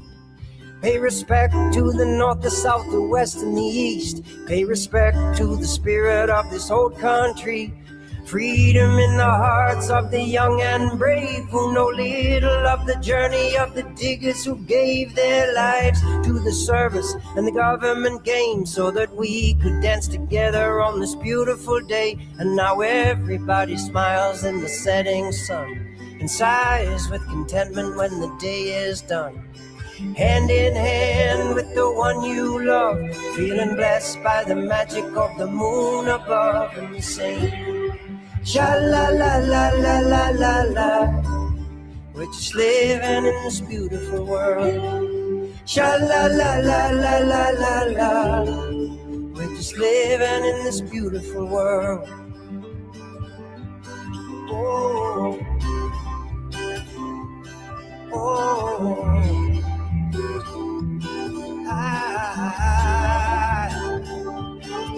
When the winter seeps into my bones and I hear the cold from the north, I will go. Yeah, I will go. And everybody smiles in the setting sun and sighs with contentment when the day is done. Hand in hand with the one you love, feeling blessed by the magic of the moon above, and we sing sha la la la la la la la. We're just living in this beautiful world. Sha la la la la la la la. We're just living in this beautiful world. Sha la la la la la la la. We're just living in this beautiful world. Sha la la la la la la la. We're just living in this beautiful world.